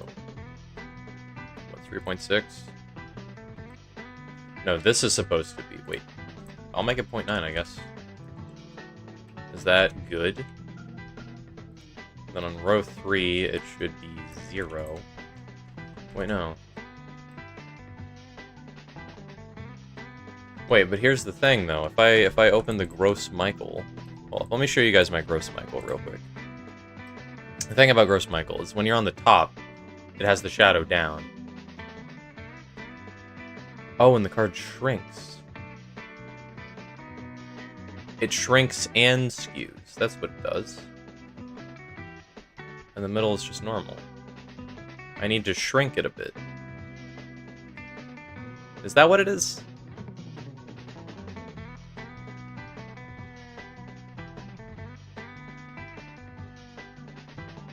Much for the subs, they haven't been growing fast enough. I know I need to upload videos.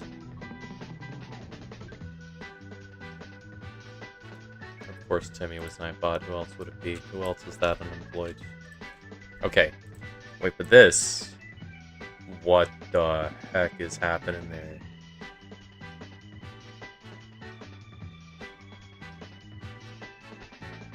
Yeah. That's about what I expected.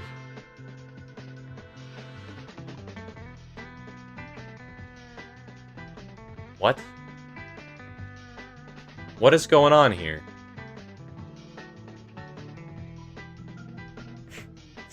Excuse me? When this is skewed, the hitboxes do not change. Is the whole node skewing? Nope, this should change the card art skew. I need to adjust the height as well. From like 0.8 to, I don't know, 7.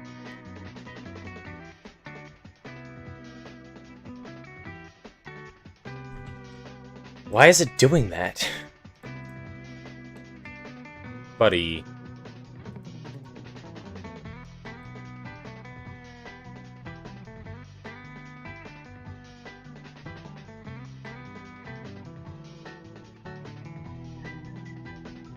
Huh? Oh, it's, I see. This area 2D needs to... God damn it, I need to rework the script again. Well, better now than later, I guess. Okay, we're making this area 2D a child of this node as well.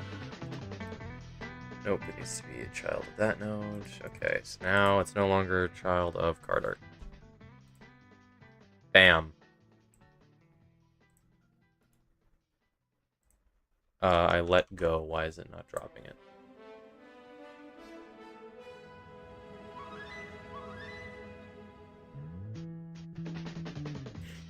I let go. Why does it not drop it?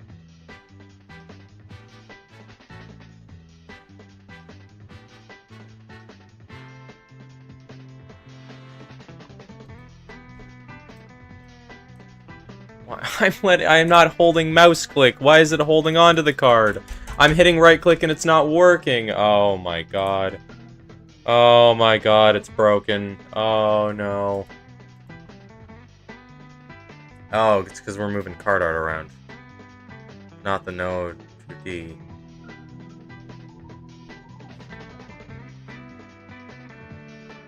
Wait.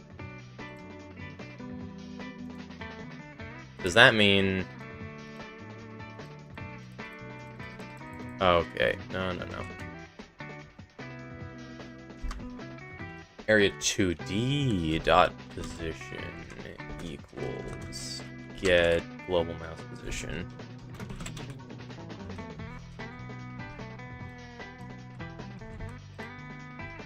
Does this work?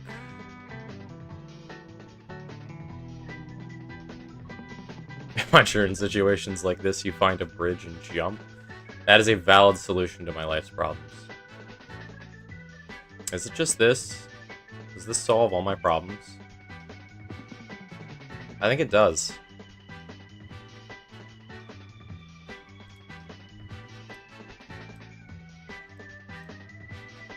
Okay, now I can't pick it back up. Of course. Why would I be able to... What the hell are you doing? Yeah, I changed it to 1.9. Wait, no, what? Oh, 0.9. I had it wrong. There we go. I can't pick it back up after I drop it. I can, like, drag it around.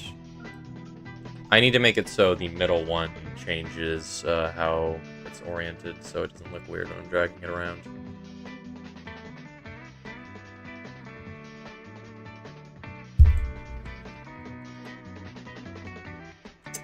Let me check. Where's card art position?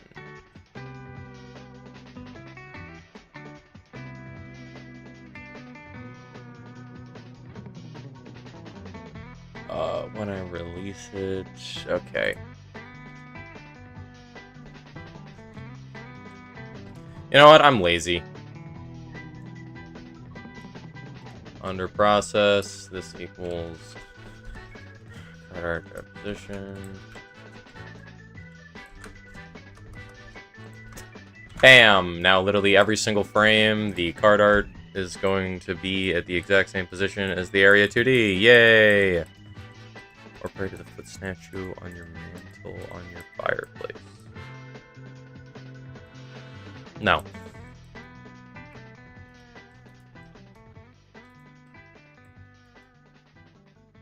Oh, look at my beautiful lad. Okay. We can drag you around, we can do you, you're the same. It's gonna cause immense lag if I have like 1,000 cards. But you know what? It's fine. We're using the laziest situation possible. We're doing the laziest thing I can possibly imagine. Okay, how do I go about negative skew? If I go here and then go here, let's change to negative. Does that work? Also on exit, skew equals 0.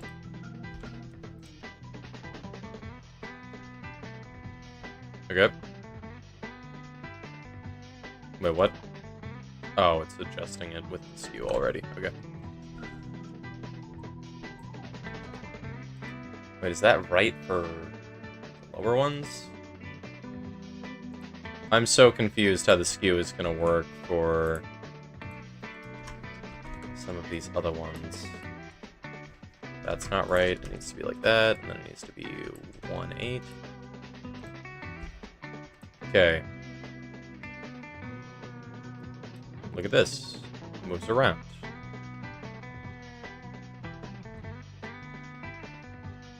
I need to make it smaller, I think. Like taking the card art and shrinking it a very tiny bit. Like if I go here, card art, dot, scale. Do I need a vector? Do I need to make it a vector too? Because I can make it 0.075 and then 0.0 what? 7.2? 7.0? I don't know. 0.7, see how that goes. Let's enter this for all of these, I think.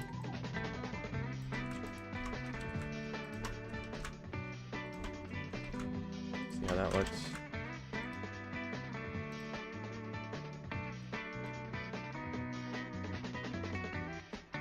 Does that look better?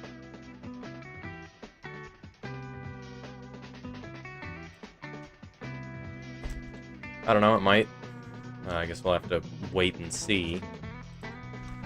Let me just also take the card art scale and set it to card art scale and set it to what it's supposed to be when the cursor goes off of it, so it doesn't end up super weird at any given moment.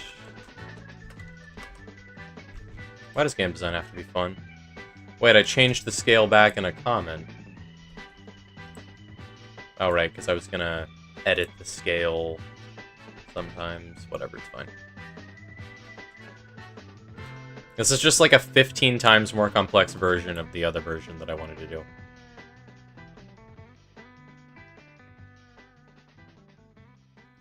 Okay, that does not look bad.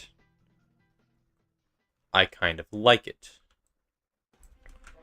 So let's take row 2, 1. Let's go here. What skew makes sense? Should it just be like half of what it normally is? So like when you hold it here and here it's the same? I don't know. Let me just experiment. I should probably make it less small. So it's 7. This should be 7, like 2.5.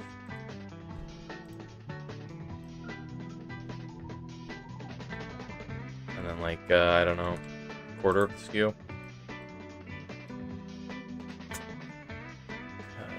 Well, that's not properly divisible. Whatever. I could just make it, I guess, 0.9.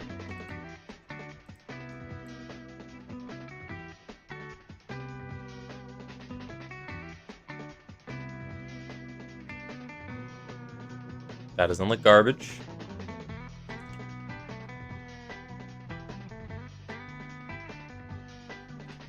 That could just be the relationship. Well, Gross Michael.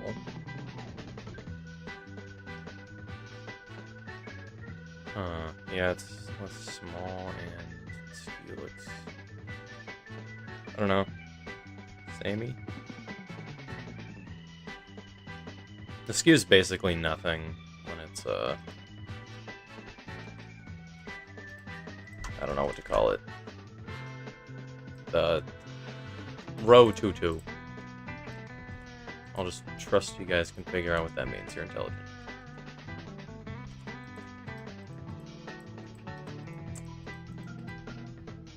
Does it make sense to do like this? Yeah, we go row 2-5. That's a curb stomp. Let's fix this. 0.05.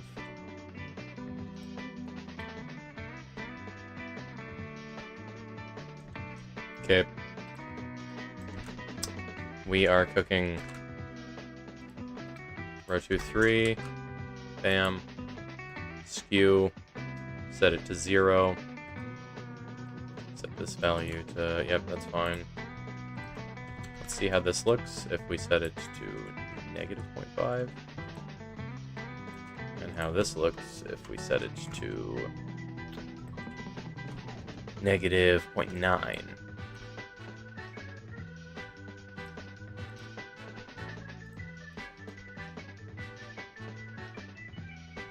Okay.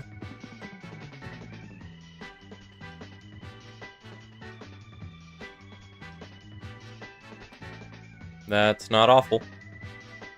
Kinda like it. Should I also be like squeezing it, making it thinner? I guess skew is enough. I'm just worried about the side, like how it's gonna look.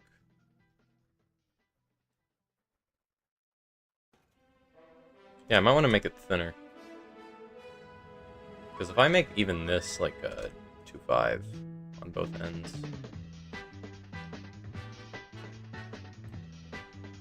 And then I make it like, I don't know, 7.4 or like 7.4 there. How does this look?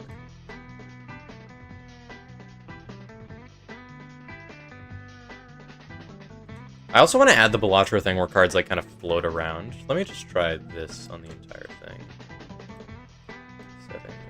7.25, 7.25. 100k channel points is fine. I already have 1k in less than 5 hours. That's while doing other stuff, so I didn't always grab the bonus points every 15 minutes. Yeah, 100k is good.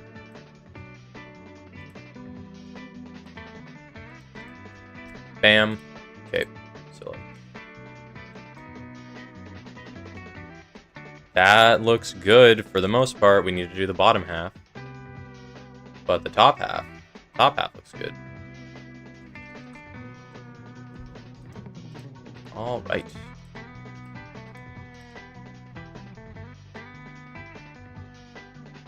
Also, I've only actually been here since 4, so it's like 3 hours, I guess. Yeah. Well, it's 1K chance. Yeah, that's 300. You were correct. Okay, row 3, 1 enter. I've been streaming for 4 hours and 30 minutes. I don't even care. This is fun. I like doing this. Let's get rid of the skew completely. Card scale. We're gonna. Do I want to do 2.5 or do I want to do 5? So that's vertical. Wait, 2.5.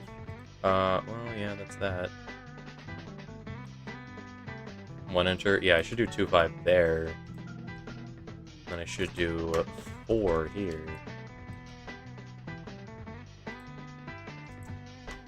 Not to mention, some people will get a big bonus from gambling if they win. Yeah. It's fine. Okay, let's turn these skew values into 0 while I'm here.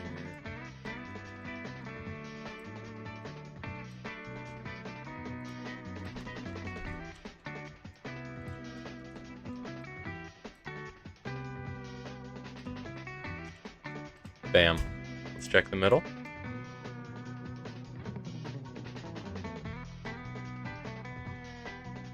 Yeah, we shouldn't alter the size vertically on this, on the middle bit. That should all be the same. Yeah.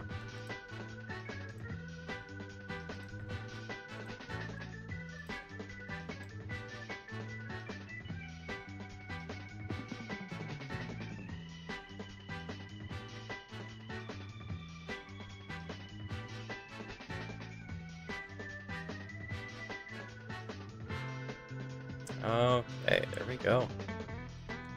Great, now just to invert the other half, I guess. So I should probably copy the beginning of row 2 for row 4. Because we need to do this, and then it should be negative 0.9. Let's do 525 fine. That's 0.7. Yeah, the top is really skinny. Gets thicker the closer to the middle you go. Which means actually row 3-3 should just be 7.575. No, that's row 2-3. Row 3-3. Yeah. And all the other ones are offset. Okay. Yep, that works. Row 4-1. Yeah, that seems about right. 4.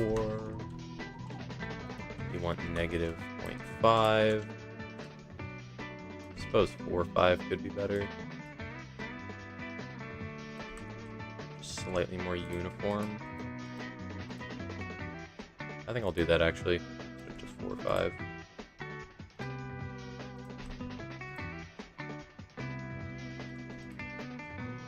Okay, and row 4-2 is compared to row 2-2, which is 0.4 on the scale. So that means U should be 5. U should also be 4. And then U can be 2.5. U can be positive. U can be a 0. U can be a positive 4.5. Okay, did I get this line correct?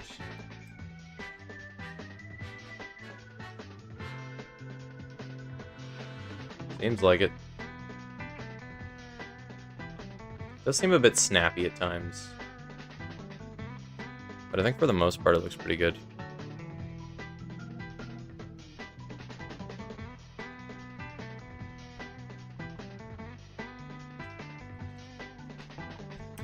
Great, now for the final row. Bam. Let's go back to this. And this should be you. Row 1-1. Yeah, it's 0.25. Well, yep.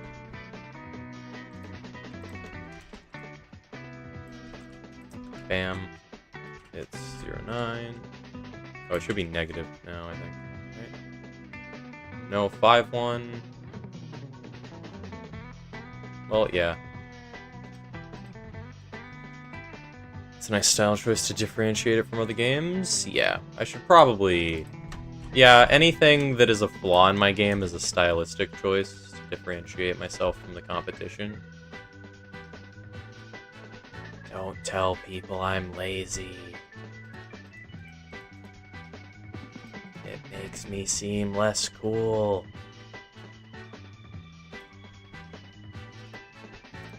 Bam. Then we get 0.9.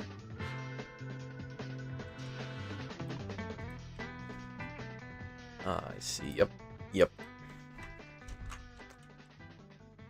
0.9. And this should be correct. This needs to be 5. Okay. How much longer are you going to stream for? I think we've just finished. Because you have the card. You can move it around. I kind of want to edit the scale of this node for a sec. Because if I up the scale by like 2.5, it shouldn't break anything, I don't think. Okay, it's all the way down there. Doesn't matter. And it's off my cursor. Let me just put it back. We've done a lot today. We have a hand smoothing algorithm. We have the graphical thing for cards. So you move over, the shadow goes around. You move up here. Looks like it kind of rotates. Same for there. The bottom also has rotation, and the bottom also has rotation. If anything, I kind of want to make it a little shorter. It's looking good. Yeah. And I should be able to do this with literally any sprite. Let me just check real quick. Because if I go card art, and then I just go gold ring, drag that in there. Bam. Yep. And now it's good. We have a template. So every single card can now do this when we make them. We just need to draw the art. I still think it'll take way longer than you think, but we'll see. It's going to take ages. But, like, a playable build? I think we can get it done within the year. But, yeah. We've made quite a lot of progress. We even have hand smoothing. We have hand smoothing. I can mess up the hand. I can drag these cards absolutely everywhere. And then draw a card. It's back. It's perfect. Oh my god, okay. Well, this has been absolutely amazing in terms of progress. Well, I'm gonna go now. See you guys later.